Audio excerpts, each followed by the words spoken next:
Real Nerds is a proud partner of the Denver Podcast Network. In the shadow of the mountains, we speak. Coming to you from the X-Axis, it's John of All Trades with your host, John X. Welcome to this John of All Trades podcast promo. Each Wednesday, I bring you a brand new interview with someone fascinating and ask the question we all ask when we meet someone new.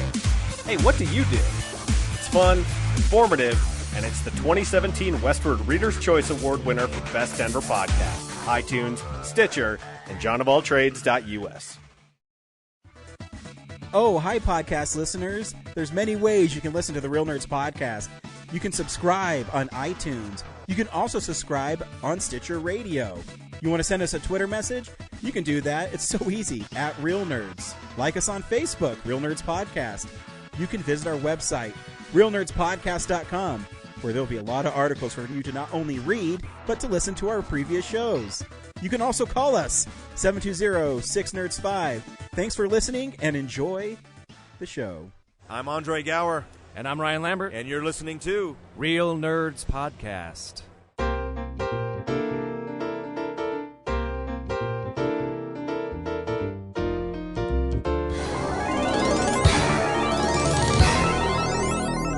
Gentlemen, let's broaden our minds. Lawrence?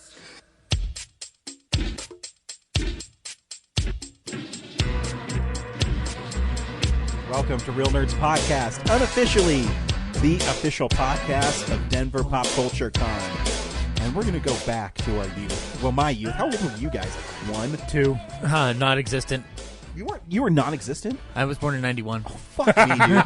So who are you guys to judge these movies? You didn't see them when they came out. You possibly know. Do you think I didn't see UHF in theaters at 2? Because you're wrong. I have no life, so I went and watched every single theatrical release from 89 and just pretended it was the year 1989 4 years ago. Yeah, sure, let's go with that. No. I went through Bush year. Shut the fuck up, Zach. Wow, it's like a minute in. In his own house. Yeah. I'm trying to introduce the podcast and he just rambles on. You're a rambling man. Mm-hmm. Well, you can finish your story. Trying to make it doesn't matter what your story is. It's really uncomfortable right now. Oh, did you see it? No. It's so good. Next week we'll talk about fighting with my family. Anyways, this week we're going back in time, like Huey Lewis said, to 1989 for our first of our 3 installments this year, Filmsplosion, 1989.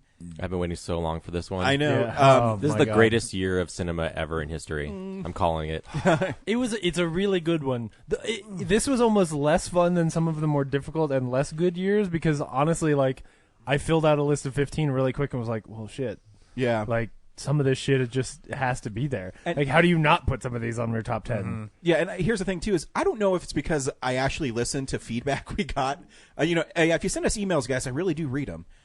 People send us emails? Yeah, so people have been saying we don't give them enough time to do Filmsplosion lists, and I believe it was James's mom who mentioned it. Yes, that's right. So I said, She said what? one. I'm going to go ahead and I'm going to post this really early. 2 weeks, like 10 days early, I posted that we're doing a Filmsplosion. And I don't know if it's because the movies are really great this year or I posted it early, but we got a lot of feedback. Oh, yeah. It might have been the multiple poster art that did things well I too, made. yes. That well, yeah. Just give myself a ton of credit here. Yeah. No, they were awesome. But I mean, if we, you know what I mean, though? If we engage early, then it's easier for people to put the list together. No, very true. Because, I mean, now, we can also say right now, go ahead and do 1999 and 2009 and just put them someplace. Yes. We're going to get there. Because, and we've actually done those ones before.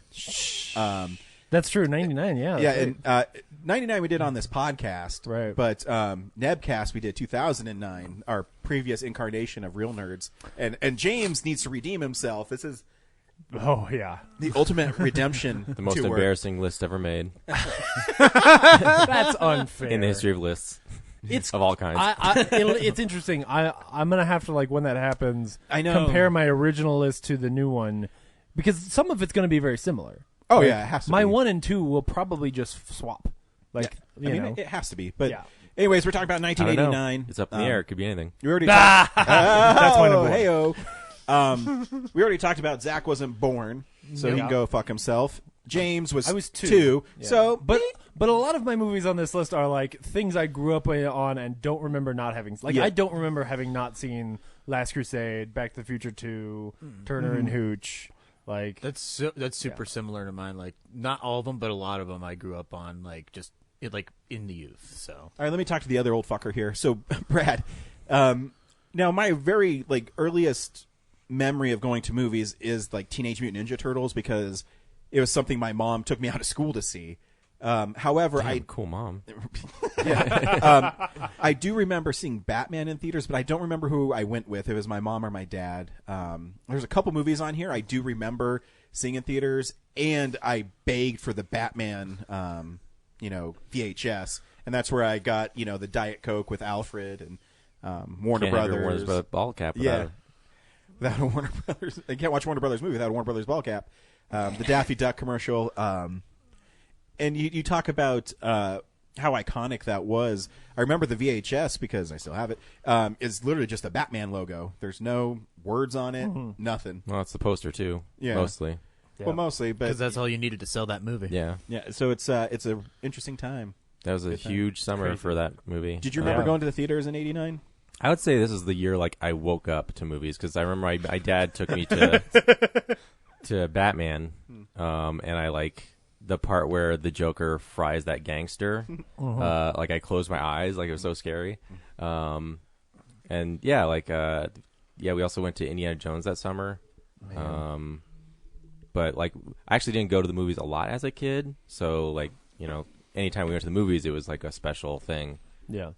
So those two are pretty memorable. Yeah, I'm in the same boat. Because in my family, I am really the movie guy. I mean, my other family members watch movies, but we watch movies. Yeah, but I watch because I had this conversation with my father yesterday because we were talking about 1989, and my dad brings up the usual he likes war movies and things like that. Right.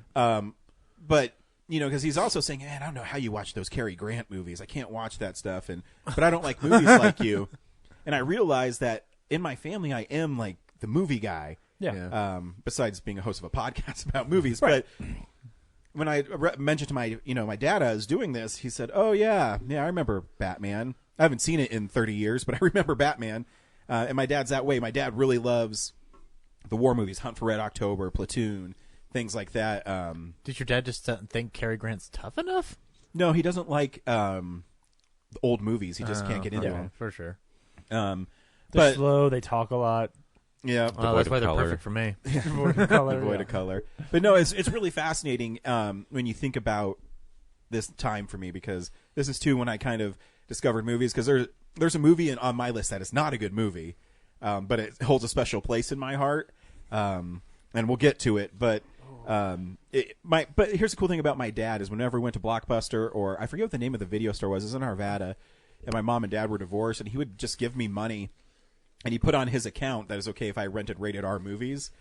And so I would walk from, he had this apartment, and you walk down like a hill, and the movie store was right there. And so I would rent one of my movies on my list a lot. And I would also rent Predator 2. And my dad never cared. My dad didn't believe in censorship. But so my dad did help me get into movies because he's, saying, you want to watch Child's Play?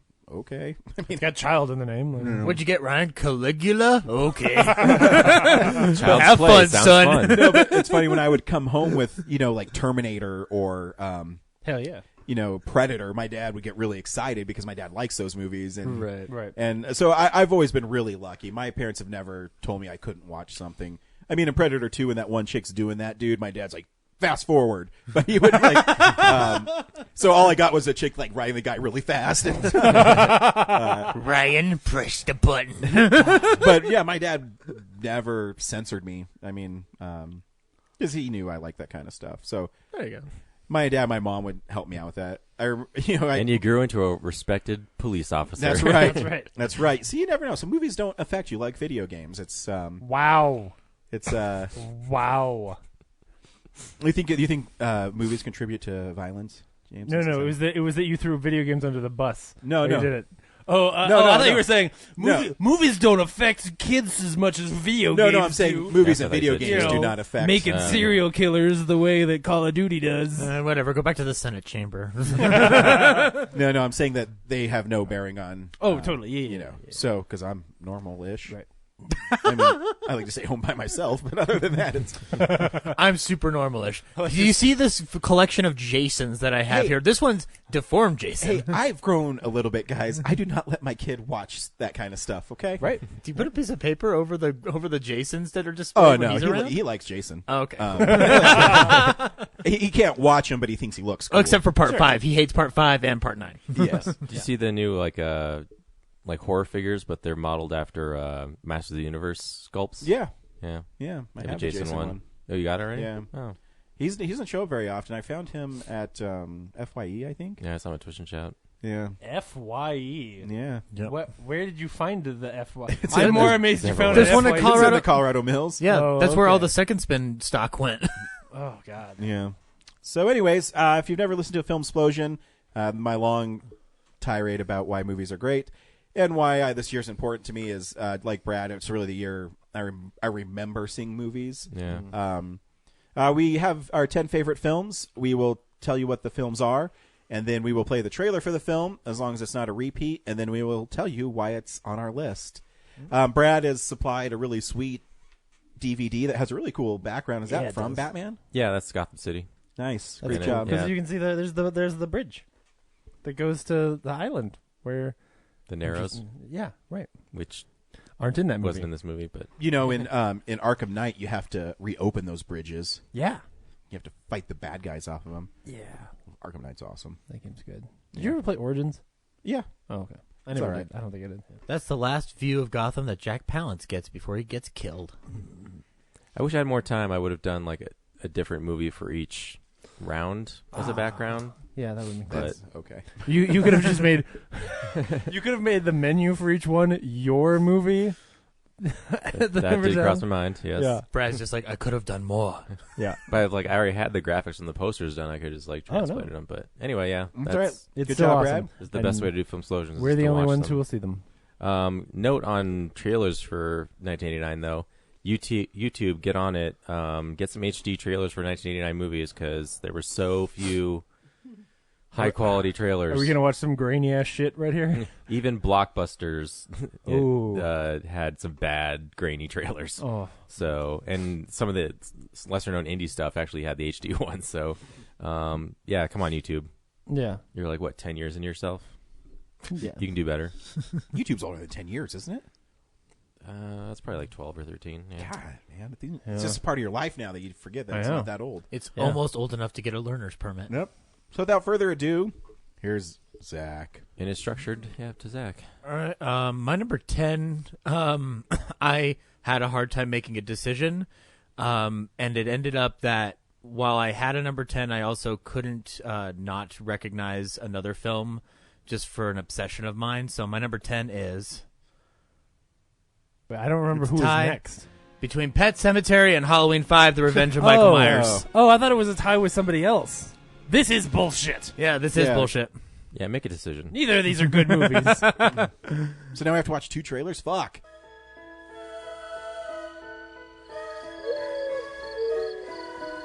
What is this place? I brought you here to bury Alan's cat. Daddy, is church all right? Why, Judd? I have no reasons. I dreamed he got hit by a car and you and Mr. Crandall buried him in the pet cemetery. What did we do tonight, Judd? What we did, Lois, was a secret.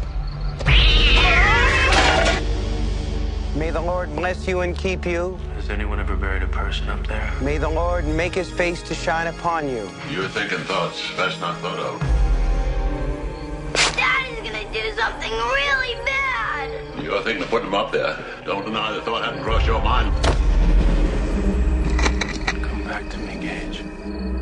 Come back to us.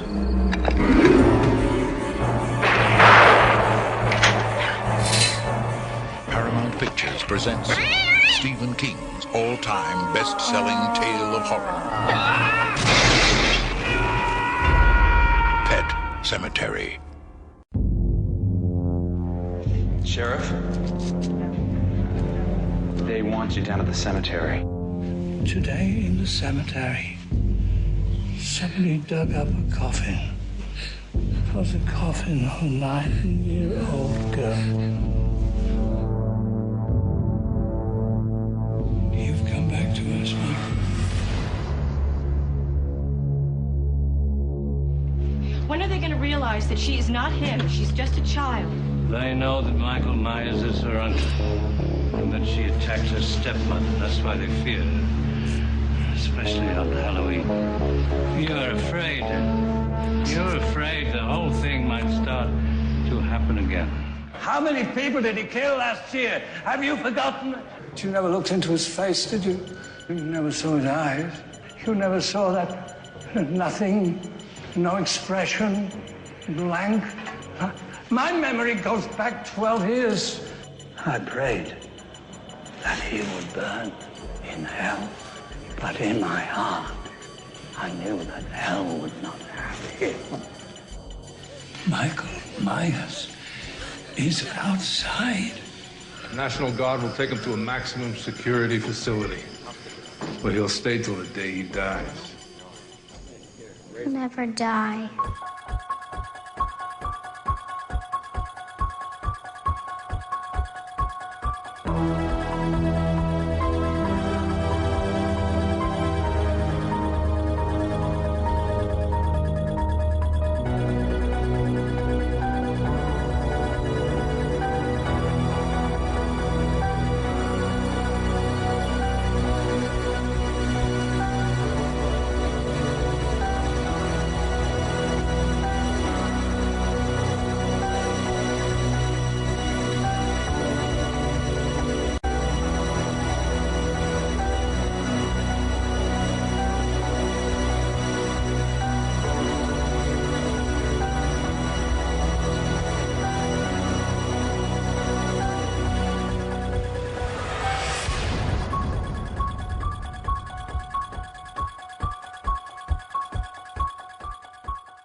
All right, both shit movies. Oh my god! Wow. So yeah, I don't know how you had such a hard time deciding. Well, I'll get Halloween 5 out of the way. I said last year that I didn't know if I could put this on a list, but I do remember having fun watching this on the AMC marathons when I was getting into Halloween when I was younger. So this film is dumb. It's not the sequel we deserved after Halloween 4.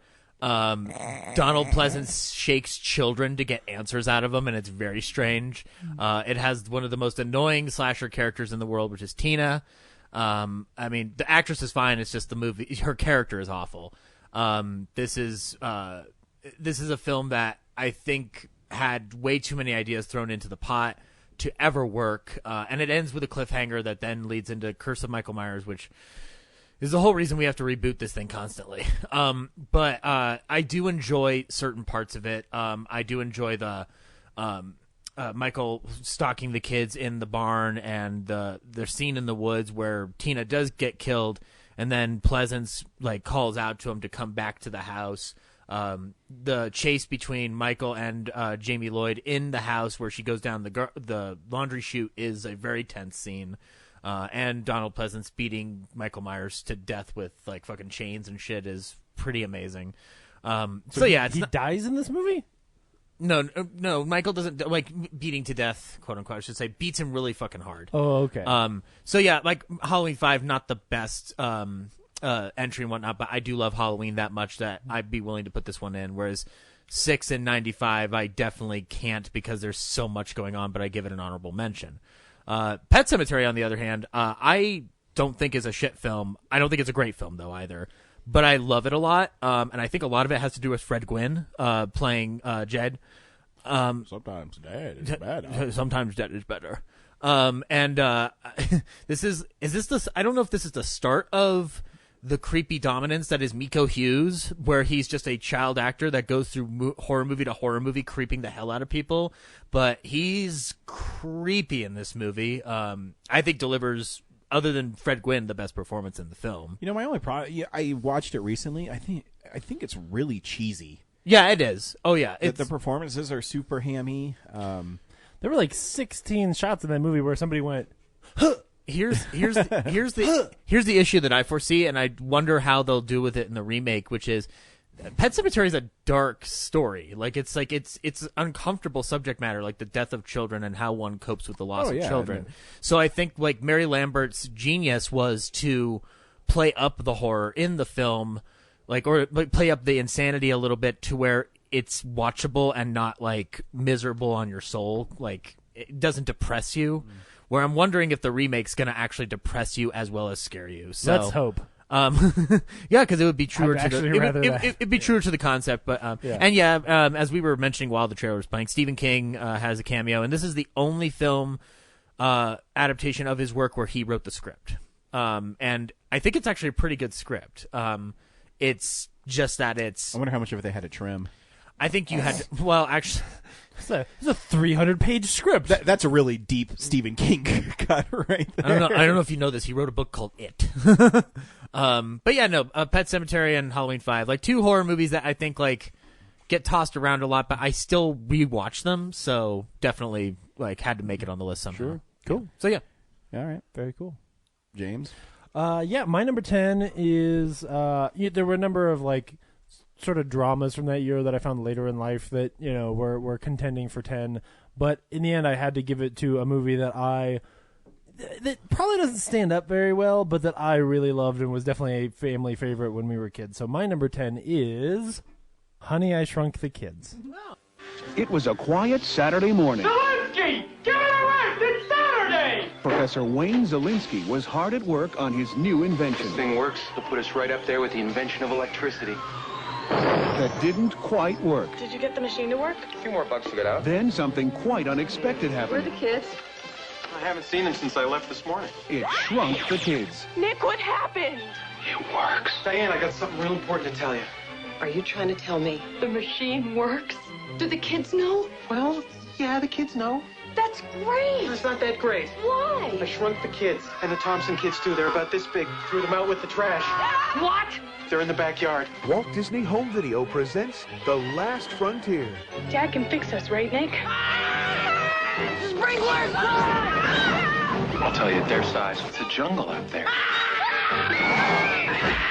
Nicky, get out of there!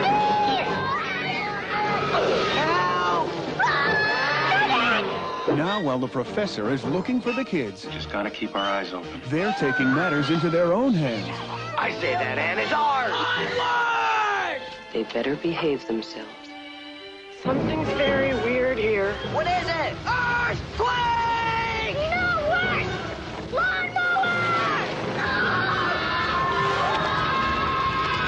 Rick Moranis is Professor Wayne Zelensky. Are you saying that machine Blew up my kid? No. If the machine had blown up the kids, there'd be pieces of them everywhere. Wayne, did you report some missing children? Oh, there must be some mistake. Ours are in the backyard. Right, honey? Honey, I Shrunk the Kids. We're all the size of boogers! Dad, don't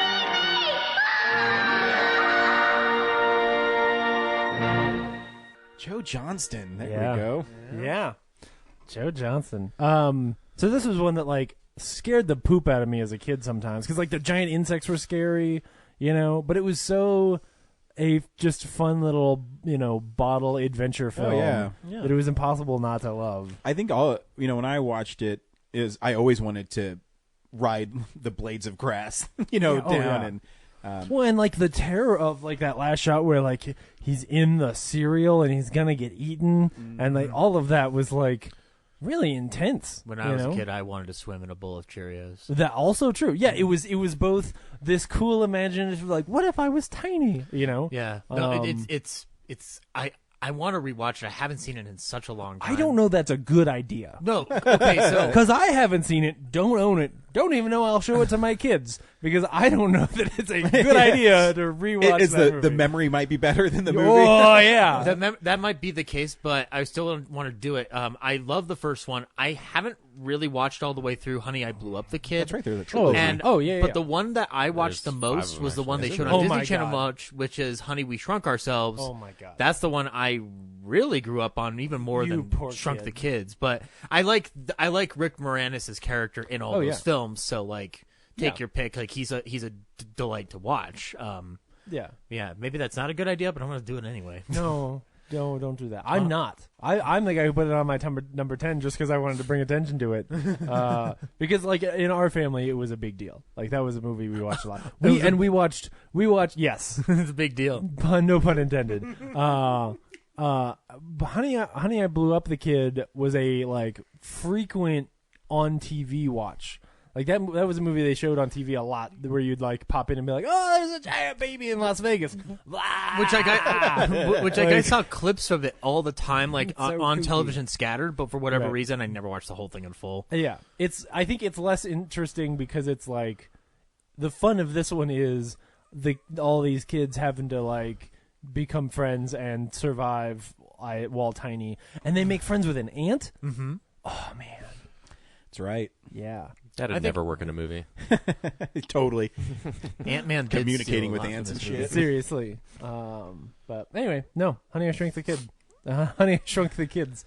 It was a good one at one time. That's all I can say.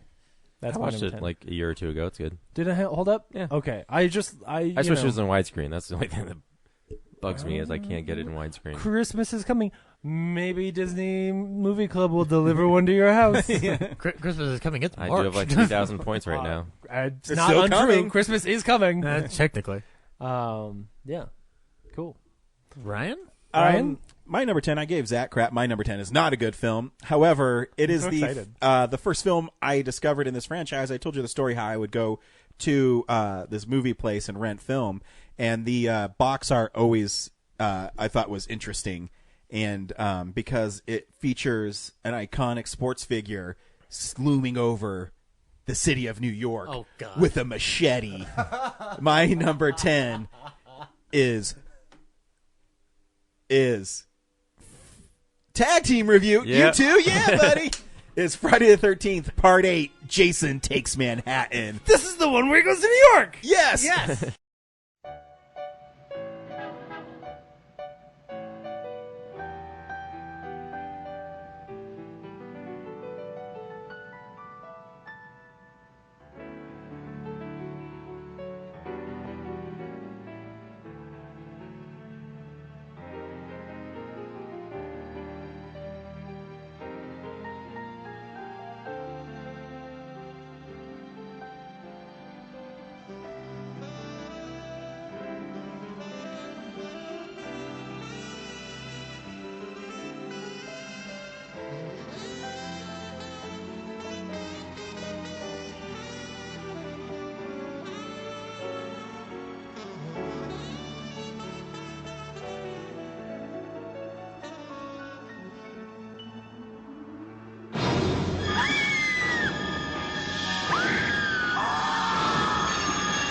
Friday the 13th, Part 8.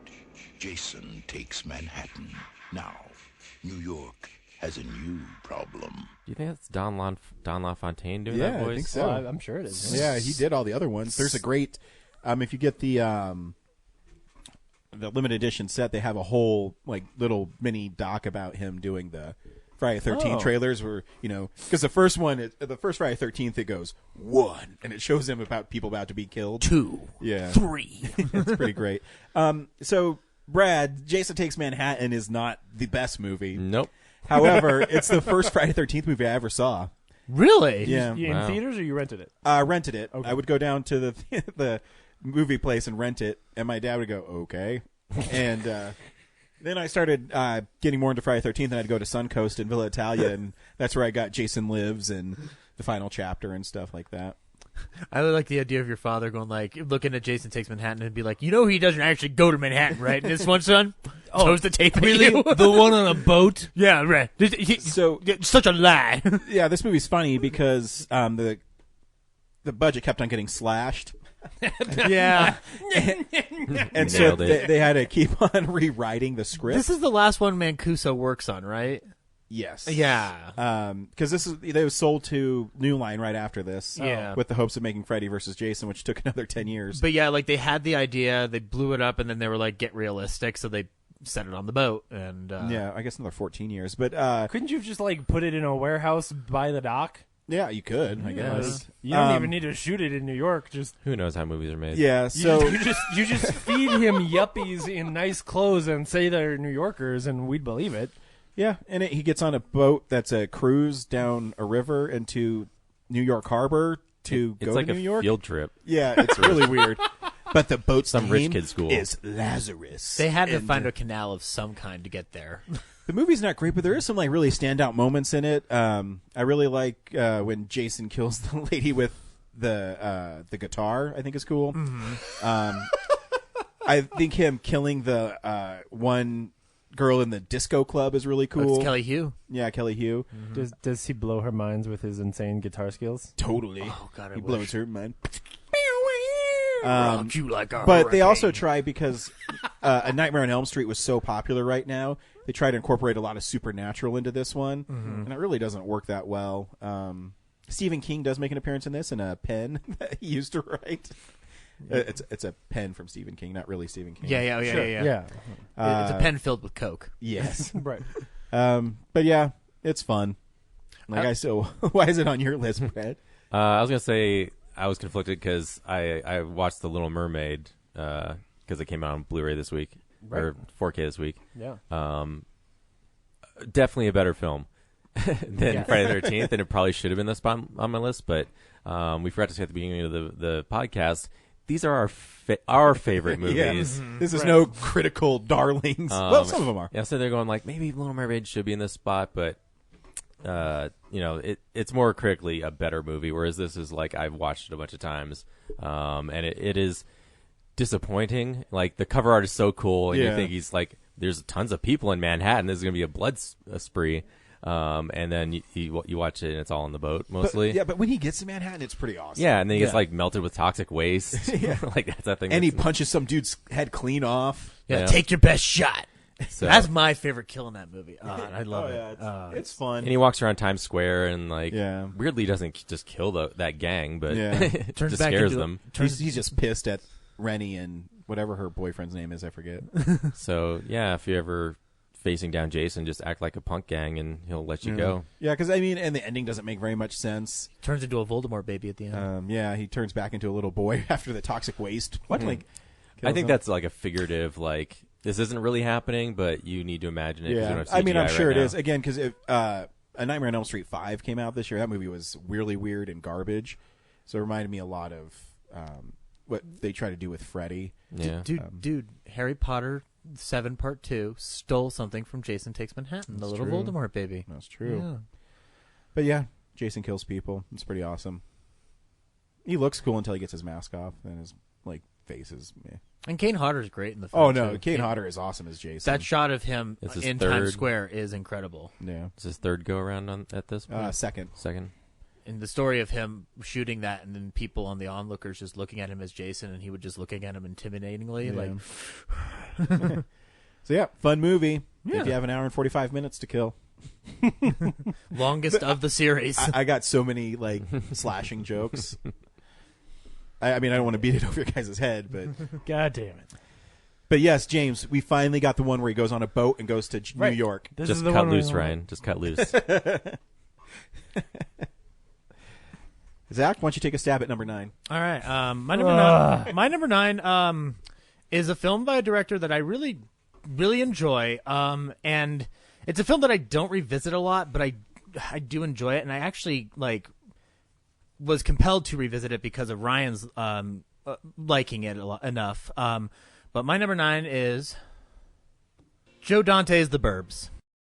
All Tom Hanks wanted was a quiet vacation at home. This is what I need, Carol. I need this. Welcome to Mayfield Place. A typical street in the burbs Morning, Walter. where nothing much ever happened Walter's dog just took a dump on Rumsfield's lawn again. until the Klopeks moved in. Klopex? Klopex. Klopek. No one goes in, no one comes out. Neighbors from hell. It was a nice place to live. He said he thinks the Klopeks are evil incarnate. Well, you're much too smart to fall for that, aren't you, honey? But now, Carol! you wouldn't want to visit there. Ray, this is Walter. The Burbs. I'm going over the fence, and I'm not coming back till I find a dead body. Ray, do you want him to take your family, kidnap them, tear their livers out, and make some kind of satanic pate? We found Walter! We got a real problem. I hit the gas line, I'd run! God, I love this street. Tom Hanks. I think we are overreacting. No. The Burbs. It's one hell of a neighborhood. Hey, honey, I think we should move. Yeah, It shows up a little later on my list. Oh, I'm sorry. I don't care. Joe Dante's The Burbs. Tom Hanks plays a guy living in a neighborhood with a bunch of eclectic characters. One of them played by Bruce Dern. New neighbors move in. They're suspicious of the neighbors, mainly because haunted house shit happens overnight at their house. And so it's him and the rest of the neighbors investigating and sneaking around the house, trying to figure out what's going on in the house. And are they killing and eating people, or are they performing experiments? Who the fuck knows? You'll have to watch The Burbs. I think I would, for my money, I'd actually put this in the top 10 best Tom Hanks performances because he is insane in this film, and I love the commitment to it. He explodes like once every 10 minutes in this film with anger, and it's pretty incredible to watch. And Joe Dante shoots films like a cartoon. Like every one of his films is almost shot like a cartoon. And we saw it in the trailer, but that shot of "This is Walter," and it keeps zooming in like extreme close up on Wayne's World. Yeah. And it's got a nice little creepy atmosphere for when the horror moments do happen. Has a great dream sequence where Tom Hanks is strapped to a barbecue, and one of his neighbor Ray, or his other neighbor's he's just like, "Hi, I'm the devil, but I'm not actually the devil," and then he just starts poking at him and shit. It's pretty fun, and has Joe Dante does something that I love. He'll put character actors that you haven't thought about for years in small but important parts. Dick Miller's in this film as a garbage man, and we just lost Dick Miller. But Gale Gordon plays the neighbor Walter, who is kind of like a red herring throughout the entire film. And Gale Gordon is an established radio and television actor who was the bank manager for Lucille Ball and The Lucy Show, and Mr. Conklin and Armis Brooks. And so watching him play a guy who's trying to keep his lawn neat by letting his dog shit on other lawns is pretty hilarious. And also Corey Feldman. It's not my favorite Corey Feldman performance, but I think it's definitely up there. He has a great line where he's basically getting all the other kids in the neighborhood to watch them take down the neighbors, and they're about to leave, and he's like, guys, where are you going? The best part's about to happen. I just ordered the pizza. And that's what gets them to stay. I don't know why, but I just laugh my ass off at that line every time. So yeah, The Burbs, really great. Ryan actually was the one who compelled me to rewatch it within the last 5 years, and I'll kick it on Prime or Netflix whenever it's available on there. So it's funny. I've actually never seen this movie because as a kid, my family hated it. Oh, really? Yeah, well, and it'll come up later when my mom's list comes up. It was I don't know the whole story, but it was something like that. They rented it because based on the trailer, they were like, "Oh, it's like a comedy," and then they watched it and they were like, "This is not a comedy." Oh, it's a comedy. And, anyway, it's a dark comedy. Yeah, and so it's definitely. I'd say it leans pretty hard in the horror element. Though. Yeah, and you can imagine how if you had a couple of young kids and you thought this is a Tom Hanks Joe versus the volcano fun time. You're not. Yeah, no. You're not going to have that fun time. I think you will. I keep meaning to watch it because I know if I watch it now, I'll probably be like, "This is great." Yeah. Remind me, I'll let you borrow it. Oh, sure, yeah. It's a dark comedy from the 80s.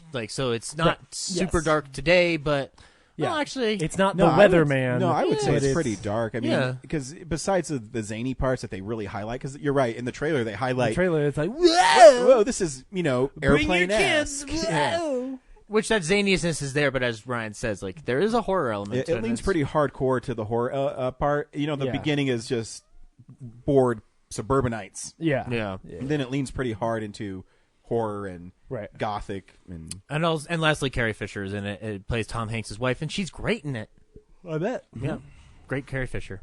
Anyway, number 9, The Burbs. Cool. James? My number 9 is the movie on this list that it took me the longest in my life to see.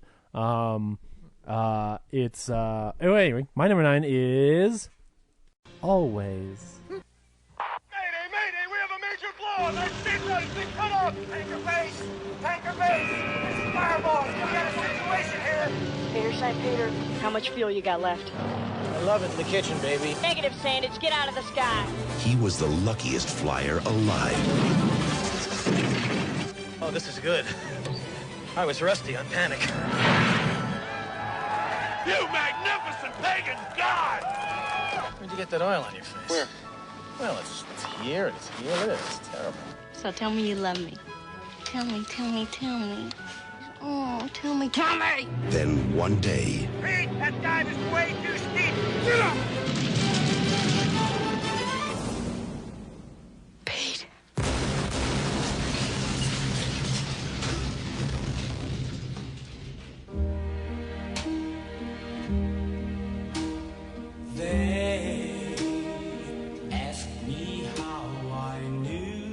How did I get out of that one? You didn't get out, Pete. Well, either I'm dead or I'm crazy. You're not crazy, Pete. I'm dead? That's right. He was up in that plane, doing his dumb stunts. So now I'm supposed to give inspiration to some flyer. There's your boy. Listen, kid, I think we're both making a big mistake. They hear you inside their own minds, as if it were their thoughts. Give him a chance, Al! Okay, kid, you got a chance. Don't screw it up. I'm gonna like this job.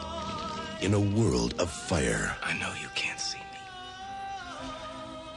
but I'm right here. Nothing is forever. That's my girl, pal. But a love can last. To us. Always. From director Steven Spielberg. Always. That line, "A World of Fire," though, it's pretty like yeah. too action dramatic-y for that trailer. In a world of fire, always birthed in flame, a love of violent. No, he's the ghost with the most. This is a movie that I didn't see until I did my holy shit, why haven't I seen every Steven Spielberg movie? I'm gonna just buy everything I haven't seen. Right.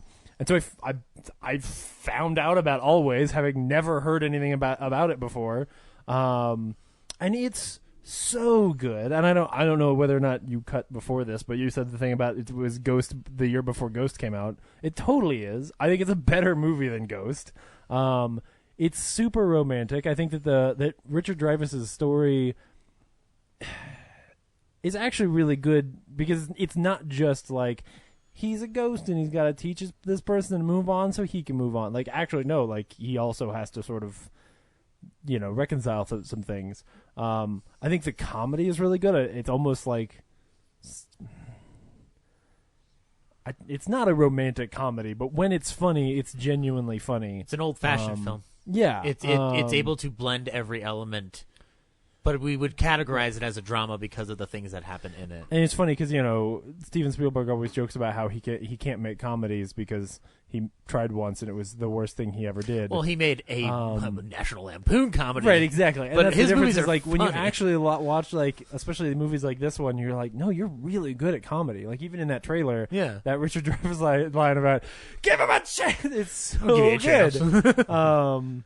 I just adore this movie. It's one of those. It's such a little delight that most people haven't seen. It's one of those remakes of a golden age film that I think in a lot of ways surpassed the original. Mm. I mean, a guy named Joe is a fine movie, but Always I commend as Holly Dreyfuss, so Goodman. This is the last Audrey Hepburn movie, man. This, there's a lot in here to love. Yeah, yeah, yeah. It's really great. So I haven't seen it in a while. I I'll need let you borrow to. it. He should. Watching that trailer, I'm like, oh yeah, it's so sweet. Fucking Spielberg. He can make Yeah. trailers. His trailers for his movies are better than movies I've seen. Oh yeah. Yep. Hell of a director. Yep. Yeah. Cool. That's my number 9. My number 9 is an action film as well. All I have to say is Birds in fire. 2 words: diplomatic immunity. Oh shit! Yes. My number 9 is Lethal Weapon 2. Wow. Who is it? Police, open up. How do I know you're the police? After I shoot you through the door, you can examine the bullet. Open up. Mel Gibson, Danny Glover, Come on, let's go, Raj. Oh, no, we shouldn't go. Let's go. Come on, Raj. Don't be a killjoy. Come on, we're back. We're bad. You're black. I'm mad. Come on, man. Hey, listen. If we're going, shouldn't I have a gun? No. Now, get ready for something lethal. I'm surprised you haven't heard about me. You know, I got a bad reputation, and sometimes I just go nuts like now. Because the magic Gun! is back. Run out the window! You all right, man? Yeah, I'm okay. Where were you, man? You my partner or what? Why didn't you follow me down? Yeah, why don't you follow him down? Shut up! I'm 7 floors up! Lethal Weapon 2. You go first. I'm really too old for this. You go first. I'll cover you. Eeny, meeny, miny. Good police work, officer. Come on. No. Back to my place. Hey, I'll even cook. You're lucky. I have to live with that. You're not gonna make it. I'm gonna make it. You know, there's not enough room. You were right, you know. Yeah, there wasn't enough room. Lethal Weapon 2. This time, they're not taking any crap. Just get off me, man. I don't want anybody to see us like that. So, question for Ryan: if you know you have an officer that's suicidal, do you still let him on the force, or do you Totally. Yeah, we register him as a lethal weapon. Not only do we let him on the force, we get him a gun, a rifle, let him walk around and shoot holes into doors, Let jump him out hang of out on our buildings. boats. We don't even give him missions. We just put him on the street and go find crime. And he does, sometimes on his own accord. We also let him run down the street barefoot in order to get to the villain. It's We pretty also wonderful. pair him up with our oldest employee just because it's funny. Yes. 2 days to retirement. for 10 years? Yeah. And what's really funny is, as you go through the spoofs of Lethal Weapon, a lot of them actually take from Lethal Weapon 2. Because it has that iconic scene where he's strapped to a toilet with the bomb on it. Because the shoulder thing's not until 2, right? Yep. Yeah. And so a lot of the character actually pops in 2. Yeah, I actually really like this movie. It's fun. It's the Lethal Weapon movies are all really fun. Oh, yeah. And this one too. It's about I believe, if I remember right, a South African diplomat who's smuggling something into Gold Kugran. Yeah, there we go. Yeah. And he has diplomatic immunity, so he's killing people, and it doesn't matter. But by the Which end of the isn't movie, how that works. it's just been It's not. revoked. However, Yeah, I have seen it it does pop get up in revoked. other things, like Doctor Doom and comics has diplomatic immunity. Yeah. But it's fun, and it's those movies they really don't make anymore, where it's they're so super violent, politically incorrect. Actually, there's an argument that the Lethal Weapon movies are probably the most progressive action series somehow. Yeah. The things they discuss in those films. Oh, Like in no, this I film, do. they're tackling racism. It's pretty amazing. In all of them, they're tackling. Yeah. Well, but- this one is very specific because of apartheid. But, it is, but I mean, they drop the F word and not fuck a lot and things like that. Yeah. Where it's you really don't say that anymore. But Joe Pesci's in it, guys. Yeah, but it's still a fun movie. It was the 80s. Yeah, if you've listened to this podcast long enough and you've listened to my Filmsplosion, there's always some over the top action movie on it because I love them. Like Cobra or this. Oh, dude. Lethal Weapon 2 is really good. I really wanted to put this on my list, but I like the first one more, and I don't know. There's I don't a lot know of stuff from why- this year that I like more. Which one's the bad one? 4. No, I like 4. Four's fun. Even 3's fun. I don't think there are any really bad ones. There's weaker ones. Yeah, No, and to all be same fair, to me. 4 is only bad now. I At the don't- time, Chris Rock was funny. Now you go back and you're like, okay. I'd actually look at the Jet It's Li still problem pretty fun though, at because I all. think Jet Li's great in 4. He is. Because I got the Blu-ray set where it has all 4 of them in it for Oh, yeah, I have that. $9. Yeah. And I forget when I watched them all back to back to back to back. I should and do I like that. fun. It's fun. I should do that. And I think Richard Donner's a really cool action director. I think he's really good at keeping a film moving. I think my mom has that Blu-ray. God. Yep. Mom! Number 9. She's had it for years. Lethal Weapon 2. And this time, They're jumping out of windows. They're not taking any crap. You want to jump? Let's jump. That's number 1. Yeah. Cool. Brad? My number 9, I don't mind. I think it's a pretty good sequel. My number 9 is Ghostbusters 2. At the stroke of midnight, on New Year's Eve of the last decade of the 20th century, America's largest city is about to pay for the nastiness of its inhabitants. When that day comes, when the slime starts to rise, the Titanic just arrived. When ghosts start arriving by the boatload, We gotta find the guys. there's only one thing to do. Look out! Look out! Sometimes weird things happen. Someone has to deal with it. And who are you gonna call?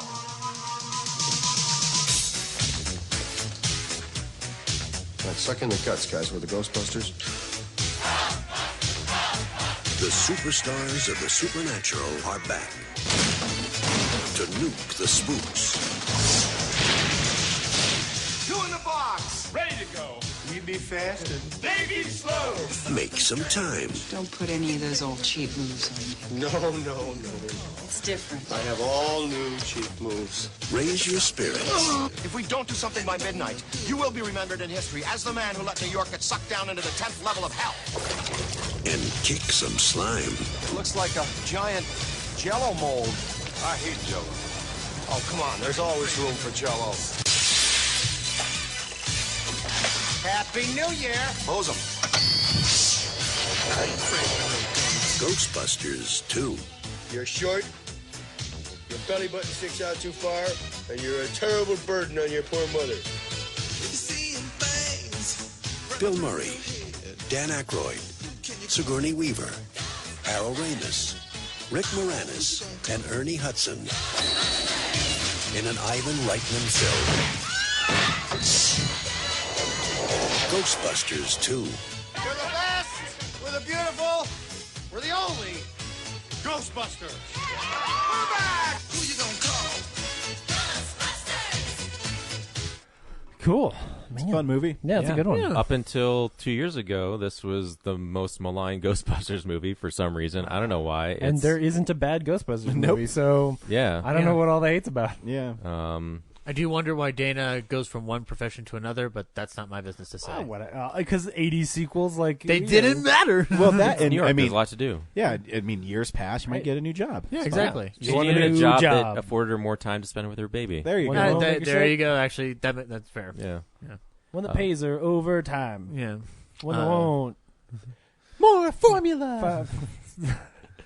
So yeah, I think it's a perfectly fun movie. It's a direct, it's a story is a good place to go from the last one. Yeah. The effects are all really cool. The effects are still good. Like it's actually like a step up from the first movie. Yeah. One interesting though thing is when I was looking for quotes for the poster, I couldn't really find any. So I guess this movie is probably less quotable than the first one. Probably. Who are you still gonna call? Yeah, there's not like an iconic, Yeah, there's not a like tell them about the Twinkie. Like there's just, Yeah. Get me the Ghostbusters. Which I think that's why at the time like people just didn't think it was as funny. But if you go watch it now, it's fun. Yeah, I think the villain in it's cool too. Yeah. I am Vigo the Carpathian, Scourge of Moldavia. Yeah. Good job, Ghostbusters. So yeah, I think it's fun, and good pick. If there's when the third one comes out, my guess it's probably gonna have something to do with Oscar taking over from this one. Maybe. Yeah. I don't know. We'll see. Starting to cast it right now. Who knows? All we know is that the car's in a barn and it's being made by a great director. Everything else is up in the air, like Brad said. Heyo. Zach? All right. My number 8 is a disgusting but wonderfully interesting movie. My number 8 is Brian Yuzna's Society. Oh, yeah. For Bill Whitney, I've never been paranoid. fear plays a large part in family life. I feel like something's gonna happen. And if I scratch the surface, there'll be something terrible underneath. He's afraid his sister Could you zip me up, Billy? is not what she seems. God, Bill, what's the matter with you? He thinks his friends are out to get him. Make waves, Whitney. You're gonna drown. People are what they are. Now you have to learn to accept that. He's about to find out the truth. Why are you guys doing this to me, huh? What, you've been living with these people all your life and you didn't know anything about this? Is far worse than he could ever imagine. If you don't follow the rules, Billy, bad things happen. Didn't you know, Billy boy? The rich have always sucked off low-class scum like you. Uh-oh, Billy. Clarissa? Don't be so intense. Now, some people make the rules, and some people follow the rules. It's a question of what you're born to. You never were one of us. You know, you really deserve what's going to happen to you. I don't think so. Wait. Can't you see they're setting you up for something? You know how I hate to give you drugs. You're officially dead. Don't go home, Billy. No. Bill Whitney is about to become one Showtime, Billy! with society. Who are you? Let me give you a hand, Bill. In Beverly Hills, what you fear is only the beginning. Anything for society. Only a small fraction of this insane movie. Brian Usna, the guy who he was mainly a producer up until this point, working with Stuart Gordon on Reanimator, and he got the money to do this movie called Society, which is essentially a kid who grows up in a waspish family, feels out of place in it. Strange things happen when he, one of his friends who was dating his sister, bugs the family and finds out that there might be an incestuous orgy going on in that in the family, and it becomes a horror movie about much more than that. It's a on the nose allegory about rich versus the poor, rich sucking off the poor, which hey, still relevant today. But the Screamin' Mad George, a visual effects artist who is a genius, did the makeup work for this film, and it's not incredibly. You're not really aware of his genius in it throughout the film until maybe the last 30 minutes. But he does stuff at the beginning of the film that's pretty incredible that kind of sets you up for what you're about to see. I think Ryan's the only one in here who's seen this film as well as I have. I have the Arrow release. I think from like 2015 it came out, the limited edition one. Yeah, and I've only watched it on streaming and whatnot, and I didn't get to it till college. I've rewatched it more. Well, I'd be concerned if. I mean, like, I don't agree in like censoring stuff, but I would never show this to anyone. No. Society is under like 13. I have things where I'll draw the line on the whole censorship thing, and Society's one of them. Like when I saw it, I think I was like 24 when I saw it, and I was like, I'm glad I waited for this one.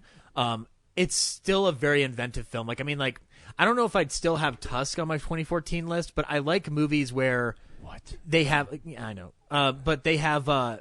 Where they do body horror is an interesting concept that I don't think gets done often enough or well enough, and I think Society is definitely one of them. It's a film that James, I don't think you'll like it. I really don't think you'll like it. But if you take a look at photos of the makeup work, maybe you'll understand why it's engrossing to watch. But the last 30 minutes of this movie is one of the most insane, straight out of hell. Fever dreams you will ever see in a movie. Sure. But I think the allegory, while on the nose, is effective enough. Like, sometimes on the nose allegories are what get people to wake the fuck up. And I mean, I'm not going to show Society to anybody who like really needs to wake up, but like if you're looking for that shit, go ahead, I guess. Yeah, it's not on my list only because I have a hard time recommending it to people. Sure. Oh yeah. Because while I think it's an achievement in makeup effects, and I think it's bizarre in a cool way. Mm-hmm. It's not something saying, James, you and Brooks probably need a date night. Why don't you watch Society about people's faces melting off? I would say if somebody came up to me and said, "Oh, I love Reanimator," I'd be like, maybe. But see, Reanimator, the humor is enough and it's goofy enough. It's more accessible. It's more accessible. Well, yeah. All those movies are in this weird Reanimator, Bride of Reanimator, Society, Scanners, in this weird, like, they're cool movies, and I can't recommend them to people. Maybe I could recommend it to. Yeah. But I don't know. You have to be a film fan, and like body horror is a thing that I think The Fly is the most accessible body horror movie you could recommend to somebody. Yeah. But yeah, no. Number 8, Society. Arrow did do a great release, which I still don't own, but I'll have to get it at some point because I know there's a sequel comic in it. Yeah. That I want to check out. I don't know if you can get that one because it's the limited edition. I think you can get it just like plain Jane now. Oh well, then maybe it's time to lose all my mortgage shit. But I don't know. Number 8, Society. I think it's a fantastic film.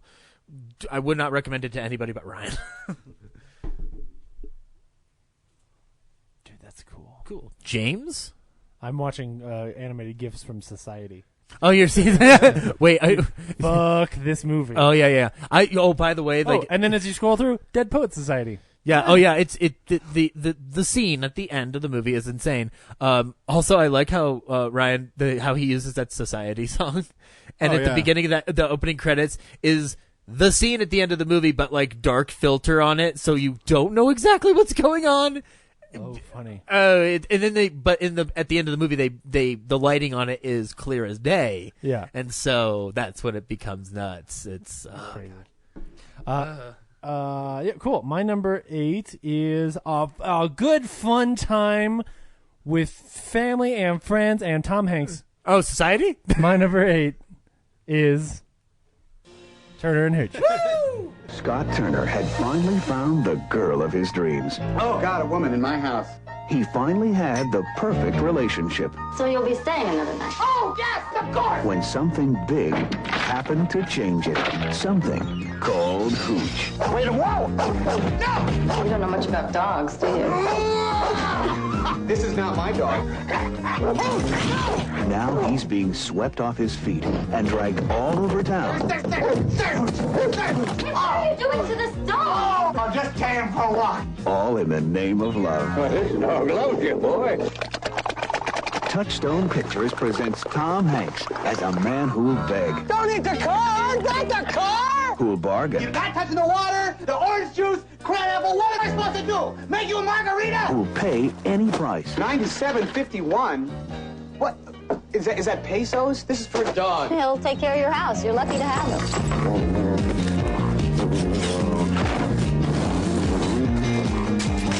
No! What have you done? A man who'll do anything humanly possible to get the dog out of his bed. Oh, that's it! I'm getting my gun! And the girl back in his life. I don't have room for a dog like Hooch. Not many people do. Oh! No! You're in my house!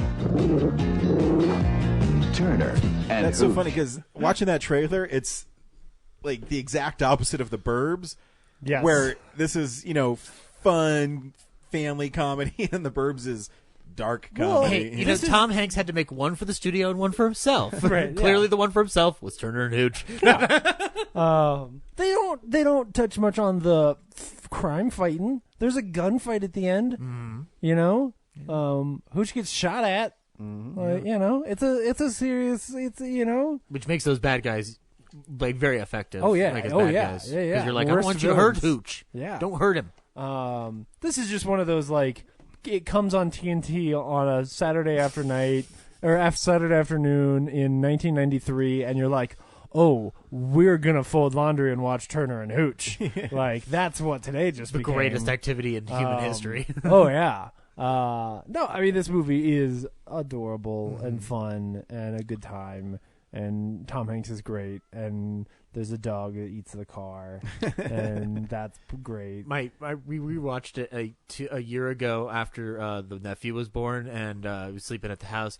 My dad, my sister, and I were flipping through the TV, and like my dad's like, Turner and Hooch, and I was like, you like this movie? And because we never really watched it as kids, but like rewatching it was so much fun. Oh, it's a fun, adorable flick. Yeah, it's the best and film of 1990.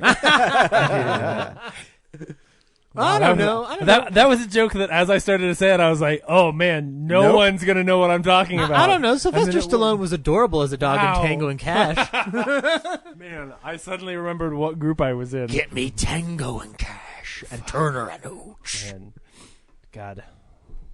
Anyway, Turner and Hooch, great. Shenanigans between a man and a dog. Yeah, it's like Beethoven, but watchable. Yeah. I agree. Oh, Ryan? My number 8 is actually my favorite slasher film from 1989, but wasn't released for I don't know when because it kind of went away and then it popped up. It's from some of my favorite filmmakers in it. My number 8 is Scott Spiegel's Intruder. Good evening, Walnut Lake shoppers. It's closing time, The store will be closing in 15 minutes. but the night crew still has work to do. Oh my God, we're gonna get in so much trouble. Because there's one last customer who isn't satisfied. No, this creep keeps calling her. He's driving us nuts. Leave me alone. He wants to slash their prices. Who's there? He wants to cut their inventory. You're crazy. In fact, he wants to chop until they all drop. I saw him kill Linda. And now he's turning their retail store There's gonna be one more killing here tonight. into a wholesale slaughterhouse.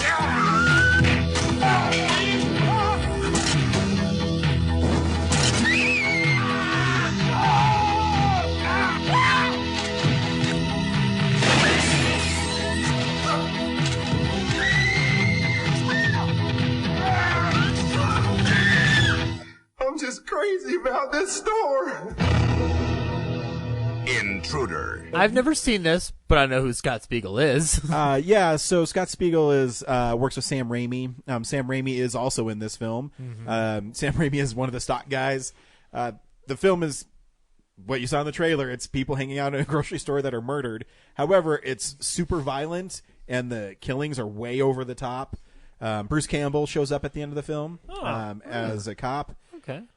So it's basically Evil Dead with different guys making the movie, but all their friends are still in it. And yeah, it's really fun. It's super over the top. Yes, and there is a Blu-ray for it. This is how I discovered it. It's an older Blu-ray. I think maybe 2010. But when you just type in, I don't know, Sam Raimi or something, and he pops up. So he's in this one. He's also a cult leader in Thou Shalt Not Kill Except, which is kind of the same guys just making movies. Right. That one I've heard of, but I've never even heard of Intruder. Yeah, it's great. And if I remember right, I think it was never released. It was made in 1989 and then just dumped somewhere. Kind of just sat around. Yeah, I can't remember the exact story behind it. But it's very similar to Society. Society didn't get released in the U.S. in '89. It didn't get there until like '91. Yeah, but it's fun if you like slasher films. Do you think it's because that market was sort of drying up theatrically and more? Yeah, going to that. video? And I mean, Intruder is really violent and over the top. So Yeah, I think it. I guess a lot like Society, where it's hard for it to find an. I don't know. Yeah. If it ever will find an audience. Well, I think Intruder looks more traditional. I can't remember if the Intruder's on like Severin or Blue Underground. It's not even like a great. Severin's great. Blue Underground, I can't remember. Yeah. You also got to think like in '89, there wasn't like a cult horror audience. True. Like people are just discovering these things at that, that time and building the cults. Yeah, with their own two hands. But yeah, it's fun. Moves quickly, like 80 minutes long. Cool. Killings in a grocery store. Ooh. Check out Intruder. Yes, please Brad. loan this to me. I want to watch this. Wholesale slaughterhouse. Like Friday the 13th Part 8, I discovered this movie while working at Hollywood Video. It's surprisingly a good film that I didn't think was... I don't know how to sell this. My number 8 is Lock Up. I'm gonna miss you. Oh, come on. Pretty soon you're going to get so sick of seeing me around here, you get afraid to have some time alone. You know that? You say, oh, please. Oh, no. Yeah, I know. Life was looking up for Frank Leone. I have a feeling I had more fun than you did this weekend. I bet you did. In 6 short months, he'd be a free man. Yo, Frank! What'd you bring me? Hey, get out of here. I thought you were gonna bring me a girl. What do you want? Take it. Be a transfer. For what? I didn't do nothing! But someone from his past is about to turn back the clock. Welcome to Gateway, Leone. We've been waiting for you. He was a model prisoner at Norwood. Why did you bring him here? Routine transfer. I paid my debt. To the state, not to me. DTA.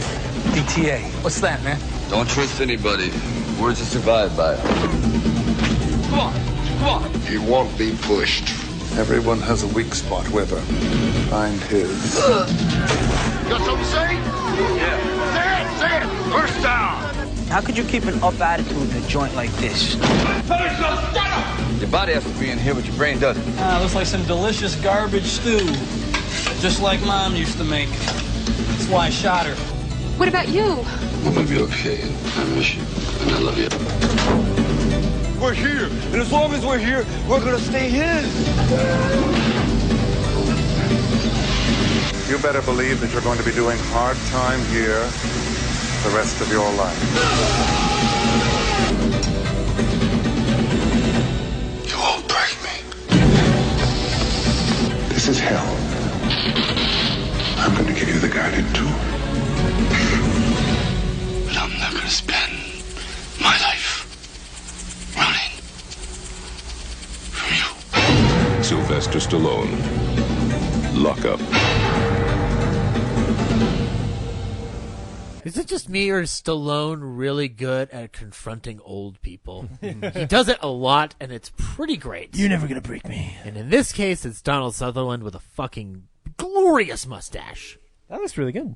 So yeah, if you ever wished they'd cast The Shawshank Redemption with Sylvester Stallone and Donald Sutherland, this is the movie for you. And I'm out. Oh no, I'm in all the way now. Yeah, Sutherland is a corrupt warden, and Stallone is a falsely imprisoned man, and has to fight for his life to. Does he have a Morgan Freeman friend in this movie? Yeah, Tom Sizemore. Yeah, he killed Tom his mom. Sizemore, yeah. So. Oh, yeah, no mercy. joke. Very, very similar. That's cool. Even plots a elaborate escape towards the end. Man, Andy Dufresne was my friend. Yeah. A little more on the nose, though. No. As writing, yeah. But still awesome. Like, I'm a big fan of 80s wrongly accused dudes in prison movies. Like Death Warrant. This is the movie for you, then. Yeah, and Lock Up. Yeah. And they have to fight their way out, and it's, violent. Yeah. I love violence, I guess. That's cool. I've never heard of that movie. Yeah, I hadn't either, and it was on the shelf at Hollywood Video. I was like, oh, that's Stallone. Cool. That sounds awesome. Yeah. Yeah. And that title treatment is neat. Whoosh, Lock Up. Yeah. Yeah, the box art's cool, except for the Blu-ray version. It's like all fancied up, and it's not as cool. Shitty. Anyway, that's my number 8. Nice. Oh, I guess I move to the next menu. Cool. Zach. All right, my number 7 is a film that I got introduced to it via being a fan of Kevin Smith and Scott Mosier. They did a commentary for it, which is why I watched it the first time and ended up loving it on its own merits. It's a film that Ryan and I know is a classic, and I might be sweeping him, so I apologize, Ryan. Asshole. But my number 7 is Roadhouse. Can I buy you guys a drink? Guess not. Patrick Swayze is Dalton. I thought you'd be bigger. Opinions vary. When he's around, anything can happen. How's a guy like you end up a bouncer? Just lucky, I guess. And usually does. If somebody gets in your face, I want you to be nice. Don't be rude. Ask him to walk, but be nice. Help this gentleman to the door. Until it's time to not be nice. So says the fighting philosopher. He may be hard to handle. I keep talking, you're gonna go on thinking I'm a nice guy. I know you're not a nice guy. But he's easy to like. What's the matter, Dalton? Don't you like women? Worst I ever had was wonderful. He's not what you'd expect. I thought you'd be bigger. But there's one thing you can count on. He's the best friend a good time ever had. You guys tired? Doc, I'll get all the sleep I need and I'm dead. This is my town. I'm not afraid of him. I guess you'll be having that fire sale now, all right? You got your hands full, kid. I just think I'm looking at a dead man. Patrick Swayze. For that line of work, I thought you'd be bigger. Gee, I've never heard that before. Roadhouse. I love everything about this movie because it's so over the top. He's done with the dancing. Now he's going to get dirty. Throat rips people. Yeah, great tagline. Throat rips. Dude, that fucking throat rip. Like the throat rip, all the lines. I heard you once ripped a guy's throat out. Polar Bear did it. That's my favorite line in that movie. Roadhouse is about Patrick Swayze being the best bouncer in the world. Have I mentioned how much I love like violence and stuff? In a world in which bouncing is like the Jack Bauer of jobs. Yeah, like seriously. I love that he's some like drifting bouncer who goes to different bars to clean them up. Like this one, it's gotten too clean here. I'm needed elsewhere. Who is incredibly polite while still kicking ass at the same time. Be nice. Don't be rude. Everything when he announces the rules in the bar, which like for the life of me, I've seen this movie so many times, but I never remember the rules in order. I know Ryan does. But too, isn't he offered like $50,000 at the beginning? Yeah. To go save this shithole bar. Yeah. Which really shouldn't be saved. Like all the people in it are pretty terrible. Who are these people who are like offering $50,000 That's what I to mean. That's save a a lot of town? Half of them are trying to grope women in the bar. It's really uncomfortable. Yeah. But no, and Sam Elliott's his mentor. Yeah, Sam Elliott's Like great. There are mentors. Who's fucking judo mentor, whatever. This is a career with mentors I now. don't fucking know. No, remember he calls Sam Elliott, who's at a strip club, anything to get just gratuitous nudity. Oh yeah. But I mainly put it so like I could have found a higher place, I think, but I like the other ones above it more. But this is like one of the first cult films I like was aware of being a cult film. Like everything else before it, like I was like, I like this movie. Oh, it has a cult? Cool. This one I had to specifically find the cult, and that via Kevin Smith and Scott Mosier doing that commentary on that like old MGM DVD that like I'm sure is now transferred over to that Shout Select that they did. I don't remember. Or maybe it is. I don't know. It should be. It's a hilarious commentary. But yeah, I mean, like I wouldn't have found out about this film if it wasn't for Smodcast and like being a fan of those guys. And now I just love it on its own merits. Like it's an insane like 80s relic that has stood the test of time. And Patrick Swayze's great in it. Like he is fun to watch. Like I miss the hell out of that guy. I wish we still had him around. So Wait, what? Oh, Brad, I hate to break this to you. Patrick Swayze died like 10 years ago. Yeah. It was you, wasn't it? Yeah, it was me. I ripped his throat out. But it's okay. He's still a ghost. Yeah. Yeah, he is. Yeah. He's just putting He's together still around. pottery. It's fine. Yes. He's hovering around, sliding pennies up walls. But yeah, that's my number 7, Roadhouse. Yes. Yeah. Roadhouse. Cool. Polar Bear picked it. My number 7 is the most pretentious movie on my list. Oh shit. And it's really good, and people should see it. My number 10, or my number whatever this is. What 7? Number 7 is The Dead Poets Society. Never seen it. The sequel to Society. Yeah. Gentlemen, what are the 4 pillars? Tradition, honor, discipline, excellence. Manners up. Welton Academy for Boys, a breeding ground for the future leaders of America. An institution dedicated to achievement, virtue, and conformity. a school whose rigid standards are upheld by every single teacher, except one. Come on, Mr. Overstreet, you twerp. Mr. Anderson. Are you a man or an amoeba? Language was developed for one endeavor, and that is... To communicate. No! To woo women. Mr. Keating. Some people like to rock, some people like to roll, but moving in a groove is gonna satisfy my soul. Let's have a party. Touchstone Pictures presents Robin Williams as John Keating, teacher, Well, is this a dagger I see before me? philosopher, I like Byron. I give him a 42, but I can't dance to him. orator, Oh, Titus, bring your friend hither. and founder of the Dead Poets Society. A bunch of guys sitting around reading poetry. No! Ding! Thank you for playing anyway. What was the Dead Poets Society? The dead poets were dedicated to sucking the marrow out of life. Spirits soared, women swooned, and gods were created. Not a bad way to spend an evening, eh? I hereby reconvene the Dead Poets Society. To strive, to seek, to find. Gotta do more, gotta be more. Dare to walk a new path. Dare to strike out and find new ground. I'm hearing rumors, John, about some unorthodox teaching methods in your classroom. Break out. I'm gonna do it! John Keating. He began by teaching English. Now he's changing lives. I got the part! Tear out the entire introduction. Who put you up to it? Was it this new man, this, Mr. Keating? Are we just playing around out here? Or do we mean what we say? Vision, honor, discipline, rip, shred, tear. What is this Dead Poet Society? I want names. This is a battle, a war. The casualties could be your hearts and souls. For the first time in my whole life, I know what I want to do. Medicine, law, business, engineering. These are noble pursuits.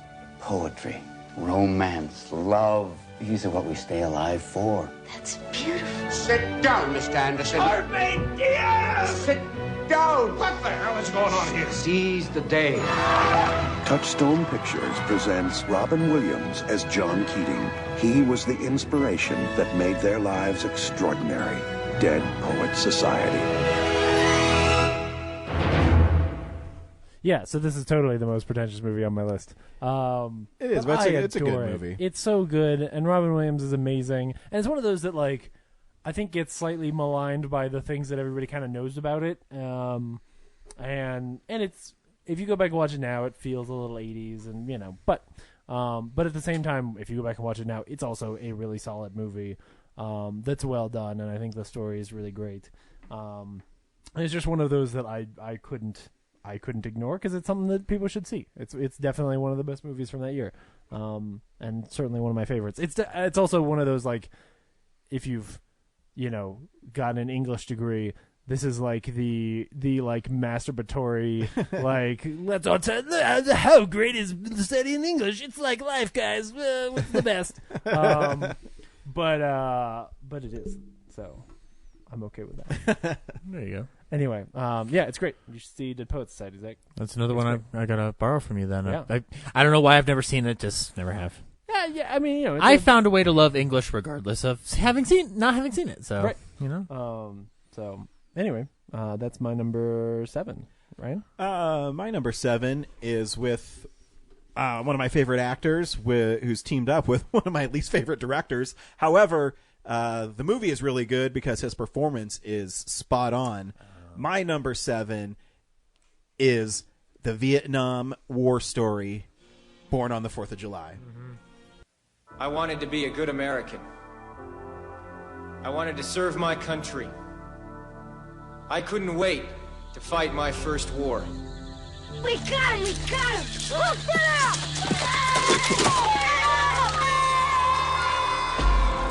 Let the word go forth. Daddy, the soldier! And the torch has been passed to a new generation of Americans.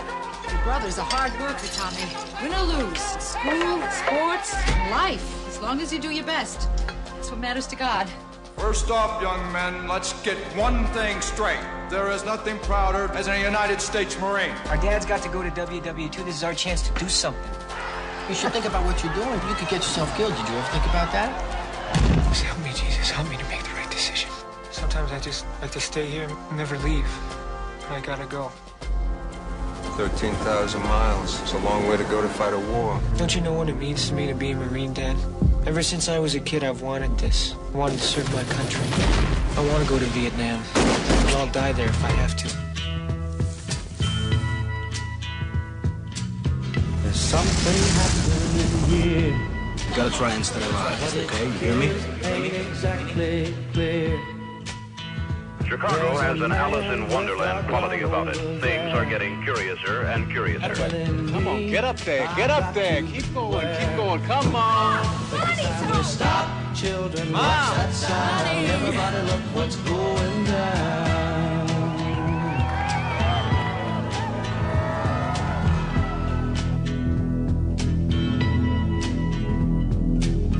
There's battle lines being drawn.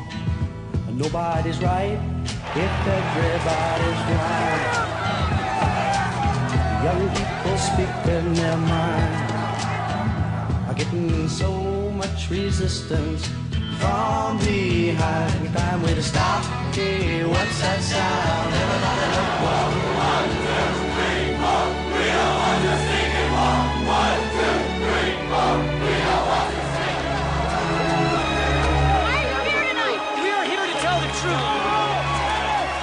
People say if you don't love America, then get the hell out. Traitors! I love America.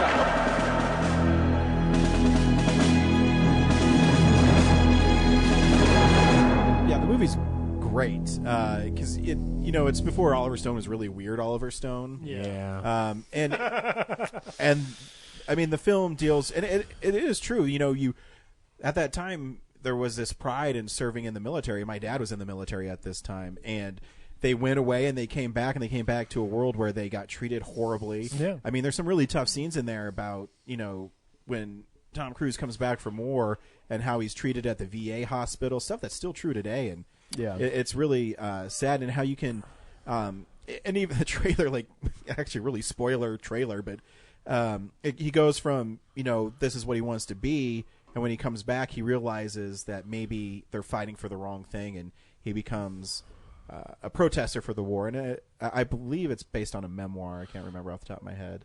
I can't either, but I mean, this movie is great. I didn't put it on my list, but I liked Oliver Stone a lot when I was younger, like it's still in high school before even the more recent stuff, and his earlier stuff up till maybe 99 or something like that, he has a good way of balancing stuff.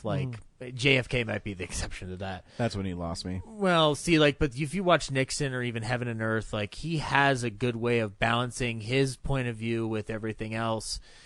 But I think as he got older, it doesn't. But this is the prime example of how he's able to balance all angles of the situation. I mean, there's a reason why he wins Best Director for this.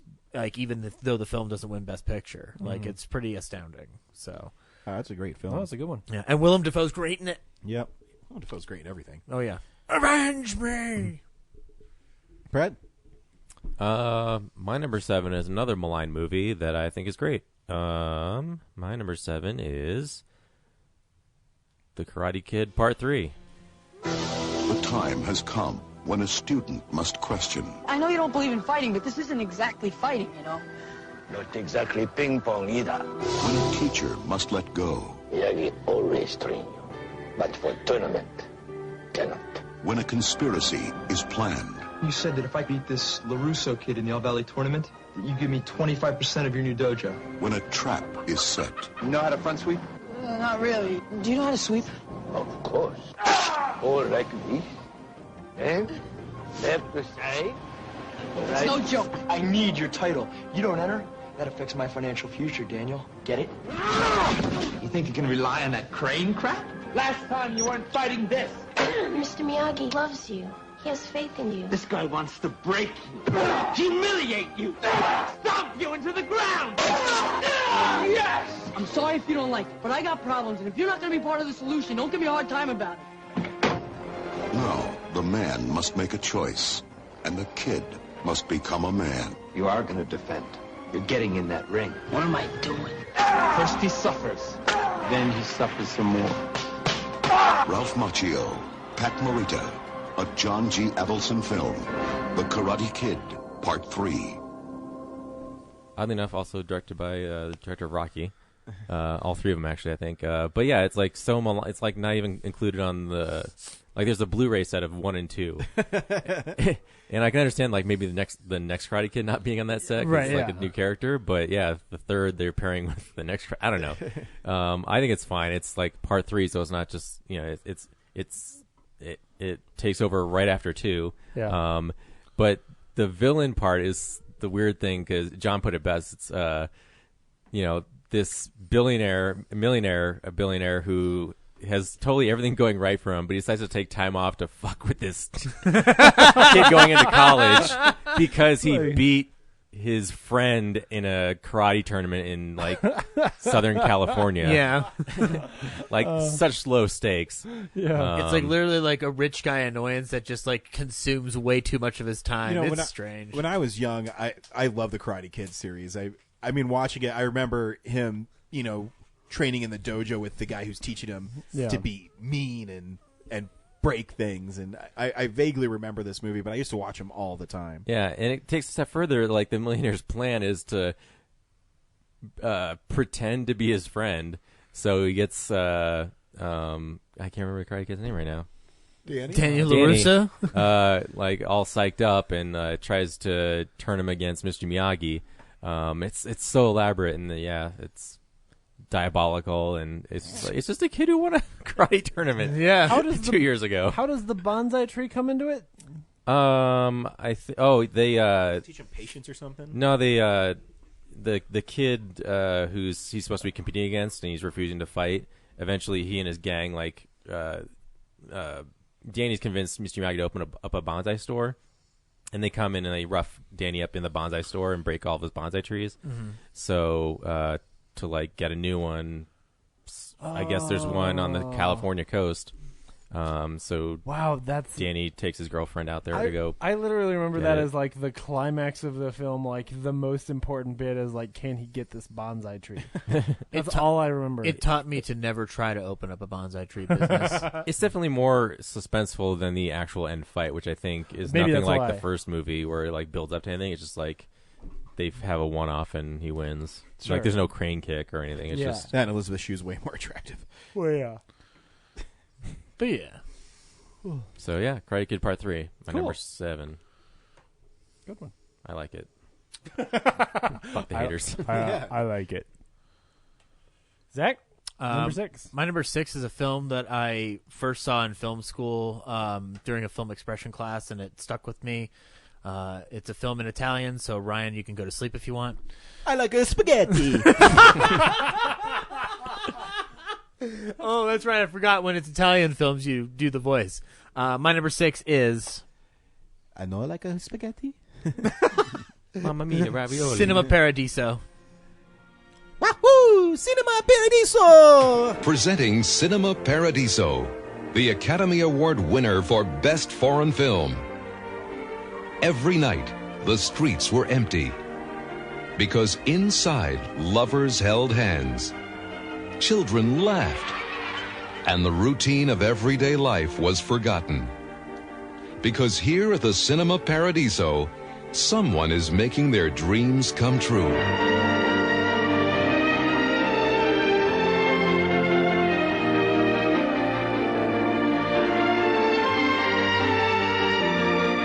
In this little town, the movies are more than just entertainment. They're a way of life. But to this little boy, they are life itself. For the Cinema Paradiso gave this little boy a father, a lover, and a future. Cinema Paradiso, where a young man shared his magic with the town he loved.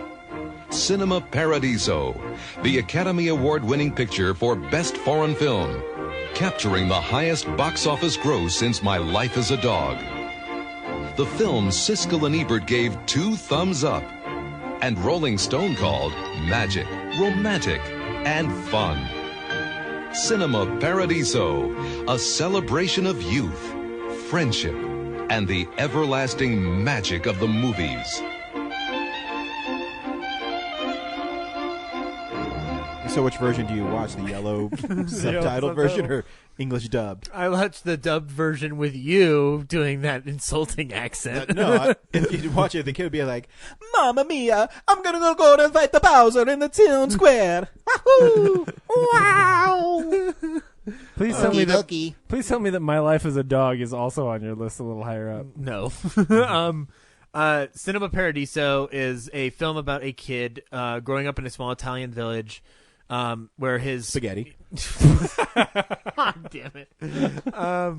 And I'd get this crap for it, but I do love this movie a lot. He loves going to the movies. And Tony. He loves going to the local movie house, and he gets into an apprenticeship with the projectionist there. Making cannolis. God damn it. With the projectionist, and meets a girl there, and it's about his life growing up, and basically he's told over a pizza. No, the film comes to the point where the projectionist who's been mentoring him has to really convince him to leave this town to pursue the dreams of making movies instead of just showing them. Possible. We had to watch it for film expression class. I had never heard of it. It's a long movie. A foreign film that's long? What? It is longer than most foreign films. Even there's like an uncut 4-hour version. But I fell in love with it. I mean, I don't watch it en masse. It's long. I don't have enough time to spend with it. But that's what she said. There's stuff that the director does in it that I appreciate from a visual standpoint of just expressing one's love of cinema in a way that only you can't describe it. The theater comes alive, the town comes alive, what that emotion means for not just movie making or anything like that, but going to the movies. It's a film that in any other year probably would have been the number one because it taps into that love that I have for going to the theater every week. And it's like the Enchanted Tiki Room of movie theaters. Kind of, yeah. That's not even a joke. That's sincere. Right. And it's beautifully shot. It's well directed. The performances are magnificent. It's a film that actually Arrow Academy put it out on Blu-ray with a huge deluxe edition that I still don't own, but cool. I would watch it if you have the time to kill and if you have the interest in it. It's kind of like The Artist, where it's a movie made in another country about a love of cinema that transcends all languages. It moves beyond that. It's. I mean, I like the imagery of Cinema Paradiso sticks with me in a way that few movies can because it taps into something very primal for me. So anyway, Cinema Paradiso. Was his girlfriend's name Sophia Pepperoni? That's when you do a mic drop. It's just terrible. If you're gonna go through this joke, it's just terrible. Cool. Thanks for picking my movie. My number six. Oh man, I laughed so hard at that fucking marinara joke that I cried. I like how you still keep asking, is it okay to play Weird Al's Lasagna? My number 6 is one of the greatest romantic comedies of all time. Period. My number 6 is When Harry Met Sally. Men and women can't be friends because no man can be friends with a woman that he finds attractive. He always wants to have sex with her. So you're saying that a man can be friends with a woman he finds unattractive? No, you pretty much want to nail him, too. Grape? No, I don't like to eat between meals.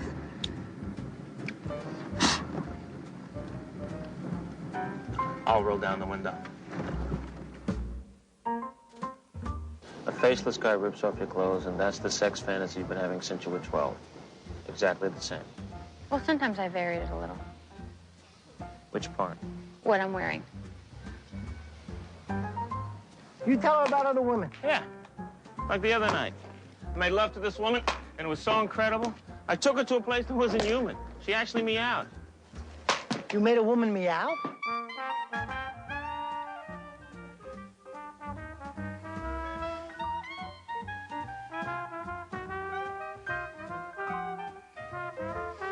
Are you comfortable? Sure. I Dad need to talk. What happened? What's the matter? Harry came over last I went night. over to Sally's last night. Because I was upset that Joe was getting married. One thing led to another. And before I knew it, we were kissing, To make and a long then story short, we did it. They dated. You're challenging, I'm difficult.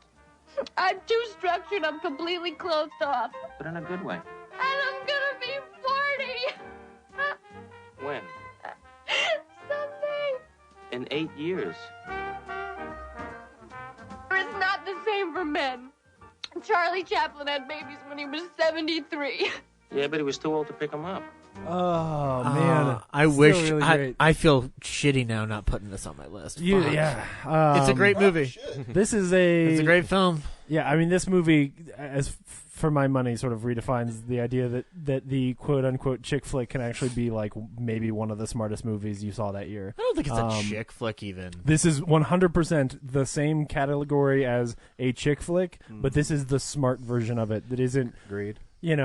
talking down to women or pandering to stupid, stereotypes, or like this is actually a good movie about relationships and communication Fool's and Gold. like exactly. This is in the same genre as Fool's Gold. Failure to launch. Sorry, Mom, but Fool's Gold is shit, and this is intelligent filmmaking. Well, because Nora Ephron didn't write Fool's Gold. Well, that was the problem. It's very true. Yeah. I mean, so many things about this movie are not just like great and I can watch this movie anytime, any day, but also like important for cinema. Yeah. On the written by a woman, actually about good communication. A lot of the things that they talk about in the movie are like, yeah, actually, this is all really smart and like things people didn't talk about 50 years ago. I mean, it's not the only film that does it, but it's one of the most important ones. Yeah. And it's a movie that does a great job of feeding you your medicine while also giving you enough sugar that you're like, oh, this is great. Oh, this film's hilarious. Yeah, like we just laughed at that whole trailer, Yeah. and yet everything they're talking about, you're like, yeah. It's brilliant. I mean, It's well I shot. absolutely adore this movie. Yeah, Rob I actually Reiner's feel awesome. bad it's this low on my list, but like everything above it is close to my heart. That's And basically yeah, Rob why- Reiner is like Yeah, he's it's basically killing why it. that, and I haven't watched it in a while, but I do remember loving it. Yeah. And Estelle Reiner Yes, has I was the just gonna greatest, say. one of the greatest lines in film history comes from Mrs. Alan Brady, right? And Which is great. Well, yeah, Hollywood Reporter put out the 100 best lines in movie history, and Rob Reiner's films show up twice, and I think they're back to back. It's Hello, I'm Inigo Montoya, and and then And I'll have what she's having. Yeah. It's super iconic. Absolutely. The stories of like Carl Reiner did a memoir, and he talked about Estelle Reiner doing that moment, and it's actually one of the more beautiful parts of that memoir and whatnot. But yeah, I like Rob Reiner's movies a lot. And even just watching the trailer here, you remember how great those perform. I mean, Billy Crystal is amazing. His pause after he spits the grape seed on the window is just brilliant. I'll roll that down. Comfortable? Sure. Like, it's How does he all not so know the windows good. down? Because it was a very clean window, Brad. Yeah. He's standing right next to me. They're supposed to be stupid college kids in that scene. Billy Crystal is like a bird. He doesn't know that windows are there.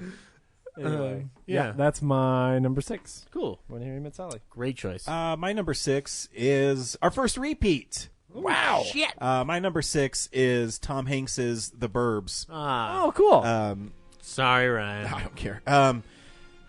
This movie's fun. I always, at this point in Tom Hanks's career, he's always does like some dark movie, or he plays so many different characters, but kind of the same. Because Joe versus Volcano, then this. Yeah. We just saw Turner and Hooch, where Right. it's more of a family comedy, And it's almost like his character, at least now I haven't seen The Burbs, but like his performance from the trailer looks very similar. Yeah. It's just what's happening around him is very different. Yeah. No, I you know? agree. Even when I was watching the trailer for Turner and Hooch, and he's yelling at Hooch in the car, it reminded me of "There's no crying in baseball." Yeah. Well, yeah. He's a great actor, and he does so many different and varied roles that you kind of just forget that he might be the same guy, but he changes them up just enough. Because in The Burbs, he's kind of an ass. Oh, he's an asshole in this movie. And it's funny because that high pitched yelly Tom Hanks kind of goes away. Yeah. Like once Forrest Gump comes out, like you don't really get a lot of, like his big dramatic roles, you get this very real, grounded, Yeah, you didn't see Larry Crown. I saw Larry I'm just Crown. kidding. I don't remember. He goes away from like the zaniness almost. Yeah. I mean, his movies are still amazing. He's one of the greatest actors ever. Up until even Philadelphia, I think he's allowed to experiment more. Yeah. Well, I mean, now his movies are still super varied. I mean, he can. Oh yeah, The Circle. I just mean that there's not like that. Yeah. There's not that slapstickiness. Oh yeah, no, I agree. There is in his early stuff. It would be. I think he kind of gets that in his performance of Woody in Toy Story. He kind of goes back to that. You're very right. You're right. Yeah, man, on the nose. Younger Tom Hanks. When he's sort of like, you're a toy, you're a child's plaything. Yeah. Like that's very much that same voice. You're right. Of all the yelling in the one quiet moment that he has that I love is like it's when they decide they're going to infiltrate the house. He's like, I'm going over there, and I'm not going to come back until I find a dead body. It's a really great intense moment. It's one of those movies too. When I was a kid, it scared me because it's so bizarre. And again, it's Tom Hanks, so you picture big or whatever. Right, exactly. Dragnet, whatever. But you can see my mom's confusion. No, monsters and mazes. I can say this. I remember renting that with my mom, and my mom, my mom, I love that Tom Hanks guy. And she's same, thing. I hate that movie. Yeah. It's a tough sell, but I enjoy it. And when you get older, you appreciate it for more than I did when I was younger. Yeah. Cool. Brad? My number 9 is questionable. 6 is questionable because I actually think it's probably an 88 movie, but I think the U.S. release is 89.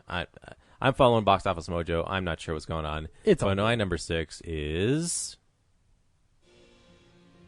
Didn't you do this last year? No, he didn't. I didn't. I know, I'm just kidding. In fact, you insulted. Oh, it's Akira. You didn't say Akira. Neo Tokyo is about to explode.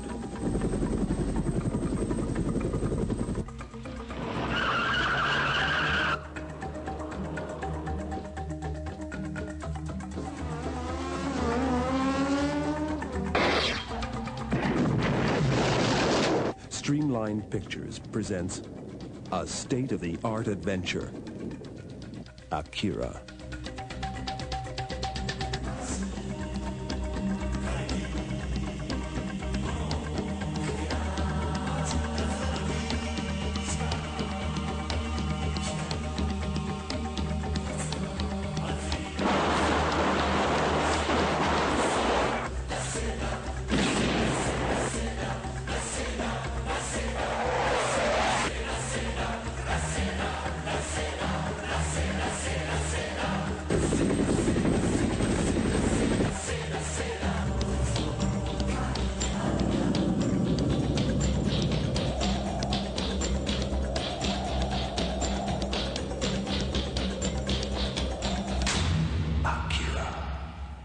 This is one of the first animes I saw. This and Ninja Scroll. I still never seen it. Animated beautifully. Yeah. And this is one of the movies I saw where you realize more than Disney makes animated films. Yeah. I think I was probably a little too young when I saw it. Yeah, me too. Because I remember like when that girl gets raped by the bikers and shit. I was like, I'm uncomfortable with this. Which you should be. Yeah, I hope. I wasn't like, this is animated beautifully. Very authentic animated rape scene. But you go into wow. I just mean like you go into it thinking like, I'm gonna get like an animated sci-fi movie, and then like it's actually this really dark, I don't want to say film about society. But yeah, I mean it is. Anyway, Brad. It's our new thing. It's about a society. Yeah, Rush is about a society. It's an animated classic. I think it kicked off the American animation, people who love anime this this work crossover in America. I could be wrong, but it feels like it. I think it certainly became a lot more mainstream then. Yeah, mainstream. Yeah. And to be honest, it's probably taking me 6 or 7 viewings to kind of figure out the plot. Right. It's a lot of very traditional cyberpunk motifs in there. Yeah. I mean, it's But really, the standout is the animation. Like, it's gorgeous to watch. It was at the Esquire, I think, last year for midnight. Seeing it again on the big screen was just like amazing. I was laughing. Me and James do the same sound at the same time and the same pitch. We're both like, that sounds like a waste of a night. I need to pick up the Blu-ray at some point and finally watch it. It's always like $10 at Best Buy. Yeah. It's one of those things that like I should rewatch it, but you won't. It's tough. Yeah, it's pretty to look at, but I still got a few more episodes of Dragon Ball to... Z Kai to finish. So yeah, I'm busy. Sometimes some movies you really got to get ready to watch. Yeah. I have a beautiful copy of Schindler's List. It's never gonna get watched again. Aww. Anyway, Zach? Oh, sorry. No, maybe it should have been on my 88, but it's also on the 89 list. So I think if you didn't put it on 88, then this is your No, I think your totally opportunity. This is your massive man. You probably couldn't see it in 88. It was probably in Japan in Japanese. There was a lot of like Disney cartoons that were released in 1989, like reissues on Box Office Mojo. Like, should I put this on here just to be an asshole? I did not. Zach? Cool. My number 5 is a biopic that I still really enjoy. My number 5 is My Left Foot. He astounded audiences in My Beautiful Laundrette, Room with a View, and The Unbearable Lightness of Being. Now, Daniel Day-Lewis gives the greatest performance of his career in a film about life, laughter, and the occasional miracle. My Left Foot.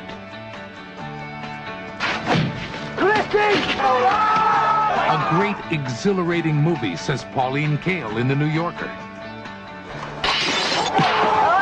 A titanic triumph, says Rex Reed. Intelligent and beautifully acted, says Vincent Canby in The New York Times. And Siskel and Ebert call it enormously entertaining. 2 very enthusiastic thumbs up. One of the year's finest films. Daniel Day-Lewis, My Left Foot, the highly acclaimed film by Jim Sheridan. What's all about Daniel Day-Lewis? I don't know what the movie's about. Well, he hits his head on like a soccer ball. Yeah. I want to point out I've never seen that trailer for this movie before, and that was hilarious. I know you different one because I can find it. The movie, however, has funny moments, but it is a very serious story about Christy Brown, who is an Irishman born with cerebral palsy, who learns with the power of his left foot how to paint. Roundhouse? And roundhouse kick people. Just the way you described that, it sounded so dumb. He learns the power of his left foot. I know that's the synopsis of the movie. Yeah, I know. I go, that just sounds stupid. I know. I know. It's an inspirational story, which inherently sounds cheesy. Jim Sheridan's a great director, did The Boxer in America and a lot of other things, but this is the one I think he'll be remembered for the most. And it's obviously because Daniel Day-Lewis, wins his first Oscar for this, but also it's the most method he got up to that point, where he was like sitting in that wheelchair for months doing this thing and like just staying in there. And we all know Daniel Day-Lewis will get into the role to the point of insanity. And he's wonderful in the film. Brenda Fricker, who's also in the film, is magnificent. It's beautifully shot. I like the film a lot. I haven't watched it as many times as the other films on my list, but it's a film that still sticks out to me. Like, I enjoy a story of someone overcoming the odds, and this one in particular, I work at a thrift store that helps physically and mentally disabled people, and so like a film like this, means more nowadays than it probably did when I first saw it. So like just watching someone overcome those odds. So I enjoy those kind of films. So yeah, number 5, My Left Foot, definitely deserves to be on the list, man. Cool. Despite that hilarious trailer that sells this as if though it's a fucking road trip movie. I was gonna say, speaking of movies that aren't comedies sold as comedies, like roll back to when the title comes on, beep doop beep beep doop, My Left Foot. This summer from. There is humor in the movie, and the moment, like one of the moments they are showing, like does have like impact, but like it's. Right. This trailer is a wonder. Oh And my goodness! I don't. The brilliant mind of Harvey Weinstein. Yeah, it's like, is this? I don't. What is Miramax doing trying to sell it this way? Because they're gonna walk out of the theater going like, "Oh, that wasn't the romp at all." But anyway, My Left Foot. It's a great movie. I don't know if anybody else here has seen it, but it's a great film. Cool. Very cool. Ooh. Mic drop. What are we on? Number 5. Number 5. My number 5. This is the only time that I think a Christmas movie will ever show up on one of my top 10s. My number 5 is To be jolly, fa la la la la la la la. After vacationing across America and throughout Europe, Take it, Russ. this holiday season, the Griswolds are going to play it safe. Clark, we're stuck under a truck. They're staying at home. I give you the Griswold family Christmas tree. Hope you're not getting sap all over your sweater, Clark. All Clark wants is a quiet, old-fashioned Christmas. Sorry. Got a little knot here. You can work on that. What he's going to get is the gift that keeps on living. Merry Christmas. His family. We didn't come to impose. Oh, hell, there's plenty of room. Do you sleep with your brother? Do you know how sick and twisted that is, Mom? Well, I'm sleeping with your father. Have you got a kiss for me? You'd better take a rain check on that, Art. He's got lip fungus they ain't identified yet. But no holiday could ever be more deeply touching. We were gonna call, but Eddie wanted to make it a surprise. If I woke up tomorrow with my head sewn to the carpet, I wouldn't be more surprised than I am right now. We're really gonna fly down the hill with this stuff. So genuinely moving. Can I refill your eggnog for you? Drive you out to the middle of nowhere? Leave you for dead? More truly uplifting. Can I show you something? I was just browsing. Or more down to earth. Merry Christmas! If Santa is smart, he'll stay well clear of this joint. It's a death trap. Than Christmas with the Griswolds. Everybody come out quick, look at the lights! They want you to say grace. I pledge allegiance to the flag of the United States of America. This year, let Chevy Chase light up your holidays. National Lampoon's Christmas Vacation. That thing had 9 lives. She just spent them all. You woo, crack up.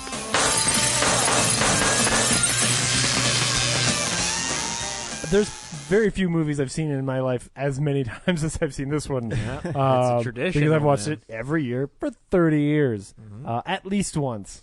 And I would totally disagree. I think what's weird is, of course, I know every line in the movie. What's weird is how many lines in that trailer are either not in the movie or are like edited weirdly or like ADR. But specifically, trailer. I know. No, there's so many good sequels. Well, but even that whole thing where the great uncle is talking about like, oh, if Santa were real, he would do his best to stay the hell away from here. That's not in the movie. Right. But anyway, I adore this movie and think it is the best National Lampoon's Vacation film. Period. Like it's my favorite. I like the first one a lot. I like this film a lot though for the scene in the attic. I thought it's European. Okay, that's interesting. You fucking troll. Yeah. Jeez, yeah. Vegas is the second best for you, right? But no, the scene in the attic where he's looking at the home movies, like it's funny because like the first Vacation doesn't really give you a glimpse into Clark's character that much. Like it does in a different way. This one's emotionally. Yeah, this is actually a good Christmas movie. Yeah, like, it's a good family story. Like, and if there's any arc in the Vacation cinematic universe. It comes from that scene in the attic with Clark like wanting to recapture memories, right?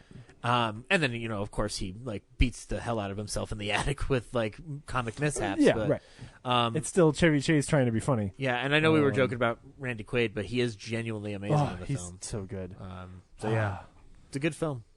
Yeah, it's fun. I always wanted to get polish a sled and go really fast. It's I hate that scene. But every year I wish I could fast forward to that scene. Because it's the most like slapsticky, dumb. But it's adorable. Yeah. But as a kid, you wanted to have the fastest sled. Yeah, no, as a kid I think I probably liked it. Yeah. but as an adult, I'm like, this is stupid. Can we get to the funny bit? Can we get to Randy in a black dickie under a white T-shirt? Because it's great. Anyway, that's my number 5.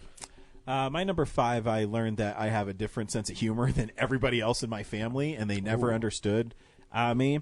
So my number 5 is from a great artist who I love. Is oh shit! You're not the only one. Again? Yep. UHF.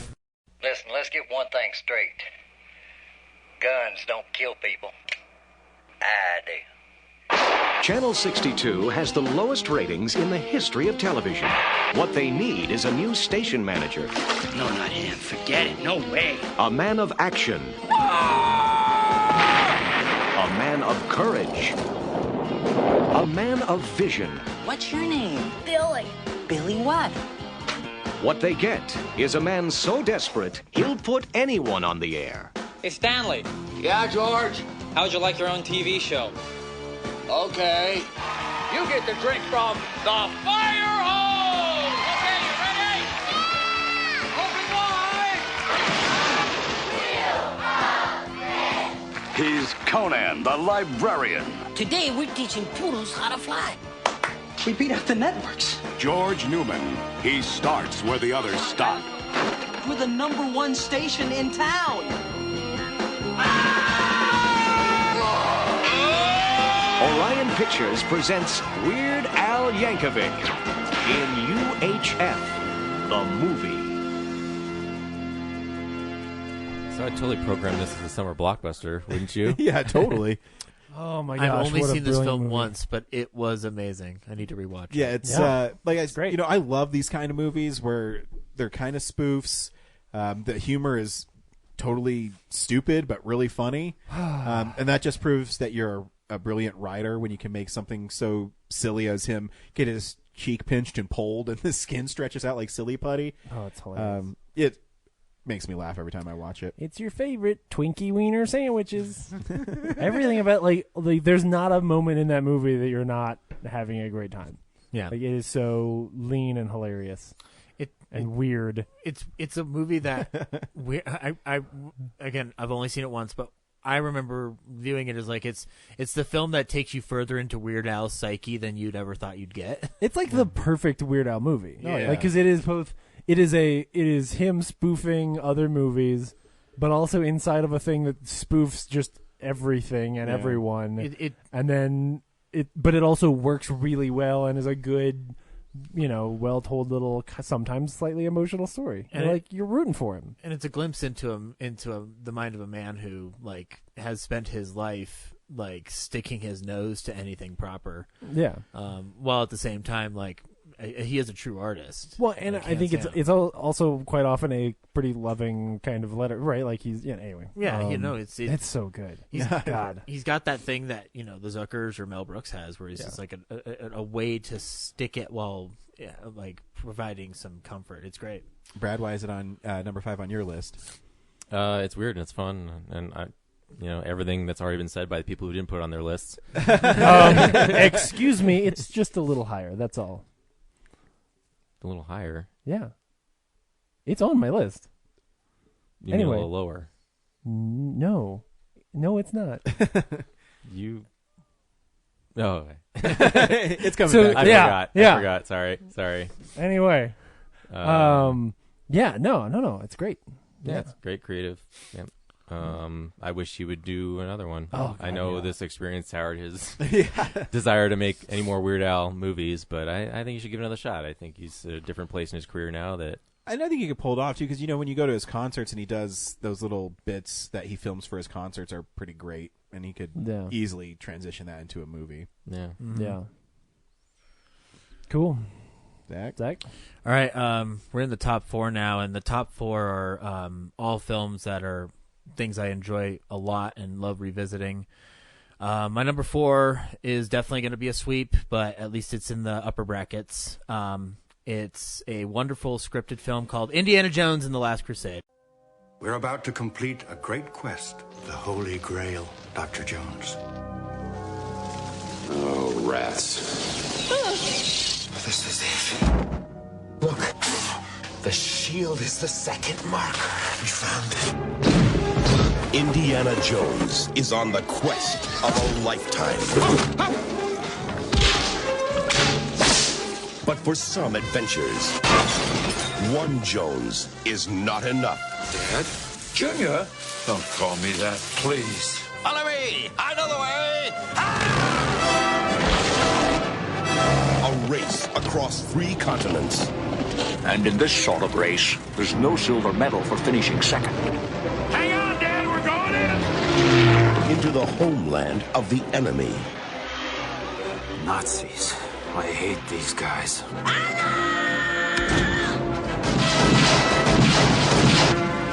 Our situation has not improved. In his search for the Holy Grail. How dare you kiss me? Are you crazy? Don't go between them! Go between them, are you crazy? Where's my father? In the belly of that steel beast. Dad! Junior!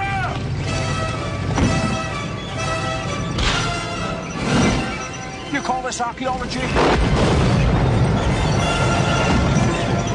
The quest for the Grail is not archaeology. It's a race against evil. Germany has declared war on the Jones boys. Those people are trying to kill us. I know, Dad! It's a new experience for me. Happens to me all the time. Indiana Jones and the Last Crusade. Have the adventure of your life. Keeping up with the Joneses. I don't know. It's not number 1, but whatever. I mean, I don't know anything. No, it should be a number 1, but I already know. I already know what your number 1 is, and I'm really already disappointed in you. Yeah. No, but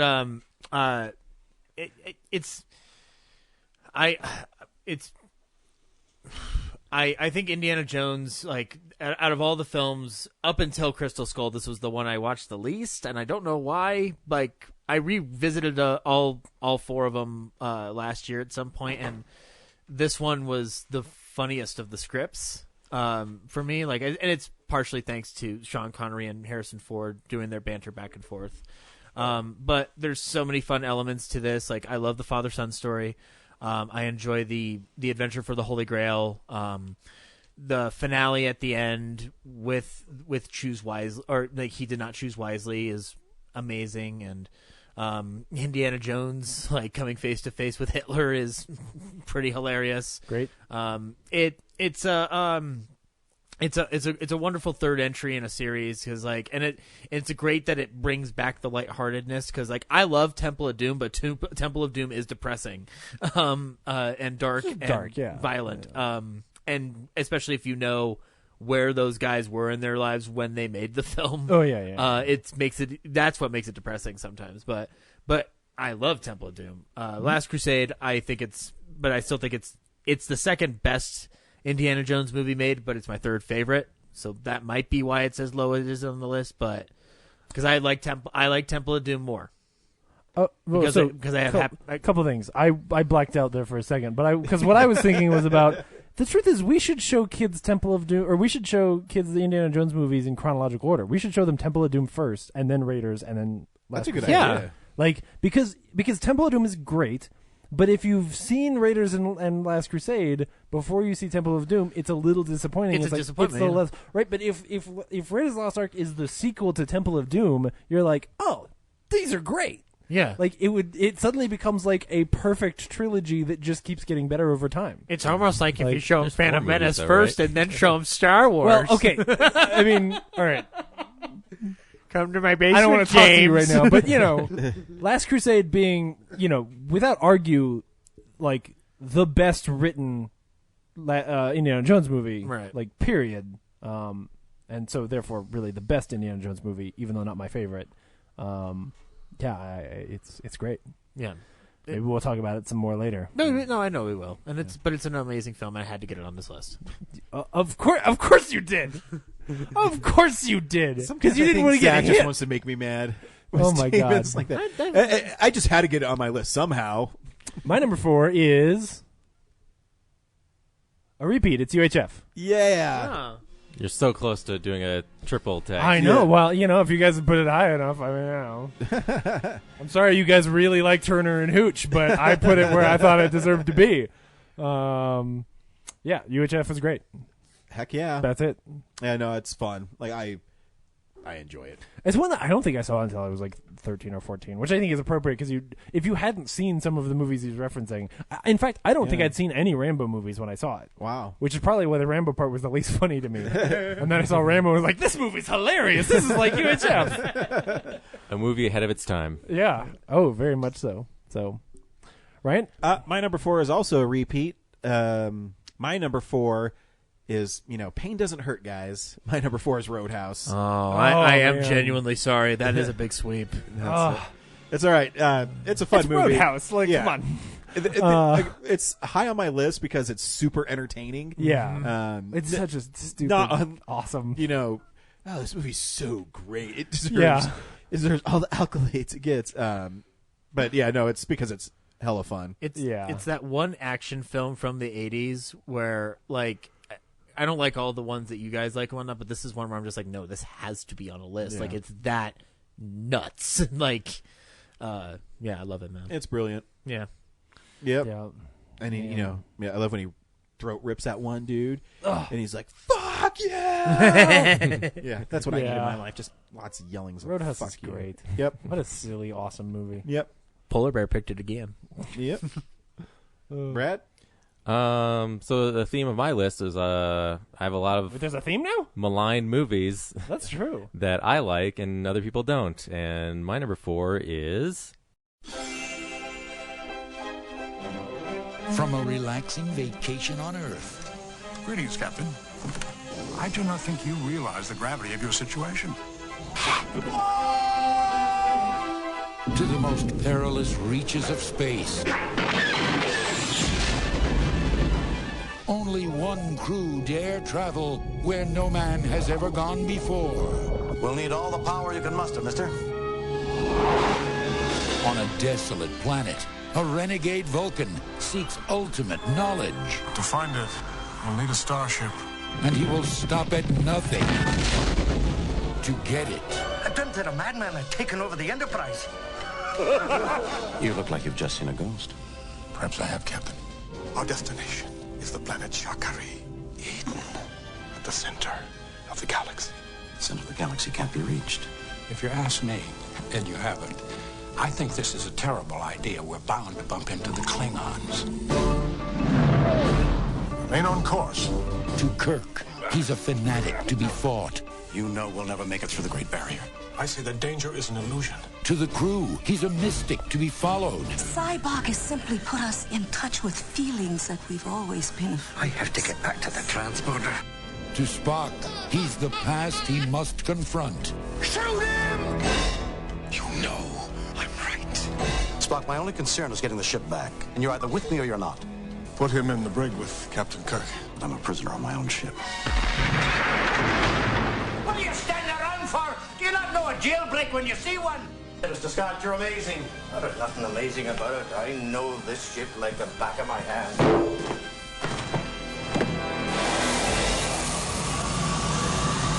Emergency channel open. A hostile force has taken control of our vessel. Put us on a direct course with the Great Barrier. Understood, Enterprise. We are dispatching a rescue ship immediately. Clark! Bird of prey bearing 105, Mark II. Let me do something.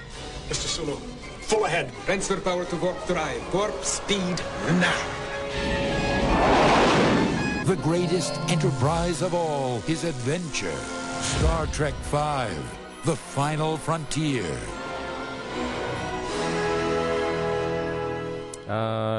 I still like it. It's not one of the best Star Trek movies, but it's still better than a lot of your It's other still a average Star Trek movies. movie, There's the whole budgetary thing of how the finale was supposed to be with this rock monster or something.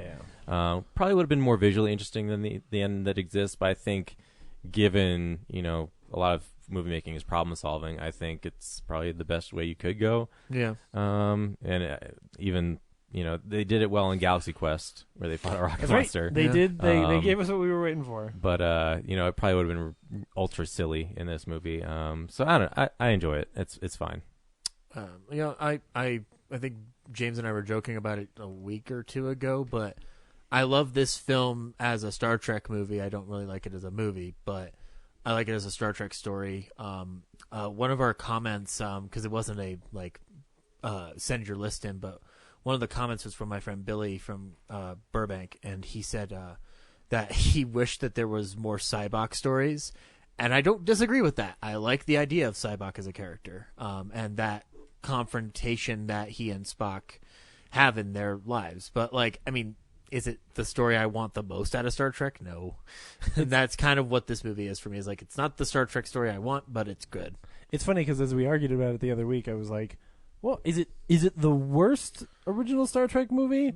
And, we were going back and forth about, okay, is this worse than Star Trek 1? Which one is worse? And then afterwards I was like, oh, but all part of what that makes me realize is, especially in the OG Star Trek movies, there's really not a bad... there's not a bad one. I mean, Star Trek 1 is probably my least favorite because it's the least watchable because it's so slow. But it is also the most cinematic, so therefore it gets some points. There's some really cool stuff in there, but but I also want to fast forward through all the space doors. Right. And each of them have their own benefits and strengths. Final Frontier has a fun atmosphere to it. Part of it is when you smash this movie between Voyage Home and Six, Undiscovered Country. Undiscovered Country, you're like, oh shit. Those two, Undiscovered Country, my favorite, for a lot of people's favorites.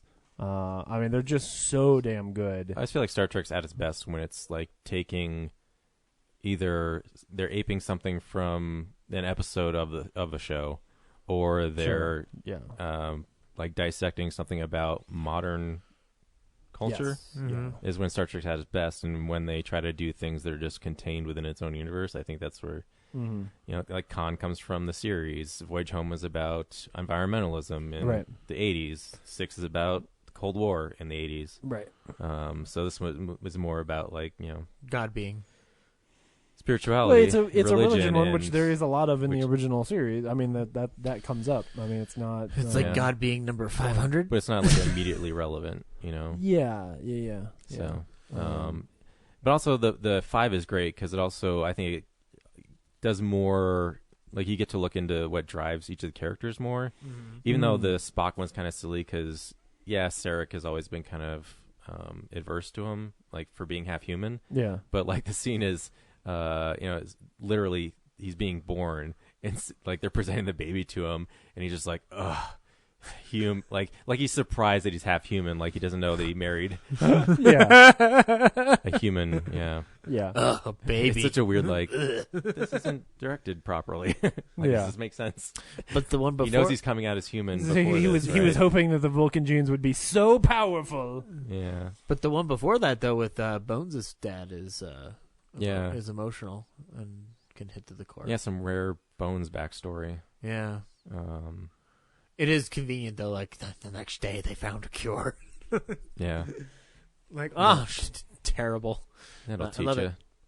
So yeah, Star Trek 5. Cool. Yeah. Worthy of my 4. I like Star Trek. Yep. That movie exists. Yeah. Have you ever seen that one? Yeah. Okay. Yeah, he watched it. Yeah, I wasn't sure if you watched it. Because you did a binge of them, right? Yep. Yeah. And it's, it's fun. Yeah. Zach? My number 3 is appropriate for the logo that selects these movies on our DVD here. I hate you. You equal opportunity offender, you. Yeah. My God. Taking you all down. My number 3 is Batman.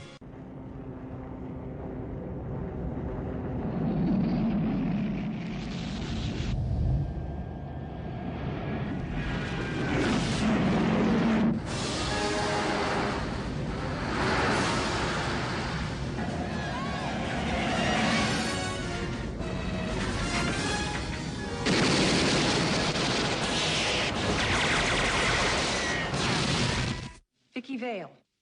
Bruce Wayne. And what do you do for a living? Lieutenant, is there a 6-foot bat in Gotham City? Nice outfit.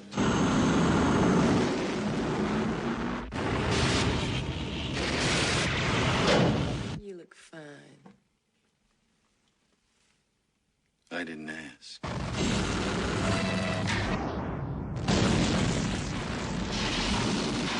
I have given a name to my pain. What are you?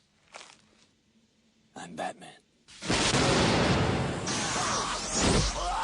did he get those wonderful toys? My life is really complex. Winged freak terrorizes. Wait till they get a load of me.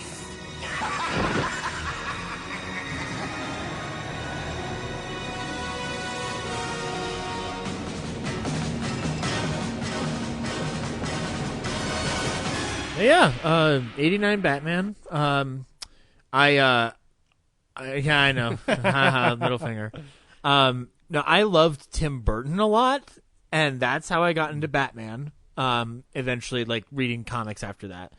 But this film, Batman Returns and Batman Forever and Batman and Robin were very big staples in my life. Like, this one probably more so than any of them other than maybe Forever.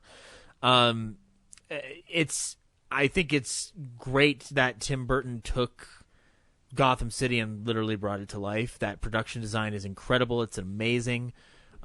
Jack Nicholson's performance still astounds me. Even though we have Heath Ledger, like, Nicholson still blows me away because it's a fun and terrifying performance all in the same breath. Even though it's aged, I think when I first saw it as a kid, I was freaked out. Although the Penguin probably freaked me out more. Yeah, Returns. Returns is way more creepy to me. But I mean, like, it's also some of the things that, like, Nicholson's Joker does in this film, whether it's like deforming his girlfriend's face or like taking her up to the bell tower. As a kid, those things terrified me. Yeah. And also this film, I don't think I've seen a film in a theater more than this film, other than maybe Back to the Future, because of all the flashback screenings that have commenced over the years. And, like, I think I've been to Brad with this film at least 3 times, whether it's a midnight or another flashback. I remember it was literally 5 years ago. We went with Cougar Littlefield, where he dressed up as a Joker, Brad dressed up as Batman, and we went twice in that weekend that it was playing. And I have fun going back to watch it, like, every time on the big screen, because it does still feel like an event movie, even though obviously it's aged and it's not the best Batman movie ever made. But yeah, it is. Or at least, but okay, all right. I mean, for I other watch it, people, but yeah, I still think it's fun. It's still worth a watch. I think it still works. I know it feels campier today, but I've been able to watch things more in context, and I mean, I would, if I had been like old enough in '89 or existed in '89 and saw this as a kid, like, I would have like been like any other kid, like buying the Batman cereals, buying the Batman toys, buying the Batman video games, right. All those things. Like, it's a great film. I think it's not my favorite Tim Burton film, but I think it's the film that Tim Burton's still riding on to this day. Like, he's the one who, and like anybody who's upset about superhero movies, like, I don't want you to blame Marvel anymore. Go blame Tim Burton, because he's the one who starts this whole mess. If you really want to think about it, because he's the one who makes it profitable. But yeah, number 3, Batman. Yep, that movie exists. Marvel's the one who made it profitable and good. Yeah, I always have an. Yeah. It holds a place in my heart. This movie has a place. Yeah. Just not your top 10. Not on my list. Just not on my top 10. Yeah. It's your number 11. If it is. It really is. Right. If we're doing, I mean, if not for if Steel it were Magnolias, if it were 92 and it was Returns, Returns would be on my list. You'd be singing Susie and the Banshees face to face. Oh, it's me. Okay. Yeah, wake up. So my number 3 is kind of like a movie for Brad's list, sort of. This is a movie that a lot of people kind of shit on as being the weakest of its series. But as a kid, it was my favorite one. And I see the cracks now, but I still think this is a fantastic time and one of my favorite, like, franchises of all time as well. So my number 3 is this movie. Oh, snap. It's really hard to not say the title. No, I know. Oh. We're trying to not say the titles, right? It's a tag team review. I'm doing this one with you. Oh, shit! Yeah, I knew that was going to happen. Yeah! Do you remember the future?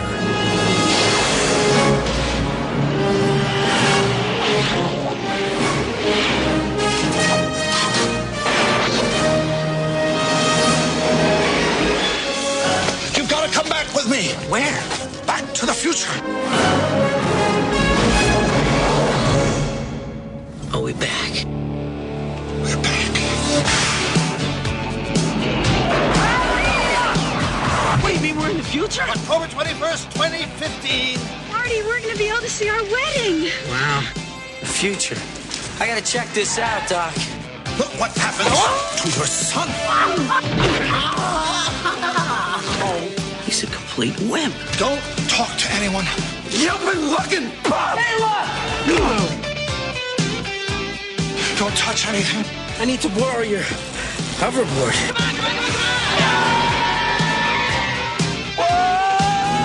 And try not to look at anything. I didn't invent the time machine to win at gambling. I can't lose. I invented a time machine to travel through time. Hey, Doc, I'm all for that. What's wrong with making a few bucks on the side? Now, the time continuum has been disrupted, creating an alternate 1985. There have been a few changes. It's like we're in hell or something. No, it's Hill Valley, although I can't imagine hell being much worse. But they'll all be back. Eat less, slackers! Biff? Hello? Hello, anybody home? Well, that can't be you. You're so big. Michael J. Fox. Christopher Lloyd. Michael J. Fox. We're like a couple of teenagers, you know? And Michael J. Fox. Mom, is that you? Steven Spielberg presents a Robert Zemeckis film, Back to the Future, Part 2. Coming November 22nd to theaters everywhere. Still waiting for Jaws 19. Man, like, that was the thing. When I was a kid watching all those sequences where they go into the future, where I was like, this is the cool... How is it that people think this is not the best of the three? I can't like, wait this for is this so future. great. I know. That's so good. Man. Like, Back to the Future 1 is obviously the best movie of the batch, even It's though the I think they're all tightest, like basically one long movie. Yeah, but very like true. this is the one that got me into Back to the Future, like right, because all the future and everything. It's so creative and all of the like bouncing around and multiple timelines and all that shit, and the fact that they make it palatable to like, you know, a family friendly like action adventure movie. You're like, how did you pull this off? Yeah. But it's so much fun, and those characters are so good. And how they, throughout the whole series, how they do the same things, but they're just tweaked a little bit, so they're not repetitive, but like still entertaining.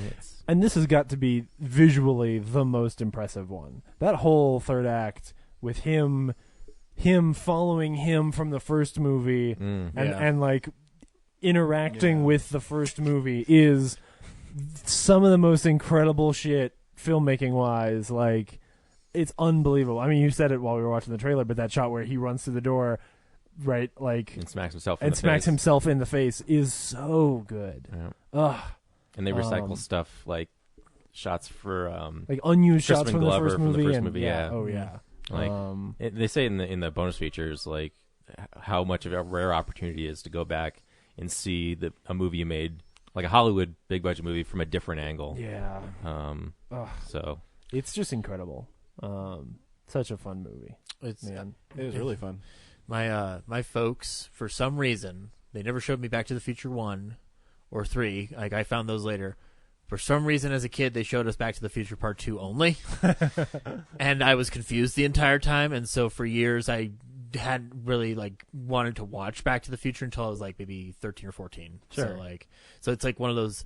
But I remember like hoverboard chase, Jaws 19. You have to have power. Yeah, the cool Pizza Hut oven that I always wanted. Right? Yeah. Those are gosh, things. yeah. But it's a great film, and You watch just like 6 channels at once. Yeah. Why can't I do that? Yeah. I mean, I kind of can. I can get 2 on my TV. I can get 1 on my laptop. I can get 1 on my phone. There you go. You just tape them together. Right? Yeah. I'm still waiting for rehydrated pizza. Oh gosh, rehydrated pizza. Yeah. Also, Man. in the Cafe 80s, there's the Wild Gunman game, which is a joke that Yes. pays off in the third one. Yes. Which is amazing. It's almost as if Zemeckis and Bob Gale are really good writers. Those movies tie together so incredibly well. Yeah. It's so good. Sheesh, man. Yeah. And I think this is the Biff tour de force, because he gets to play like older and younger versions of himself, and then Trump version of himself. Yeah. It's I don't like that part. Yeah. But that part used to be funny. Yeah. He's coming to Denver Pop Culture Con. He's the one back. You should to get the him future. to sign headshots of Donald Trump. No, I'm not going to do that. I respect him too much, but I love his performance as Biff. So throughout the entire series, I think it's one of the best villain performances in movie history. Yeah. It's pretty amazing. It's so good. It's a good film. Yeah, It's a good that scene like on the roof where evil future past Biff is like hunting him down. Oh man, so good. Yeah. My number 3 film is a film I loved as a kid, and I didn't realize how kind of inappropriate it is for a child to watch this movie, because there's lots of cursing and silliness that happen. And being a sports guy, I really enjoy it. My number 3 is Major League. Harry Doyle here, welcoming all of you to another season of Indians baseball. Here's a list of players we'll be inviting to camp. This guy here is dead. Cross him off, then. We'd love for you to come to spring training for a shot at this year's club. By the way, you were with me last night. Who's this chick on top of me? We'd still like to take a look at you at our spring camp. Not sure I can make it by then. Who is that? Serrano. What's his religion? Voodoo. Hey! Willie Mays Hayes here. Play like Mays, and I run like Hayes. How you doing? What the hell league you been playing in? California Penal. Don't you have any proven major league talent? Now, I want to put together a team that'll help us relocate to Miami. You want us to lose? We've been losing. What I want is for us to finish dead last. This year, the Cleveland Indians have a multi-talented team. The first offering just a bit outside. They're masters of the sacrifice. He's looking to sacrifice a live chicken. One whole chicken, just like you said. The double play. Excuse me. I have a much better body than she does. Thank you for me, she really does.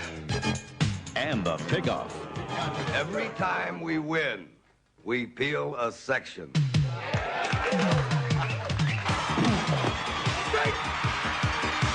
Tom Berenger.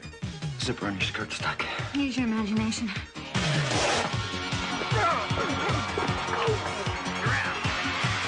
Charlie Sheen. These things make me look ridiculous. Seeing's the most important thing, son. I don't think it's that important. Corbin Burnson. And Bob Uecker. Haywood swings and crushes one towards South America. Major League. That ball wouldn't have been out of a lot of parks. Name one. Yellowstone.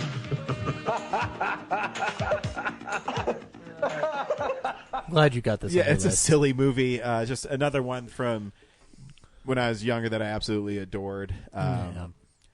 You know, I always love jokes in films that are kind of silly, and one of my favorites in this movie is they all go out eating to a fancy restaurant, and Charlie Sheen is there, and he has a leather jacket with cut-off sleeves, and he has a cut-off shirt as well, and he has a tie around his neck. And they tell him, "Hey, maybe Topper, relax." Not Topper, that's from Hot Shots. They say, "Relax." He's, "I can't. I feel like a goddamn banker in this." It's stupid.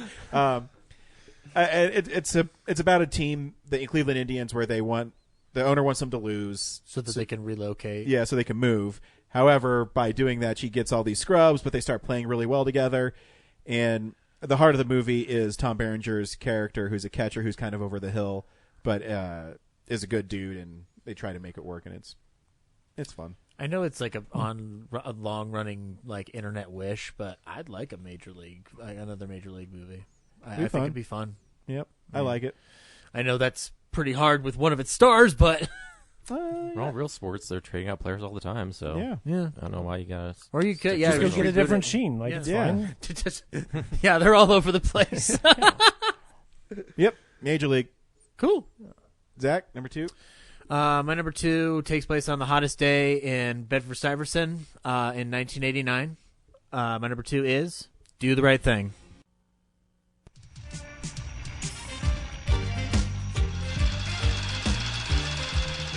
Ooh-wee. It's gonna be a scorcher today. Universal Pictures presents a new film from Spike Lee. Good morning, Miss Mother Sister. Now, Mookie, don't work too hard today. The man says it's gonna be hot as the devil. I've been here 25 years. The South's famous pizzeria is here to stay. Trust me. Mookie, the last time I trusted you, we ended up with a son. I know you can't stand it. You can't stand it. Hey, Sal, I'm looking the brothers from the wall here. You want brothers on the wall? Love. Get your own place. You can do what you want to do.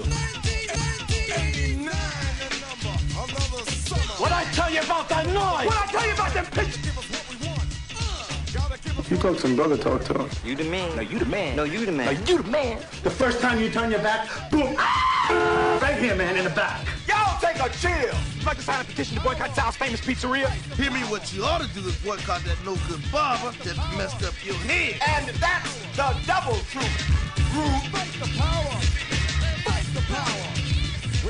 You know, deep down inside, I think we wish you were black. Who told you to step on my sneakers? Who told you to walk on my side of the block? Who told you to be in my neighborhood? I own this brownstone. Who told you to buy a brownstone on my block, in my neighborhood, on my side of the street? I can't even hear myself think! From Spike Lee, director of School Days and She's Gotta Have It. Good people, please. If we don't stop this, we can stop it now.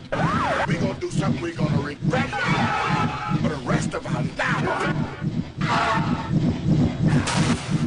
Doctor? Come on, what? Always do the right thing. That's it? That's it. I got it. I'm gone.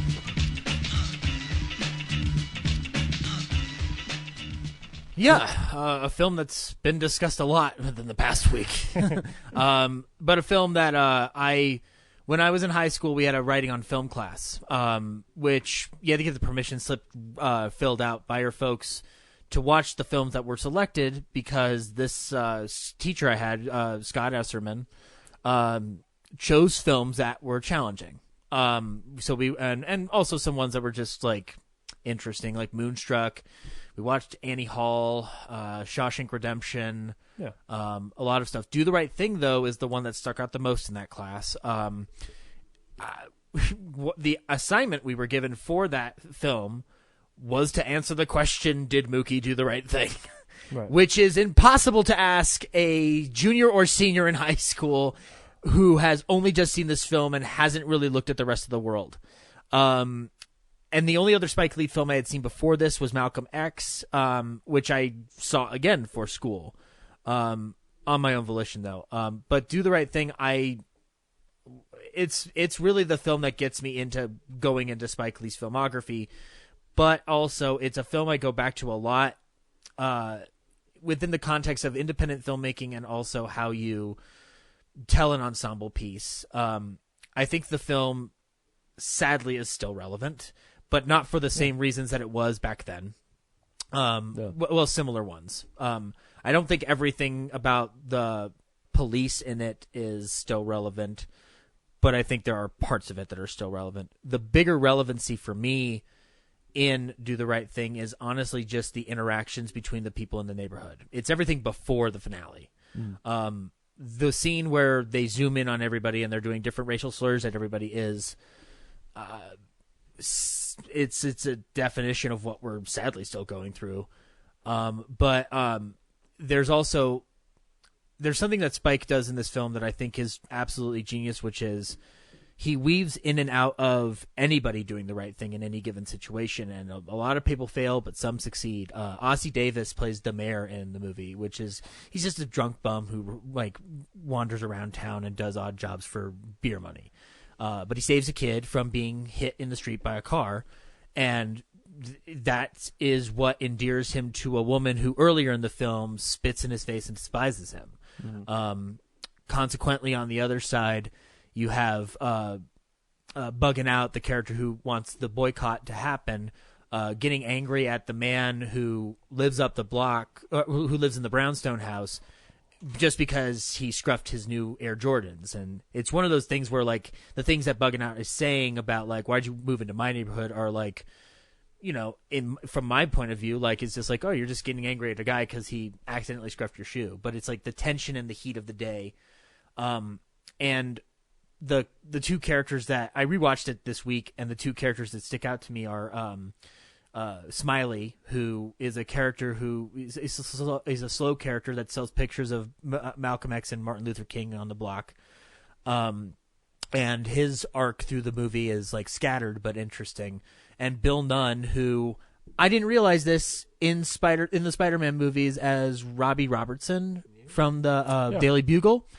Didn't remember, but Bill Nunn passed away recently. But he is one of the most important characters in this film. Not even just for the things that happens to him, but also the things beforehand in the story. Like his speech about love and hate is still an amazing speech. And when I first saw the film, I was impacted by it.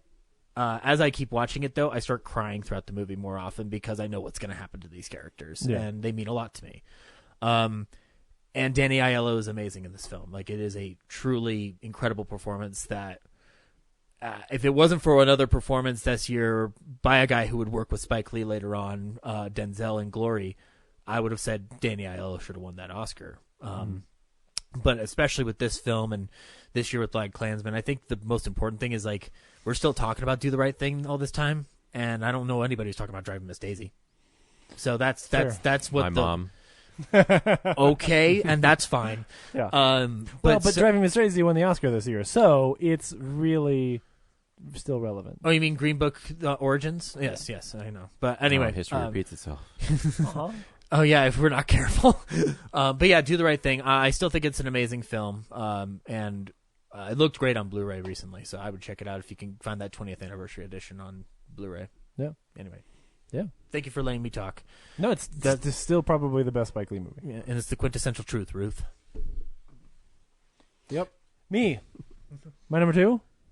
My number two is, this is the second time John Hughes has showed up on my list. This is also my favorite John Hughes film and my favorite John Candy film. My number two. Where do you live? City. Do you have a house? Apartment. Own or rent? Rent. What do you do for a living? Lots of things. Where's your office? I don't have one. How come? I don't need one. Where's your wife? Don't have one. How come? It's a long story. Do you have kids? No, I don't. How come? It's an even longer story. Are you my dad's brother? I'm your dad's brother, all right. Buck Russell had always been the black sheep of the family. I'm stunned that I'm related to you. Until one night. Buck, we have a problem with the kids. We're stuck for somebody to watch them. Oh, please, not that. Can we trust him? My brother, for God's sake. I won't let him get into that Satan stuff or any of the new chicks. I'll leave that for me. Wow. I'm kidding, huh? Now, he's making them breakfast. Cigar? No, thanks. Making them lunch. And making them crazy. What did you do?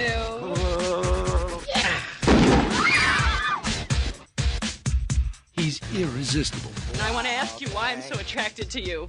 I wouldn't even guess at that. Whoa! He's unbelievable. I'm Anita Horgar. I'm Buck Melanoma. Molly Russell's ward. He's Would you just John Candy. As Uncle Buck. What does he like to drink? I've been leaving the toilet seats up. Is that what the blue water is? It's not good for him, huh? Uncle Buck, the new comedy from John Hughes. You have much more hair on your nose than my dad. How nice of you to notice. I'm a kid, that's my job. Coming soon to a theater near you. Man, so little of the good stuff is in that trailer. I adore this movie, and I always have. This is the one that, like, Cards on the Table also makes me cry just because the last shot of John Candy is so beautiful. Yep. But I adore this character so much. And what's great about Uncle Buck is, John Candy is brought in to watch these kids, and he's like the rapscallion uncle, right? But what everybody misses is that he actually has this really great, like, zero tolerance moral center where anytime that anybody comes after these kids or does anything that is like clearly just them being shitty, but in a normal, like, regular life kind of way, where the clown is drunk, the teacher at school is entitled and self-righteous, and like all of these things that are normal things that people end up facing, and he just has nothing to do with it. It's like, no, fuck this, like. And the way that it really is just, telling the story of how he endears himself, even though he's, the black sheep of the family, endears himself to these kids, while at the same time he doesn't even realize that he has that center, because he's got, that scene when he has to go to the horse race, and he's like, I'm just gonna take the kids to the track with me. I don't have another option, and gets them in the car. Like, it's such a, like, rough moment for this guy that you really like. I just adore this movie. It is all of the heart that I love about Trains, Planes, and Automobiles, all of the, like, fun family character bits that I love about, Home Alone. I just, oh man, this is one of my absolute favorite movies. That I still love and watch all the time. It's a film with a performance that I don't know how it was perceived at the time, because obviously I wasn't there, but it's a film where I'm like, why not? How is John Candy not nominated for something like this in, like, a bunch of different awards? It's a truly complex and interesting performance. Well, and then the girl who plays Tia is, like, I think that's her name. Yeah, the older sister, is great, and her whole plot as well of, like, just being this sort of rebellious teenager, and kind of for good reasons, because her parents are kind of yuppies. Like, and how Buck kind of both relates but reacts to it. Exactly, right. Yeah. Like, he's like, no, I understand where you're at, but at the same time, I also know where this goes. Yeah. And none of this is any good. It's a character trope and a character arc that I enjoy thinking about, and when I see it in films, or if you're inspired to write and you write something of that, I will go back to that kind of thing. I don't know if this is the origin point, but this is one of the best ones to do it. It is like it's also such a underappreciated John Hughes film, right? Like, everybody talks about 16 Candles and Breakfast Club, and, like, those to me are, like, the least watchable of his films. Like, this is actually where it's at. Like, this is where he's, like, firing on all cylinders, making, like, great and that scene between John Candy and Macaulay Culkin, which in the trailer not even as funny as it is in the movie. Yeah. Partially because they put that, the cop music underneath it, and you're like, stop. That's not what's great about that scene. Yeah. What's great about that scene is that there's this 5-year-old who is, like, grilling him anyway, but it's a good job of selling it. But, yeah, sure. But it actually, like, takes the piss out of that scene almost. That scene is the whole reason we were compelled to watch it as kids, because that was the scene they'd show on the Disney Channel or ABC Family or whoever was showing it. Like, that's how you get the kids, because Home Alone, Home Alone was the entry point for us. It still has that, like, wacky sensibility where you're like, okay, how the fuck did you get a griddle? What house is this got a griddle big enough for those pancakes? What is going on here? James, I don't care. He made a giant pancake. It doesn't matter. Like, the fun of those moments, and here's this guy, like, trying but doesn't know how to try, and it's just great. Ryan, you've got that space in front of your house. Let's build an addition. A giant griddle. And build a giant grill. Done. Make Just those for pancakes. I can't do it. Who needs a front yard? Anyway, Uncle Buck, one of my absolute favorites. So the daughter's name is Tia? I think so. Which is Spanish for aunt in Uncle. Is it really? Yeah. Oh, that's funny. Okay, now I gotta look. She's one of those actresses that, like, you saw for a while and then I've never seen again.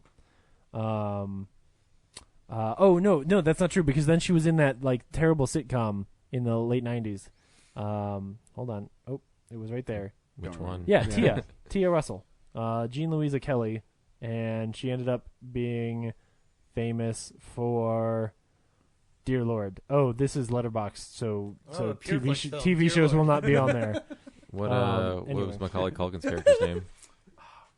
Just as I close the app again. I was curious if Miles Hughes wrote that on purpose, but anyway. Miles, Tia.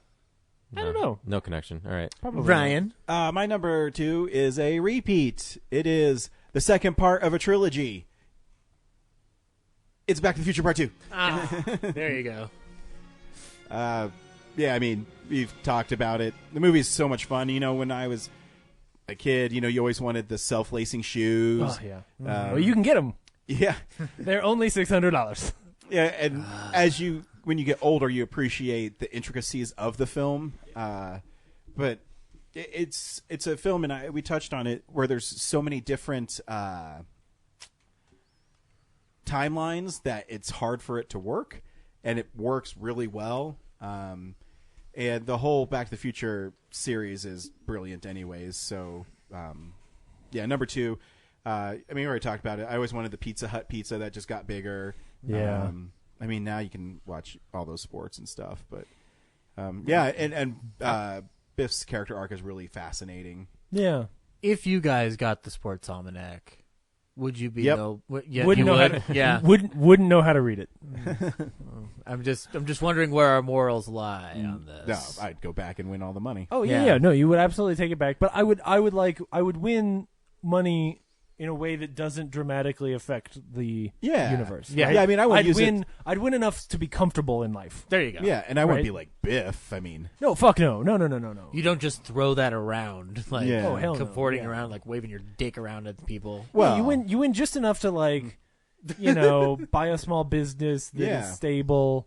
A fix-it-up shop. Actually, no, I take that all back because you've also been to the future. If So I sales would slow, you pop into the almanac for a little bit. exactly, yeah. Place another bet. You win enough money to buy some stocks in companies you know are going to do well because you're from the future. Knowing me, I'd still screw it up and bet on every team Michael Jordan's managing currently.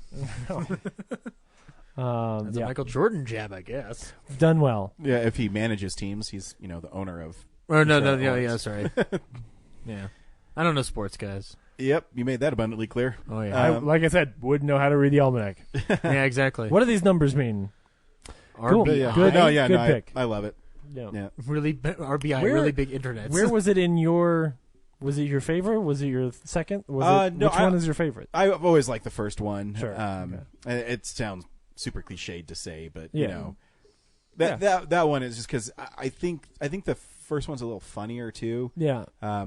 And its motivations are really clear. Yeah, and when you're a kid, you always gravitate to stupid things. Riding a skateboard and hanging onto the side of a Jeep, I always thought was cool. Yeah. Also, Taya Leone way prettier in the first one, or Leah Thompson. Way prettier in the first one than. I don't like the fake stuff. It's terrible. Yeah. Obviously it fits the story, but I'm just saying. Yeah. I like her I think it's intentionally fake. Like it looks like she's wearing Khan's chest. Yeah. It's just anyway. I've always liked the 50s and the 60s and the music from there. Yeah. So I really connect with that stuff. Right. You always wanted to drive 55. Yeah. Yes. Yeah. Yeah, I love that movie. Yeah. Oh, from the first one. Yeah. I cool. love the second one too, obviously. Yeah.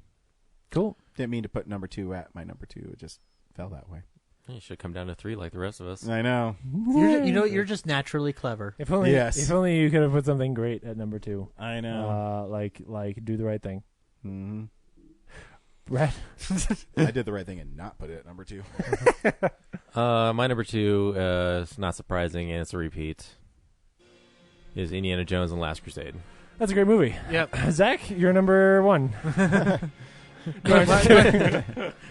I deliberately didn't talk through the other ones so I could save it for this moment. No, I know. Too bad. We can talk about it in a second. Yeah, you actually spoiled it a bit before. One of the best scripts of movies I've ever experienced, because I a lot of these I recently actually rewatched before the show, and just there's the foreshadowing that exists in the movie that pays off later, like you get a little young Indiana Jones backstory. Like it's a fun action sequence to get you sucked into the movie. Yeah. But that scene ends with just a tiny glimpse of like how fractured the father-son relationship is. Right. How obsessed that his dad is with this his own quest, and then when Indy's at the university and he's introduced in class, he has that speech of like, this is archaeology. It's about facts. If you want truth, you need to go to philosophy class. Yeah. Which is incredibly relevant today. Right. Because people throw around truth, right, wrongly. Yeah. So and then there's no, I forget what the other things, like there's no this, there's no that, and there's definitely X never marks the spot. Yeah. And then like a couple scenes later, the X in the library does mark the spot, and like it blows. And it's set up Indy's mind. so well. Yeah. I mean, the action scenes are. I mean, the truth is, like, if I had to be honest, it is the best of them. Yeah. My heart's in Raiders. Because it's Raiders. Raiders is straightforward. It's like an action adventure romp. It's a serial. It's got Belloc, and I love it. Like, it's the. But like Crusade has so many more layers to it. Yes, Crusade is. And it's more about the characters than it is about the quest. Yeah. So. Yeah. Which is interesting because it's the and Last Crusade. And it's funny that you pointed that out because like that first scene, I think people point at as like a corny, like, oh, it's you learn how he learns to be afraid of snakes and get that and get his lip cut. And you're like, no, like that scene is about, like you said, it's about his dad's obsession with this thing where, yeah, it starts with this fun little adventure, but it's really about that moment when he gets home and his dad doesn't give a shit or stand up for him or anything.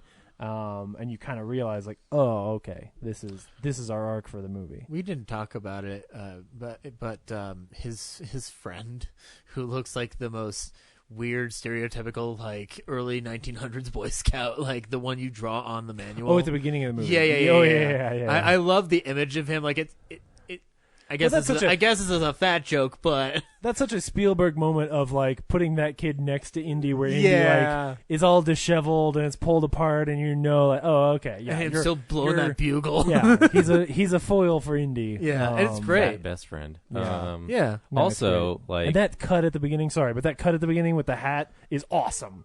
Where it as the music cue comes in, the transition, because the guy puts the hat on him, and then he pulls up, and it's in the rain on the boat, and you're like, great editing. Fuck, this is great. Also, about the fractured relationship, like Indiana Jones, because his father has left him to grow up on his own. He adopts the look of the adventurer, that chases him. Right, exactly. Which is also like a great foreshadow. Like, right. It's amazing. Right. And ties into the whole Indiana Jr. thing and all of it. Ugh. And then you go to maybe one of the most emotional moments in any of those movies where he's like so close and almost has the grail, and his dad's like, no, let it go. Oh, yes. And you realize, like, I mean, what an incredible moment. God. I gotta go home and watch Last Crusade. Mm-hmm. It's so good. Yeah. Yep. Good pick. Yeah. Yeah. Great. Zach? Number one. Actually, I just had this epiphany of what Zach's number one is. Yeah. I made this list and I forgot it already. Yeah. My number one is, like, out of any of the films on my list, means the most to me because it is a family thing. And I also enjoy it to this day because of how insane, irreverent, and excellent it is. That's right. My number one is Bill and Ted's Excellent Adventure. Now, a motion picture so grand, so magnificent, and so vast, it spans 7,000 years. No way. Yes way. But it starts with Bill. I'm Bill S. Preston. Who was Joan of Arc? And Ted. Noah's wife. We're in danger of flunking most heinously tomorrow. A force from the future. Can we go anywhere we want at any time? You can do anything you want. Is putting history at their fingertips. Let's reach out and touch someone. They're traveling through time. How's it going, Royal Ugly Dudes? Put them in the Iron Maiden. Excellent! Execute them. Bogus. How's it going, dude? Speclet, stay au l'air. And they're making a big impression. Historical babes. Now they're home. Everybody get together, remember who your buddy is. To trash the 20th century. We got a live one here. Keanu Reeves, Alex Winter, Napoleon, We're from history. Billy the Kid, Oh my God. Joan of Arc, Sigmund Freud, Tell me about your mother. You a musician? Beethoven, Genghis Khan! Abraham Lincoln, Party on, dudes! Socrates, George Carlin. We're history. If you guys are really us, what number are we thinking of? 69, dudes! Bill and Ted's Excellent! Excellent! Excellent Adventure. Party on, dude. Yeah. Better than Latin. No, I'm just kidding. Yeah, better than everything on my list, to be honest. Well, so the thing is It's like The Faculty all over again. This is a situation. So I mentioned the Back to the Future Part 2 thing. So like they showed us that first, and I don't remember when. Like it was definitely before the age of 7, but around the age of 7 or 8, my folks picked this from the library. My mom said she actually watched it on video or like in a theater when she was pregnant with me, which is funny. Excellent. But I remember just being like amazed by the ridiculousness. Like I love like Mel Brooks, Carl Reiner, like stuff like that, like where wacky things happen for a reason but without a reason, whatnot. Like it's slapstick, goofy humor, stuff that Ryan likes too. I think it stems from this, if I really had to pinpoint it, because Bill and Ted's Excellent Adventure, story of two, airhead teenagers have to pass their history report. They get help from Rufus from the future, who gives them a telephone booth time machine, and they go back and they collect historical figures to help them complete their report. This movie makes no sense. It has no really cohesive what do you call it? Like Bible of like character integrity or anything like that. Like there's no, like we're trying to make a third one right now. It's going to make as much sense as Bogus Journey did, where like nothing has to be connected to the first two films other than they're destined to save the world with rock and roll. That's it. It wouldn't matter how long it took to get there.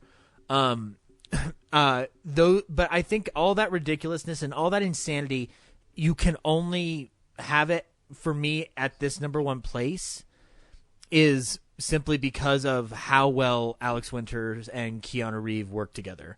Like that pairing is, I'm not going to say it's the best of all time because that's like a, huge statement to make, but they are among the more solid comedy duos of recent memory that still stand in people's minds.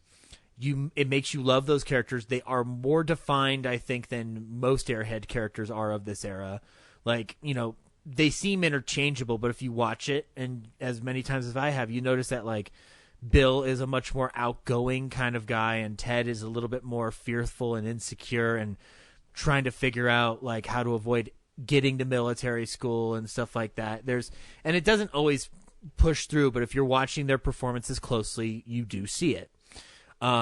And I think that the two people who wrote it like did a great job creating these characters and defining them as well as they do.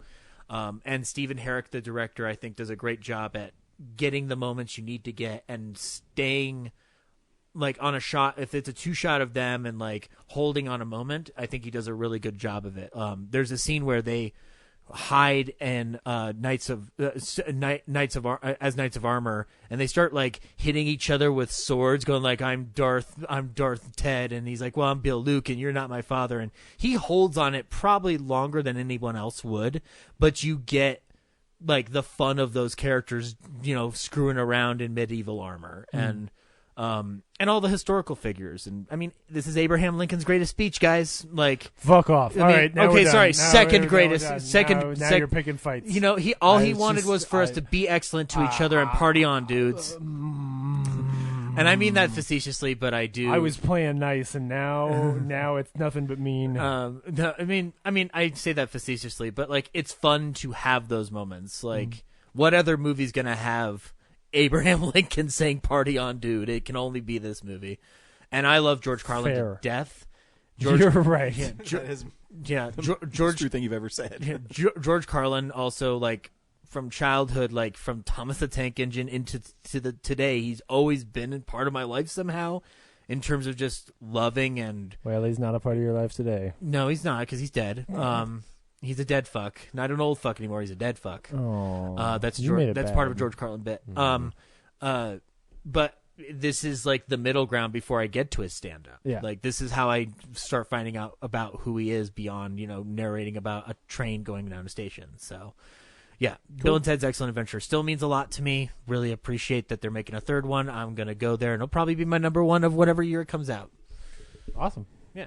Well, that was a great podcast, guys. Yeah. I have no reason to keep going. James and I obviously have the right answer here. Our number one. Number one. Tag team review. Yeah. Also a repeat. Indiana Jones. I think it's the only one that crossed all 4 lists. Yeah. Totally. Which it should. Yeah, because it's the best movie of the year. Hands down. It's the best Steven Wrong. Spielberg movie of the year. Hands down. It's the best Indiana Jones movie ever made.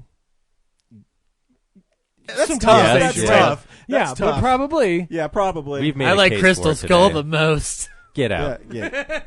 Yeah, Crystal Turn Skull's that fine. mic off. Oh, It's always Zach's done for the day. it's one of those films that is so fun to revisit. Where I Even always watching that trailer. Oh yeah, I was like, oh, the boat scene. Yeah. And sorry, go ahead. No, I mean I'm totally hijacking yours right now. Because I love the character of Indiana Jones, and I think he's most defined in that film. Yes. And even when he falls in love with turns out to be the villainess or whatever, Which is just his fault because he should still be with Marion. I mean, Yeah. come on. I mean, he can't help it. He's so ruggedly sexy, But it's everything about it's just fun. The mystery of X marks the spot, and the journey when you're in actually looking for, when you're in the cave, getting there when you're looking for the Holy Grail is amazing. Not just sometimes the special effects, but you brought it up at the end where, he's hanging on to him. He's let it go. It's not worth it. It's not worth it. And in the scene where he is actually the one holding on to Indy, like it's all perfect. Like it's one of those moments that I'm sure as a writer they were like when they got to that moment they were like, we're fucking smart. Yeah. This is the winner. I just realized though, like in the university scene, he's talking about how like he's skeptical and everything, but he just recently saw a bunch of Nazi faces melt from an arc that opened up, and Yeah, but that never happens. Did he actually see him? Because remember, he didn't look at it. Keep your eyes shut, Marion. Don't look at him, Marion. but he knew not to look, so he had prior knowledge of how to defeat the arc. He believed that whatever was coming out was bad. So Yes. he does believe in things. And I also love too one of the very last moments in the film is you get a little more into Indiana Jones, and he says, "Why do you keep calling him Junior?" And he says, "Because that's his name." The dog. The dog's name was Indiana. And the dog Indiana.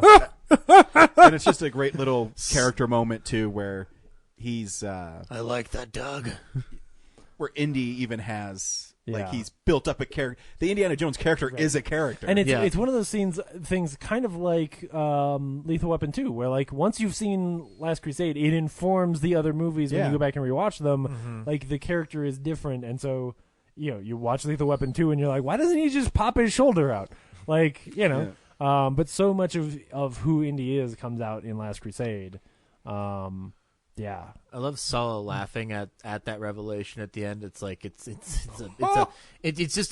You are named after a dog. It's just the most relatable thing the audience can do. Is just like, wow, we spent So 3 good. movies that are all based around a guy who's named after a dog. he's a superhero. Yeah, so he that's is. a superhero name. It's wonderful. It's so good. Yeah. Yeah. I genuinely probably am gonna go home and be like, I think I'm going to. I have to put on Last Crusade. And Denholm Elliott as Marcus Brody is still one of it's a character I love. Right. I don't know if we talked about it. Wait, we talked about it when the trailer was playing. The stunts are incredible. Oh in yeah, the film. Yeah, Still I mean that a pre-CGI world. Yeah.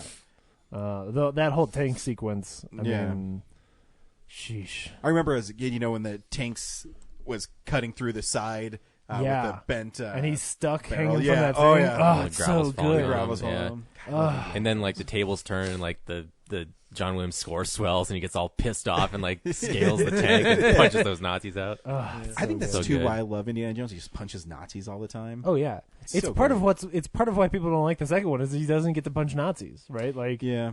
you know, So he's at his best when he's punching Nazis. Yeah. You know, he's at his second best when he's punching cannibals. yeah. Third best when Speaking he's of alligators. Third best when he's punching communists that are dressed like Nazis. Yes. So Still a fun movie. Or Ray still Winstone. fun. You just have to watch it with your eyes shut. Well, I mean, if you're talking Don't about, look at it, Marion. I think Kingdom, the Crystal Skull is the fight in the diner is amazing. I think the the motorcycle- diner fight's good. Yeah. Yeah. The motorcycle scene is good. Anything that doesn't have CG in it, pretty all right. Yeah. Even the opening sequence of the truck Oh, chase yeah. inside of the warehouse is really cool. The hat blowing into the wedding. An amazing shot. Yeah. Yeah. Did you take in high school? Did you take physics with Schallhammer? No. He used to dress up as Indiana Jones Did he? for classes. It was awesome. Who was the other physics teacher? She was old and bitchy. Did she dress up like Indiana Jones? I forget what she was. Miss She Jerk. really discouraged me from enjoying Indiana Jones. Oh, her name was Mrs. Jerk. Yes. Mrs. Bitch. Mrs. Butthead. Miss Belloc. Yes, Miss Belloc. They call her Beloche. Yep. She gave me Best bad movie of the dates. year. But the And shadowy since 2 out of the reflection 4 of of us you. picked it, we win. Yeah, on average, the best movie of the Yes. year. I mean, when you really look at the numbers. Pretty much. Yeah. I mean, being number 4 dragged it down a little bit, but yeah, It really right. tipped the scale. Yeah, it did. Yep. Yep. Anyway, it's a great podcast. You still yeah. Yeah. Yeah. Brad. I have a number one, What you was- guys. What was Brad's? Who could know? Is it still a mystery what mine I think is? it's Parenthood. I think it's the greatest number one Brad could ever have. I think it's Pixar's Knick Knack. Short film is a really controversial choice. I feel sorry for those of you who weren't alive or were barely alive to experience the summer that was '89. Yeah. Nothing has even come close to it. The amount of hype there was for this movie, and the merchandising and the advertising. It's for Transformers: The Last Night. Before this, the only comics claim to fame was Superman, Fred just rolled right through that one. That was good. and then Superman's a great Yeah. movie. almost 10 years later, more than 10 years later, finally something else. Spider-Man Mentioned 2. Yes. Yeah, just think. The '89 version of Spider-Man 2. In 13 short years, we would have Spider-Man. Ben Affleck's Daredevil. The pinnacle of comic book movies. So comic book movies are slow to develop in the movie world. But anyway, back to 1989. My number one is obviously... There's still another joke here. Oh, Batman. Oh, there's no trailer because we already did it. Because somebody... Yeah. Yeah. Should put a second had trailer good, in. you I'll had do a it again. good chance I have all the because- power.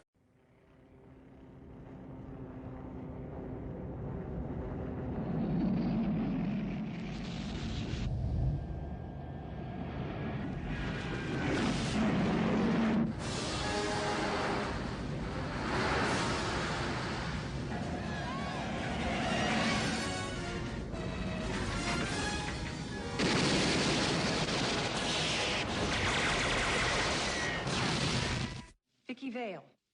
Bruce Wayne. And what do you do for a living? Lieutenant, is there a 6-foot bat in Gotham City? Nice outfit.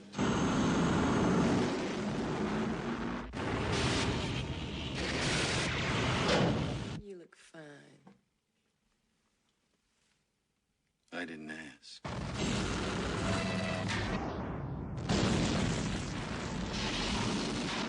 I have given a name to my pain. What are you?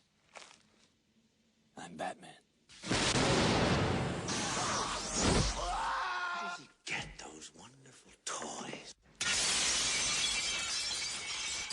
My life is really complex.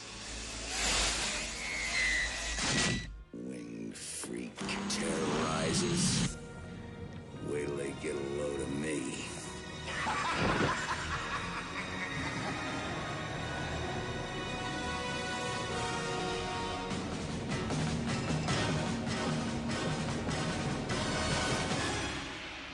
You had a good chance because, like, you knew Ryan and I weren't going to put it on. I know, our list. I was so close. Like if that could just been merciful, you know. You didn't count on the fact that I do too love this film.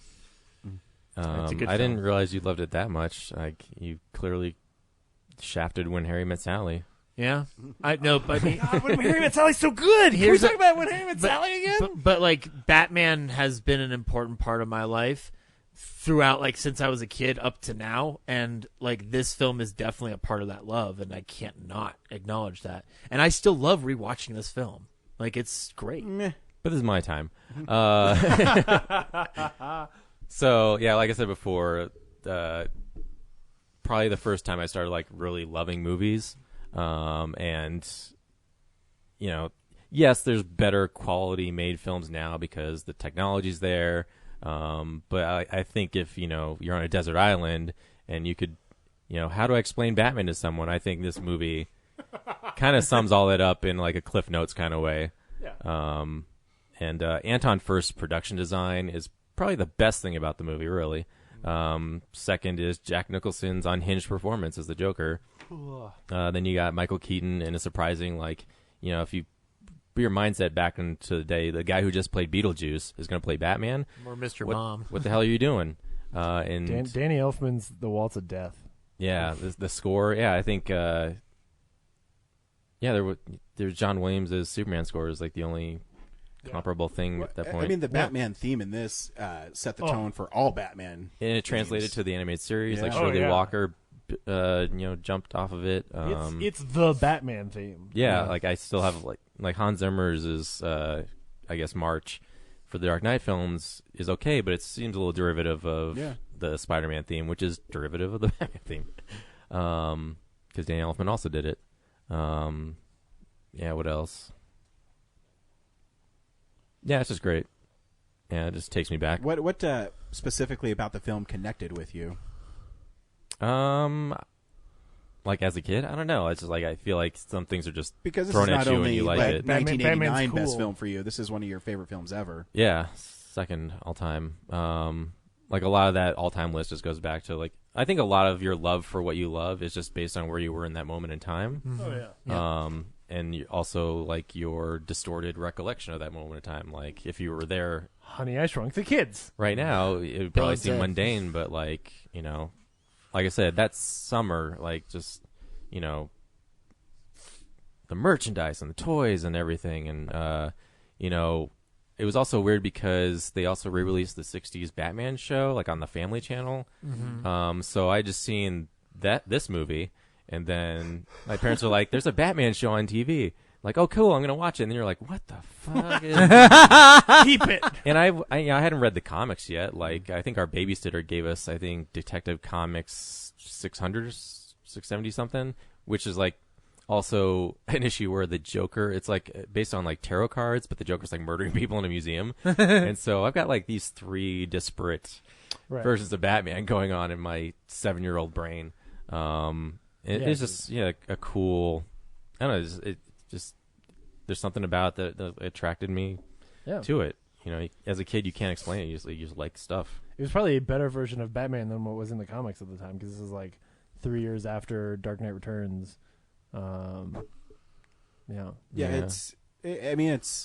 It changed Batman because besides the Dark Knight Returns, I mean, now you had it being accepted in the masses, and then Batman became darker at that point. It became cool, right? He's not a joke anymore. It's not a slapsticky, like, you know. It's not 60s camp. It's become like which is true for comics mainstream overall, right? Like here's this movie that finally makes a movie where you're like, oh, it's not, you know, some silly thing, because even Superman is a little tongue-in-cheek, and he's Superman, so he sucks anyway, so like who gives a fuck. Like those movies didn't make you walk out and go like, man, comic books are cool. This is a great myth. Like, there's an earnestness to this film that doesn't exist prior to it, and it sets the tone for the earnestness that we now enjoy today. Right. And I forget, like, the Blu-ray actually has a commentary by Tim Burton talking about making the movie, and it's not as weird as you think it'd be. He's pretty straightforward in it. Yeah, he talks about, like, you know, his appreciation for the 60s version of it in the comics, but he admits, like, I didn't really read the comics. I watched that TV show. But I felt like, if I'm going to make a movie of it, and for people to take it seriously and like commercially successful, like I had to deviate and like find my own version of it. Yeah. And so this is I'd say Batman Returns is more of his own version of it because I think his biggest movie was Beetlejuice at that point, or was Big Adventure bigger? I don't know. I'm sure Beetlejuice was. But if you watch those two movies back to back, like you see, like this feels like it doesn't have quite as much confidence, and like Returns has all the confidence. Oh yeah.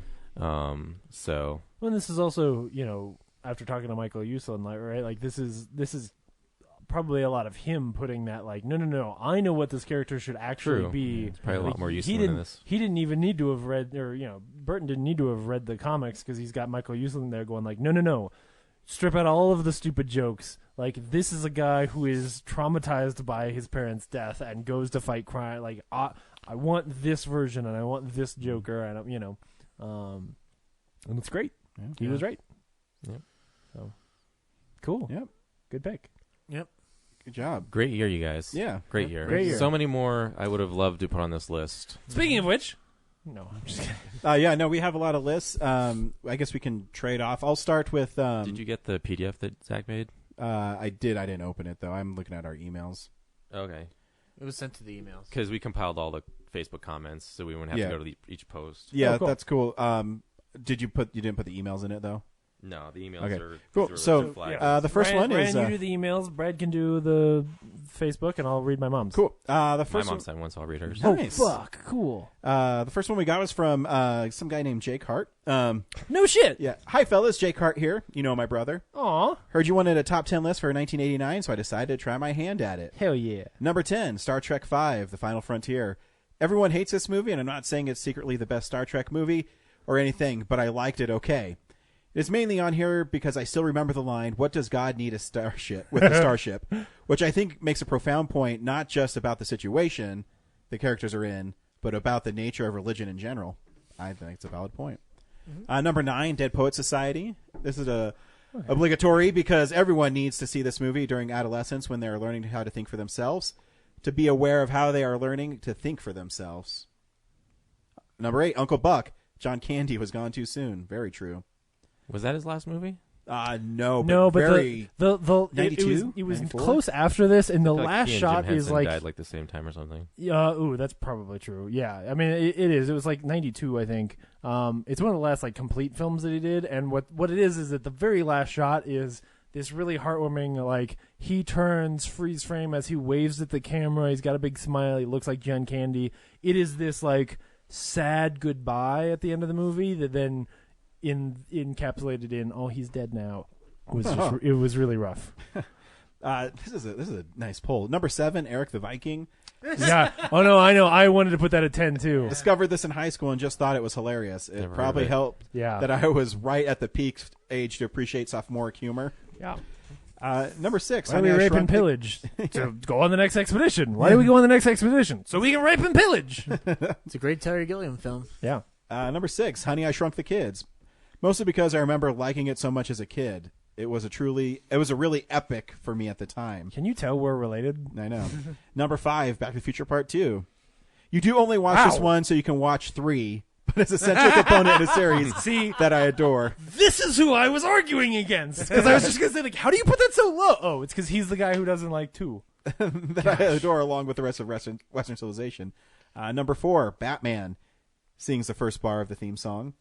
This is perhaps more important for launching the animated series and other subsequent material than the movie itself. Agreed. Number 3, The Little Mermaid.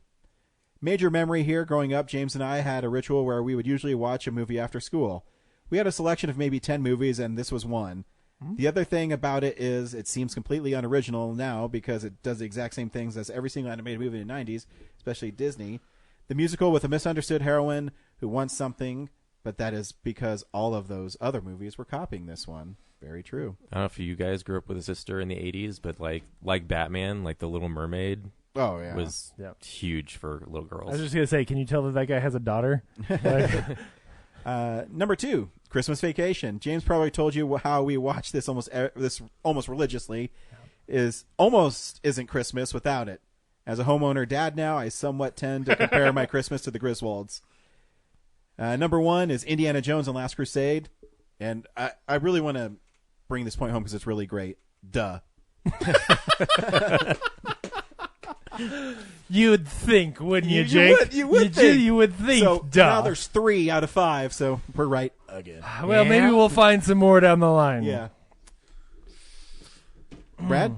Okay. Our friend Richard did a Filmsplosion list. Cool. The director of Adam the Amazing Zombie Killer.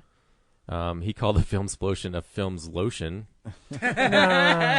Gross. I'm going to say that's a typo because it makes me feel better. No, it's hyphenated. Reinforcing the Just to joke. drive it home. No order, just Honey, I Shrunk the Kids, The Little Mermaid, Bill and Ted's Excellent Adventure, Weekend at Bernie's, which made a great poster this year. Yeah, it did, man. National Lampoon's Christmas Yeah. Vacation, UHF, obviously. Yeah. All Dogs Go to Heaven, haven't talked about yet. Oh, man, yeah. I didn't realize Meet the Feebles was this year. Yeah, I tried, but it's Meet the Feebles. I had to watch that on VHS. I love that movie, but it's Meet the Feebles. Yeah. I've only seen it on VHS, and it's a bad VHS. Like, it's just black screen for a lot of it. Poor lighting. The Toxic Avenger 2 and 3 came out the same year. Surprise. Redneck Zombies, never heard of. Seen that one. And then, is there a Penn and Teller Get Killed as a movie? Yes, it's pretty good, but not great. It's basically Penn and Teller trying to avoid an assassin, and the title is very appropriate. And it's the director of Bonnie and Clyde's last movie before he dies. Oh. Yeah. It's interesting, and I like Penn and Teller, but it didn't, And then my mom sent in one. Cool. Again, hers isn't numbered, so she starts with Indiana Jones and the Last Crusade, and Back to the Future 2, which... So, like my list, so it's right. Yeah. Well, I think they're in order. I think they're just from one down. Okay, yeah. I'll start from... 1, 2, 3, 4, 5, 6, 7. Okay, she didn't do 10. So, actually, her bottom is War of the Roses, which I actually saw for the first time in college, and it was on Comedy Central. I skipped class to finish the movie because it was so good. Wow. I was like, I'm just going to stay here and keep watching this. Deep Calm, which is a movie she was telling me I really need to see, but I've never heard of it. Nicole Kidman, I believe. And Billy Zane. Yeah. That's actually a really good movie. Yeah. All Dogs Go to Heaven, Weekend at Bernie's. Yes. Which I didn't. Christmas Vacation, I expected. She also really liked Driving Miss Daisy. Glory, which could have made my 10 spot. Like I always remember the end where they all walk up to the can and get blown away. Yeah. Crazy way to end that movie. First time I saw it was like in a hotel room because we were on a family vacation. Wow. It's a happy family vacation. Yeah. And Back to the Future 2, which I didn't expect to be on her list. So cool. Yeah. Do you want me to do my mom's? Yep. All right. It was funny because, well, I'll just read it. My dear Real Nerds. Well, I was disappointed that you didn't begin this year's Filmsplosion with 1979. That was a great year for movies.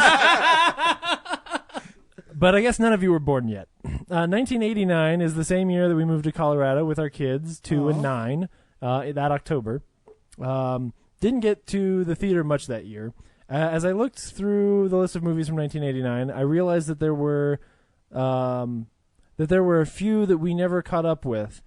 Dead Poets Society, Born on the 4th of July, and I'm sure I'll learn about more listening to the podcast. Here's what I have. And I freaked out when you started reading Jake's because I was afraid that they were going to have almost the same list. Mm-hmm. Number 10, Star Trek V, The Final Frontier. What can I say? Yes, it's one of the worst Star Trek movies, in my opinion.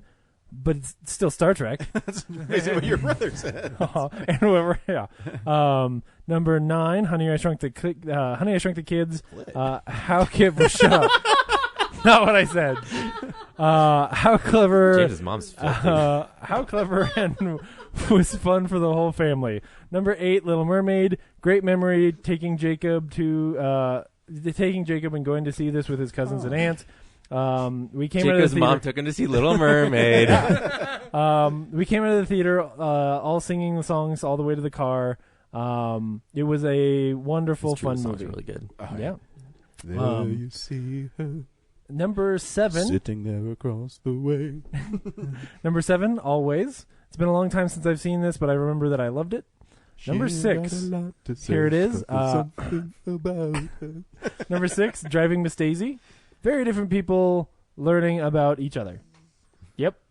Number 5, Uncle Buck. John Candy, what a loss. And he was so great in this role with kids. Number 4, here's one that none of us have talked about, which is Field of Dreams, Beautiful Story, which is a very crowd-pleasing, popular movie that I was surprised nobody, Dad, had mentioned. want to have yet. a catch? Yeah, that's a great one. It's probably that. It's a movie that most guys just don't really like to watch that often because it's a little bit too close to the heart. But because that's totally why I don't watch that movie. I just don't. That's the film that made me start really liking baseball with my dad. Yeah. So. Number 3, Christmas Vacation, family tradition. It's now part of how we communicate with each other, which is true. Number 2, Steel Magnolias, which was my 11. I bumped Steel Magnolias partially for a reason I'll talk about in a second. But number 2, Steel Magnolias. This is one of my all-time favorite movies. Still makes me cry and laugh. So I used to like this movie, but Brooks has ruined it for me because she's pregnant and diabetic. And years ago, she talked about how when people would find out she was diabetic, they would talk about Steel Magnolias as oh no, you're gonna die like Julia Roberts, which is not what's gonna. Oh my not God. a thing. But anyway, so now when I think of Steel Magnolias, I think oh, my wife's gonna die in childbirth. This is awful. So not on my top 10 list, but thanks, Mom. Anyway, number 1, Indiana Jones and the Last Crusade. I love this movie so much. The interaction between Harrison Ford and Sean Connery is so much fun. The action, the Nazis, we love to hate. I put a pause in there that wasn't there. The action, the Nazis, what's not to love? Seeing Sean Connery is such a lovable role. It remains a favorite. Honorable mentions: Turner and Hooch. Tom Hanks is so great, and Together with the Dog. It's all so much fun. When Harry Met Sally. Can't believe she didn't put that in her 10. One of my favorite romantic comedies. Sorry, Ryan. I know that you love The Burbs, but I hate it. What I remember was that it was advertised as a comedy, not. But Ryan, I have wanted to talk to you about something that we do agree on, not from 1989. Mel Gibson's The Patriot. I was just watching it the other night. I love it so much. I love so much about the movie, and I still cry every time Susan chases after her dad. Yep. That's all for now. I can't wait to listen to the podcast to see which ones you have. I can't wait to listen to the podcast to see which one of you has Cannibal Women in the Avocado Jungle of Death on his list. Oh, number 11. Which, man, I keep wanting to look up and see if that's a real movie. And then she says, and I'm sure James has Killer Crocodile on his list. Love you guys, Carol. Number 12. Yeah, I've long feared that I wouldn't cry when Susan runs after her father in The Patriot. But no, I love The Patriot. That's one of my favorite war movies. Not from '89 though. It's not. No. She said not from 89. Yeah, she's just saying that. She was just. I haven't seen Carol in a while. Yeah, she hasn't written in, and so she was like, "Hey, I keep meaning to tell Ryan how much I like that movie too." Yeah, I got to look up Cannibal. Do you want to do Ryan Neal's? Yeah, or I have. Holy John's, shit! Whatever you want to do. Can I do John's? Yeah. All right. This is a real movie. Cannibal Women in the Avocado Jungle of Death. Look at that. Wow. Yep, Looks number like 11. I think we all need to see this movie now. My goodness. Okay, sorry, go ahead. It's got Bill Maher in it. Okay, that's the last thing. Oh. Now I definitely won't see it. You want me to go or you go? So, frequent listener Ryan Neal sent in a list. Hey, nerds, thanks for letting us share our list with you again in this year's Filmsplosion. This year holds a special for me. I was 16 and I finally able to drive myself as well as choose the movies I wanted to see since I was paying for them myself.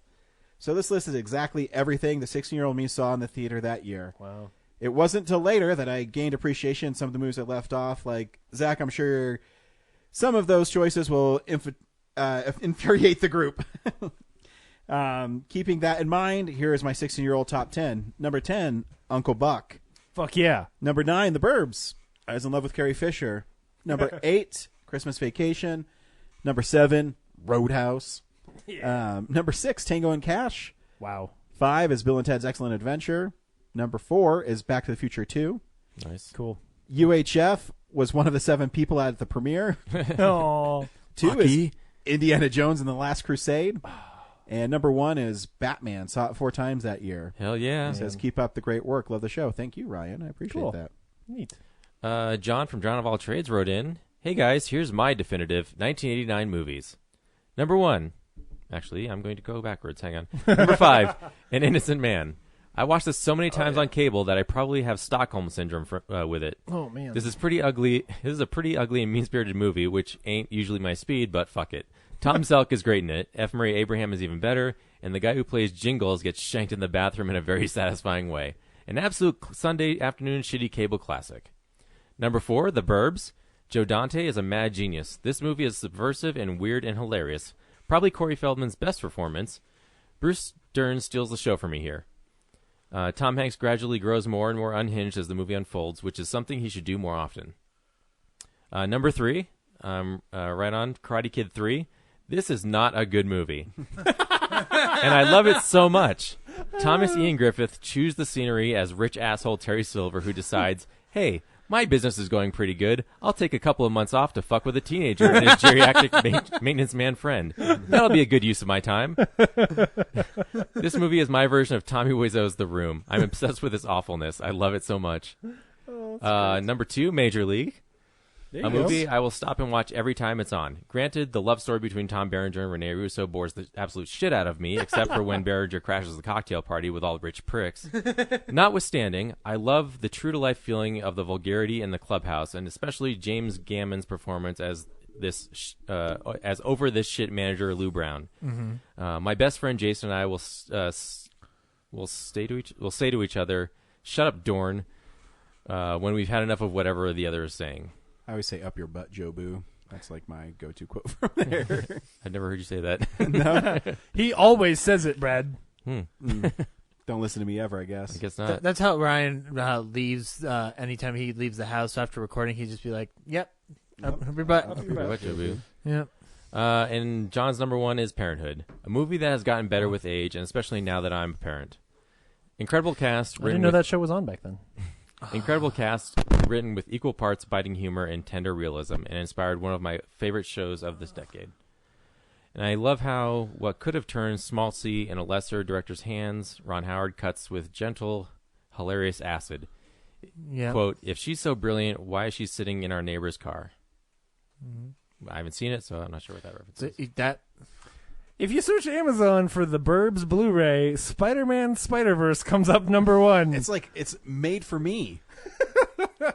Parenthood's great. That's Ron cool. Howard does a good job with that movie. And Steve Martin's great in it. We also got a list from Corinne. Cool. I'm going to read it, Corinne. Hey, nerds. So excited for a new round of Filmsplosion episodes. Can't wait for 1999 and 2009. But first, gotta tackle what was definitely a great year of movies. I totally agree with James's mom, Carol. Putting these lists together is always difficult. So because I wanted to set a criteria for my entries, I judged all the movies I've seen from 1989 on a combination of personal preference, nostalgia, overall quality, and cultural significance. I apologize in advance for how long it is, so here we go. Number 10, a.k.a. the Ringer entry. The Phantom of the Opera. Yes, the one with Robert Englund. Wow. I will fully admit that there are better movies that came out in 1989 that aren't on this list. Oh, yeah. But I really Probably just wanted not. to talk about this movie and how crazy wackadoodle it is. Yep. Rewatching some clips this week, by no means is it a great movie. It's campy. Very campy. But it's Robert freaking Englund as the Phantom of the Opera. Fuck yeah. I'm not even a horror person. I've never even seen any of the Nightmare on Elm Street films. And I know that's a big deal. I've seen dozens of versions of Phantom of the Opera. Some good, some really bad. This doesn't even crack my list of a top 5 versions of the story, but I appreciate that they tried to do something different with it. Playing up the horror aspect of the source material, incorporating the Faust-like origin story for the Phantom, and bookending the bulk of the plot with weird consciousness time travel concept. Mm-hmm. Like I said, it's campy and bizarre, and I feel like everyone behind the scenes must have wanted Robert Englund playing Freddy Krueger, playing the Phantom of the Opera. His makeup in this definitely gives you that idea, but props to Englund because he knows what he is doing, and he chooses scenery as a Phantom. He's far and away the best part of the movie, so it's worth watching just for his I'm having a blast and I don't care performance. But it's one of those movies that you have to meet it at its own terms if you want to have a good time. Much like The Adventures of Ford Fairlane. Number 9, Back to the Future Part 2. Relatively low on the list, but this is my least favorite of the Back to the Future films. I know everyone shits on Part 3, but I genuinely like it more than this one. Still a great movie and a sequel that actually isn't bad compared to the original. I think the first one is a much better movie, but this is a pretty good follow-up. I appreciate they upped the ante with 3 different timelines, the future, an alternate present, and past. Plus, they threw in a few little nuggets of foreshadowing for Part 3. True. Mm-hmm. Number 8, When Harry Met Sally. I only watched this for the first time about 5 years ago, despite falling into that we're only going to be platonic friends, but nope, actually let's be a couple trope. I really appreciate the conversation that the movie characters are trying to have. Even though they ultimately fail, I personally believe that men and women can be platonic friends without feelings developing, but I enjoyed watching Harry and Sally go on this bonkers journey at the same time. You are wrong. Dead Poet Society, number 7. Not really a favorite movie of mine, but I love the message that I'm just emphasizing every time she makes it big or, Yeah. You're doing a great job. Thank you. The importance of poetry and literature. I think it deserves a spot on this list simply for the moment when Robin Williams' character tells his students that they should study poetry because they are members of the human race. But there are other well-done scenes besides that one. It also has some fantastic performances, and I guess I never thought about it before, but this might be my favorite Robin Williams performance outside the genie in Aladdin. Number 6, Batman. While I personally think Dead Poet Society might be a better movie, I think Batman 89 is more culturally significant and thus deserved a higher spot. I grew up with Batman of the DCAU. Animated universe. Okay, there we go. And then saw never heard it referred to that way. Neither have I, but I just figured I just refer to it as the real Batman. Yeah, or the animated series. Paul Dini's Batman. And then saw the Nolan films when they were out in theaters. I don't think I saw this one until after I had seen Batman Begins. And especially after rewatching some clips this week, I feel like it hasn't aged well. It feels very much of its time, which a Batman movie really shouldn't if it's well done. I think Joker's ploy... It's perfect then, it's perfect now. I think Joker's ploy feels like something ripped off from a plot of a lesser episode of the Batman animated series. Or a regular comic book. And Vicky Vale doesn't feel compelling either as a character in her own right or as a love interest for Batman Bruce Wayne. However... Michael Keaton and Jack Nicholson give excellent performances, and I agree with the others who have said that Keaton's Batman feels the most mentally unstable, visibly insane of any version. Like, you can totally see this guy dressed up in a rubber bat suit to fight crime. As I said, it's a movie that codified Batman for an entire generation and obviously paved the way for its own series of movies while influencing other Batman media and comic book movies for years to come. It paved the way for other movies. This was an entire generation's Batman. He just wasn't mine. So please don't hate me for putting it this low on my list. I feel like Batman is much like the Doctor. Everyone has their own, and nobody's ever wrong about which one's the best. Corinne, I hate you for putting it so high on your list. God damn it. Also, Pat Hengel's greatest performance. Oh, my God. Henry V is her 5th favorite film. Oh, yeah. The Once More Until the Breach, dear friends. So good. And the Star Trek 6. It's kind of cheating to put fuck off. And the St. Crispin's Day speeches are enough to warrant this place on list. Plus, it's another fantastic actor-director outing from Kenneth Branagh and features a talented cast of thespians who can absolutely pull off this adaptation. Go watch it! It's a really good adaptation, yeah. It's kind of cheating to put Shakespeare on there, though. For Kiki's Delivery Service. This is would be if Star Trek, right? It would be if you put, Leo DiCaprio as the Romeo and Juliet. That'd be cheating. Romeo plus Juliet. Right. Yeah. Kiki's Delivery Service. I had to give this movie its due because on top of being an adorable and well-made movie, it is in its own right. It is also Miyazaki's movie, the first Miyazaki movie I ever owned. And it's also the only one I watched as a kid. Howl's Moving Castle, Princess Mononoke, and others. I did not see those until I was in college or later. And to this day, whenever I see a black cat, I think of Gigi. Gigi. Whatever, I've never seen it, so is that the right name for it? I haven't seen it either. I think it's Gigi. Gigi, whatever. Rewatching this movie last night, I really love the stellar animation, which really isn't as good as later Studio Ghibli films, but it's really well done for 1989. I also really appreciated the character of Kiki and the great messages this movie has. Kiki has fantastic work ethic, leaving home at 13 and very quickly starting her own business. She's polite, kind, hardworking, and thorough, and many of her customers see and appreciate that. But that's not without her struggles, and I loved how the film addressed her losing her powers. Yes, she gets them back in a time of crisis, but everyone around her was telling her to take time for herself and reach out for her support system. It actually kind of struck me as a good parallel to what we need to teach young people to do when they have mental health problems. It is unhealthy to sit in your room and mope about it. You have to get out, be around people you love and who love you, and talk to them about what you're facing. I also really loved all of the people who came into Kiki's life and how they help and respect her. They don't give her a pass because she's a kid. They allow her to learn a value of earning things through hard work, but when she goes above and beyond, they reward her in kind. And when she's sick or struggling with her powers, they don't hesitate to help her. Plus, Osano is the best, and I love her. Osono. Something like that. People shouldn't watch that movie. It's about Satan and demon worship. Anyway, along with the stellar animation and the great characters that come from all Hold Studio on. Ghibli films, this film also likewise boasts some compelling music courtesy of Joe Hisashi. If you've ever listened to his stuff, you absolutely should. Even without the visuals, it gives you a great sense of what kind of characters, what kind of world, and the characters of these movies. So yeah, Kiki's Delivery Service. If you don't like it, then you can go right on Verb sick.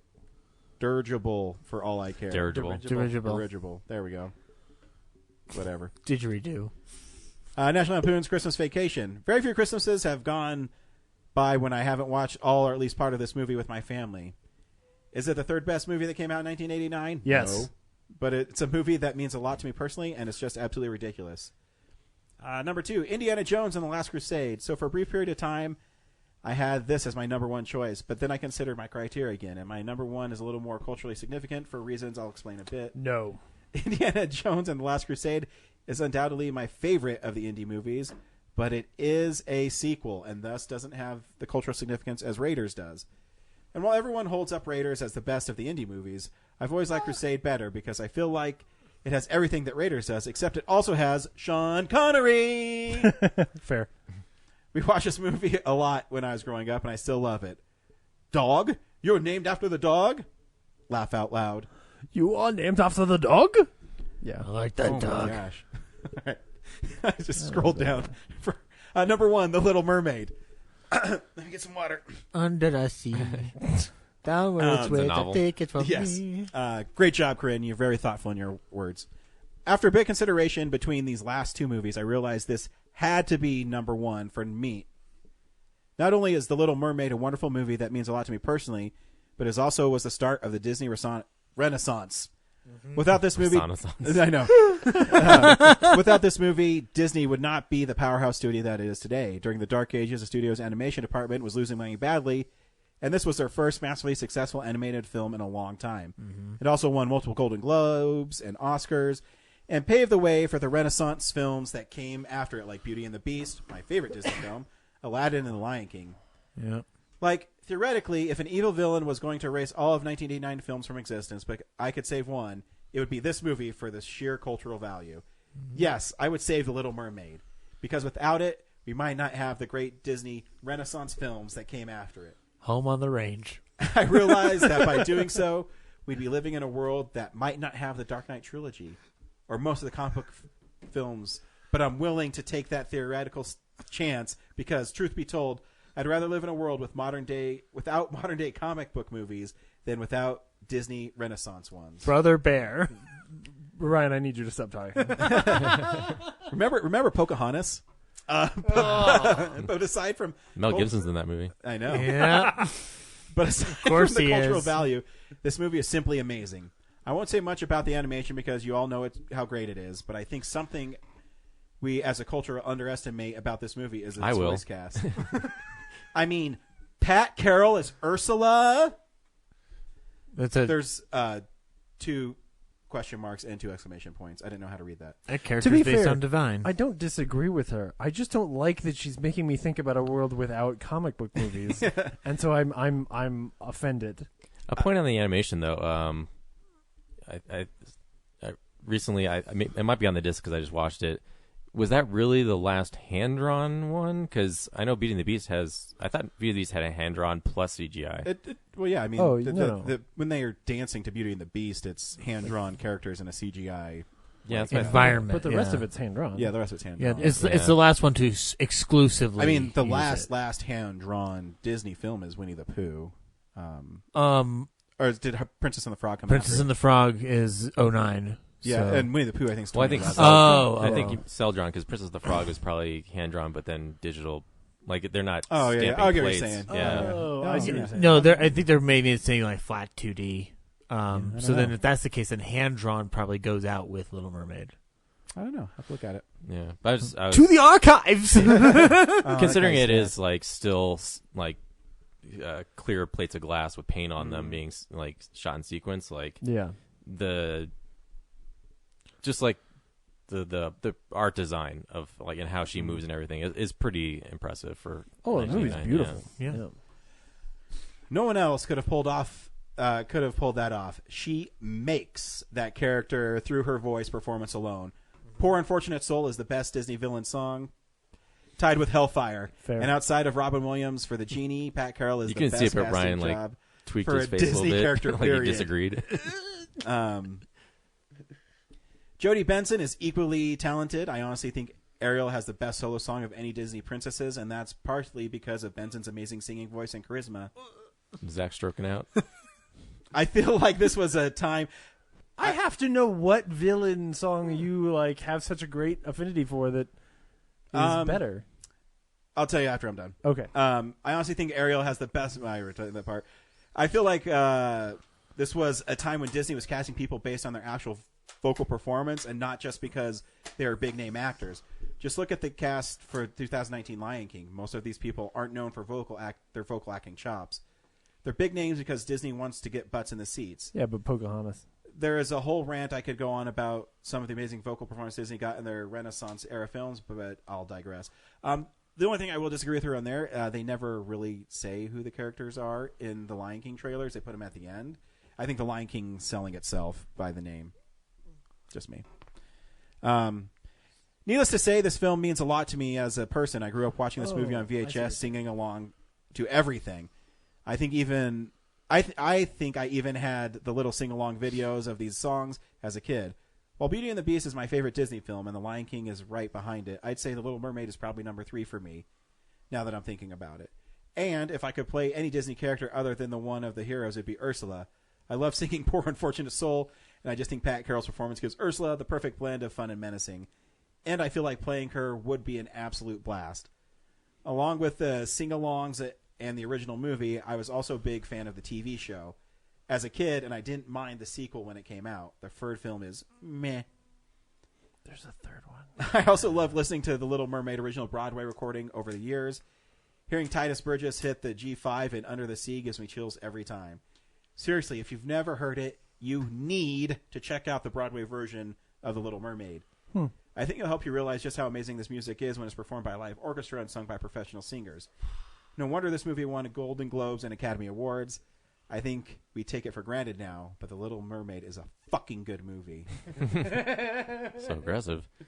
The other thing I noticed when I watched it is like she doesn't become human until like halfway through the movie, which and then like they have the dinner table scene. I went and took a shower, came back, and the movie had ended in like 15 minutes. Oh yeah. I was like, what? The pacing is so odd. So if you're asking me a question about Disney villain performances, and wow, that was an aggressive way to come back into that conversation. That's right. No. So here's where you're at and why you're wrong. No. If you're talking about that era, I actually think "Scars Be Prepared" is a better song because I think it's more really evil good. and it's really scary. But this is going to sound really silly, but I think Hi Diddly Dee from Pinocchio is an amazing performance by a villain to trick a kid to go off. And that's probably my favorite villain song in any movie. I figured it was going to be Pinocchio. I like Fee Fi Fo Fum. Yeah, there you go. And Be Prepared, I think is. I think Be Prepared is the best villain song. It's hauntingly animated. I'm glad she made that argument though, because it's like Little Mermaid was probably the most undervalued movie from this year on our 4 lists. Like, yeah. Does a villain song like this count? The Headless Horseman song from Ichabod, because technically it's Bing Crosby doing all the voices, but Brom Bones is singing the talks song. about how it's being performed by the actor, so I would go more for the actor. Yeah. Dang it! I think James hit on it earlier. I think the Little Mermaid means more to women and not just young women at that point. Sure. But I mean, I think it's also a really important It's a great film. you know, I mean, my wife adores that film. Yeah. I think it's great. I think I kind of didn't put it on my list because I thought, well, there's other Disney people here. Somebody will do it. In the same way that I didn't put Roadhouse on my list because I was like, Ryan's got my back. Yeah, totally. My friend Brandon sent me a list. And so he's a big 80s guy, too. So it's really no particular order. He just has a list. He has Uncle Buck, Yeah. Major League, Pet Sematary, The Burbs, Batman, Little Monster, Gleaming the Cube, which is a skateboard movie with Christian Slater. It's Who's Harry Crumb? That's Gleaming the Cube? Yeah. There's John Candy again. Bill and Ted's Excellent Adventure and Dream a Little Dream. Yeah. Cool. So, yeah. But no Indiana Jones, so he clearly hasn't lived. Thank you, everybody who sent things in. Everything was well thought out, and I love the lists. Did we go through the Facebook ones? I'm going to let you do the Facebook ones. Okay, cool. Go ahead. All I guess we right, have fuck. Devin Standard Shallow, he did a worst films first, which is his worst films of 89 were She-Devil, Why? She's Out of Control, Three Fugitives, Family Business, and Pink Cadillac. I will definitely agree with that last one. Pink Cadillac is But what dog about crap. Cannibal Women of the Avocado Jungle? He did not list that, James. I don't know what to tell you. But his favorites from the year were Batman, Field of Dreams, Little Mermaid, Back to the Future Part 2, UHF, Last Crusade, and Uncle Buck. Cool. And then we have Jason Brandt. He wrote, Holy Smokes did a lot of iconic films come out in 1989. But these are the ones the ones I enjoyed in the theater were Batman, Bill and Ted, Indiana Jones, Last Crusade, Little Mermaid, yeah, whatever, I Had a Little Sister, LOL. Yeah. Dead Poet Society. It's okay to like that movie. Back to the Future Part 2, Honey, I Shrunk the Kids, Uncle Buck, The Abyss, which I like The Abyss. James Cameron's Oh, The yeah, Abyss. that's right. That was that year. I know. I ignored it as hard as I could. National Lampoon's Christmas Vacation, Little Monsters, The Cook, The Thief, His Wife, Her Lover, which is a good film, Turner and Hooch, The Wizard, which I haven't seen, but I know what it is about, and All Dogs Go to Heaven. Wizard. You know what hasn't... That's from this year. It blows my mind, like how much affinity there is for it, but hasn't showed up on any list yet. Is Say Anything. Oh, yeah, no. Oh, yeah. Say Anything is good. I've never seen it, but you people should. talk about it like it's the greatest thing. Yeah, it's not top 10 good. It's not the greatest. They thing. just like that image of him holding the boombox. Yeah. I think it was very impactful at the time, and when you go back, it's like it's like a bad interpretation of a John Hughes film. So like there is a really good dramatic core to it that hits, but it's like a bad interpretation of the bad John Hughes film. It's The Breakfast Club, but like Brett Ratner directed it. You know. Yeah. But Jason said it caused me physical pain to pick one, but I would have to say that The Abyss captured my imagination like so other films ever have. Gross. With a smiley face. The tech demo for Terminator 2. Yeah. Bobby Nathans said, I secretly enjoyed War of the Roses more than a child of my age should have at the time, which, yep. That's an entertaining movie. It's a good film. Danny DeVito's a great director. I agree. Death of Smoochie, guys, watch it. Hell yeah. And Throw Mama from the Train. I'll throw Mama from the Train. Heather Vandereet, who I went to film school with, wrote, I love this movie, and she was referring to The Burbs because you posted a picture of The Burbs. Yes. Frank McGuire, 1989 was one of the best, if not the best years of films in our lifetime, Driving Miss Daisy notwithstanding. Take that. Matt Willix, former guest and friend of mine, was Parenthood, The Burbs, Heathers, Indian Last Crusade, Dead Poet Society, Ghostbusters 2, Honey, I Shrunk the Kids, Uncle Buck, Back to the Future 2, Glory, The Wizard, and Christmas Vacation. Yeah. Chuck Westfield, who I also went to school with, Roadhouse, and the second sequels, Lethal Weapon 2, Ghostbusters 2, and Back to the Future 2. Tim Levere, an old manager of mine. This one is where lists can get hard for me, given the gaps in my viewing history. So this is going to be my personal favorite 10 from the year. Number 10, Field of Dreams. Number 9, Parenthood. Number 8, Best of the Best. Number 7, The Wizard. Number 6, Back to the Future Part 2.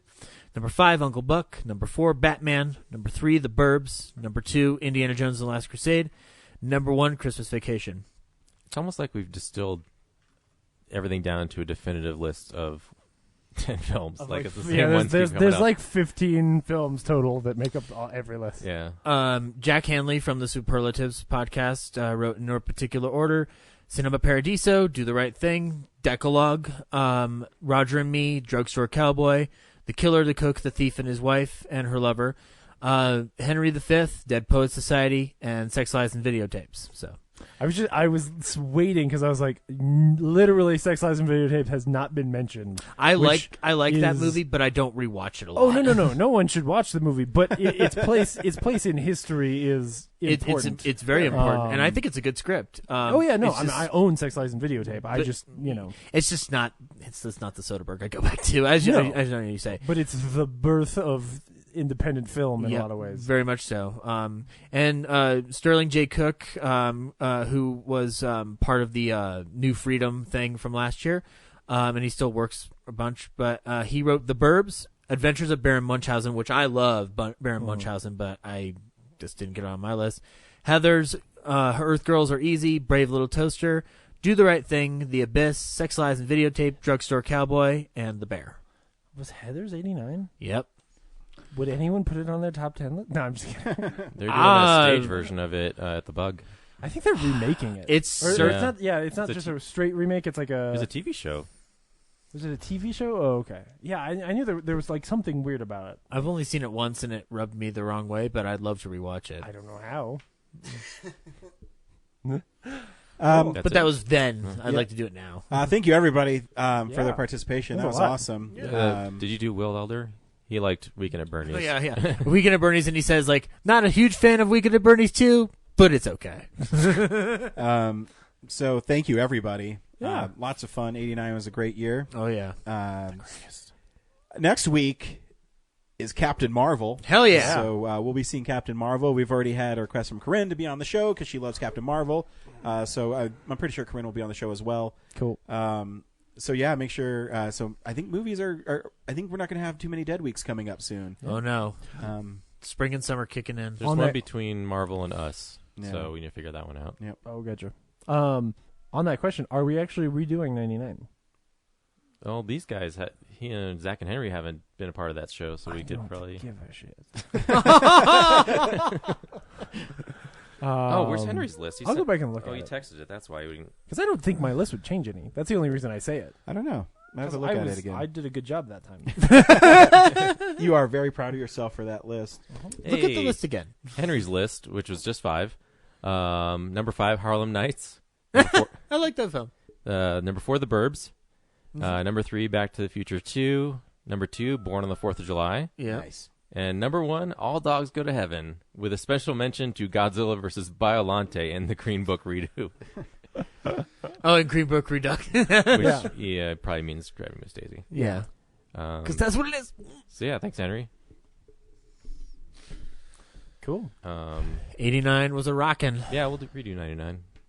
All right. I mean, I'm not going to revise anything, but no, I'm not going to change anything. I don't think. But it could use a new title poster and Zach and Henry's input. Maybe I'll do, or maybe I will, but I'll do it like I'll give you a weird list. Nice. It'll be all ringers, or I could do like from 20 to 11, or the worst, or the worst of that year. Yeah. Ooh, expanded list. Right. Yeah. And hopefully, given all the audience participation for this episode, they'll also want to be included in the 99 list. Yeah, hopefully. The 2009 one's when they'll stop. Yeah. That's all right. They'll all just say The Blind Side. Also, we need to start advertising that May 6th, we're going to do a live episode recording. Right. Oh, yeah. Episode 400. We're not sure exactly. And it'll be me, Brad, and James on that episode. So you should come. You should come. Henry's just going to fly out and sit in the audience. Yep. And him and Zach and MST3K it. Oh, that'd be great. No, not me. I'm going to hang out on the side and vape all night. But please come you to have a douche flute now, Zach? Hey, it means he's not smoking death stick, so it's took okay. I am now 17 days without a cancer stick, so... But you're still smoking nicotine, so... Yeah, but... He doesn't have a car. He did through a chemical. But there's no tar. I was reading an article on our police blotter in Florida. One of them blew up in a dude's hand, and it shot through his head and killed Oh, him. I also have a death wish. That's why. But he'd been fucking with his ohms, man. He was overclocking his rig, y'all, and that shit is not good for you. I don't understand a fucking thing you just said, but I you're respect special. you. Give me the map, Scott. It's not as douchey though because Zach doesn't have a car to blow the smoke out of. Oh, okay. Yeah, exactly. Like a dark blue Subaru with like rims. I don't have LEDs a mohawk on the bottom. I don't have like a faux hawk to complete it. Yeah. We've declared war on. But remember, May 6th, Vape culture. We want to build an audience to sit in the seats. It's free. So you just have to show up at 7 o'clock. Wait, it's free? Yeah. I'm not getting a cut? Admission is free. I won't be there. You got to pay for concessions if you want them because Yeah, the bug exactly. needs to make money. Oh, sure. Yeah. But, Buy We'll me be popcorn. there May 6th. Show up and buy me popcorn. Admission is free. Your time isn't. Yes. Wait. I mean, if it's cool if we schedule it for May 4th, because then it'd be our 400th episode. We can say the May 4th be with you, and then we could steal stuff and piggyback off of other people's great ideas. Revenge of the 6th. I mean, if Heather's wasn't, or I forget, I think they're probably in the next musical. We're going to make but them so much money, they should just be really happy. It's a Saturday night. They're probably going to do better off without it. So, no, come out and see us. Yeah, please. It'll be fun. Yeah. And thank you, everybody, for listening. Thank you, everybody, for sending in lists. We appreciate it. We can't do the show without you. So, Well, we do. Yeah. We do the show without you. Many weeks we do it that way. We started this show doing it without you. We'll end it doing it without you. But we enjoy it when you do. I'm trying to give props to our listeners. 'Cause without our but it's listeners, really we don't great. have a show. Dude, they participated the hell out of this episode. Yeah. What's that major league phrase? You're blowing smoke up. Up your butt, Joe Boo. Yeah, they know you're up your butting. No, I appreciate it. Wow. Welcome to the Sincerity Show. I know you're up there butting them. I don't know. It's a good view. Bye. Bye. Thank you, everybody. Let's dance. The bat dance.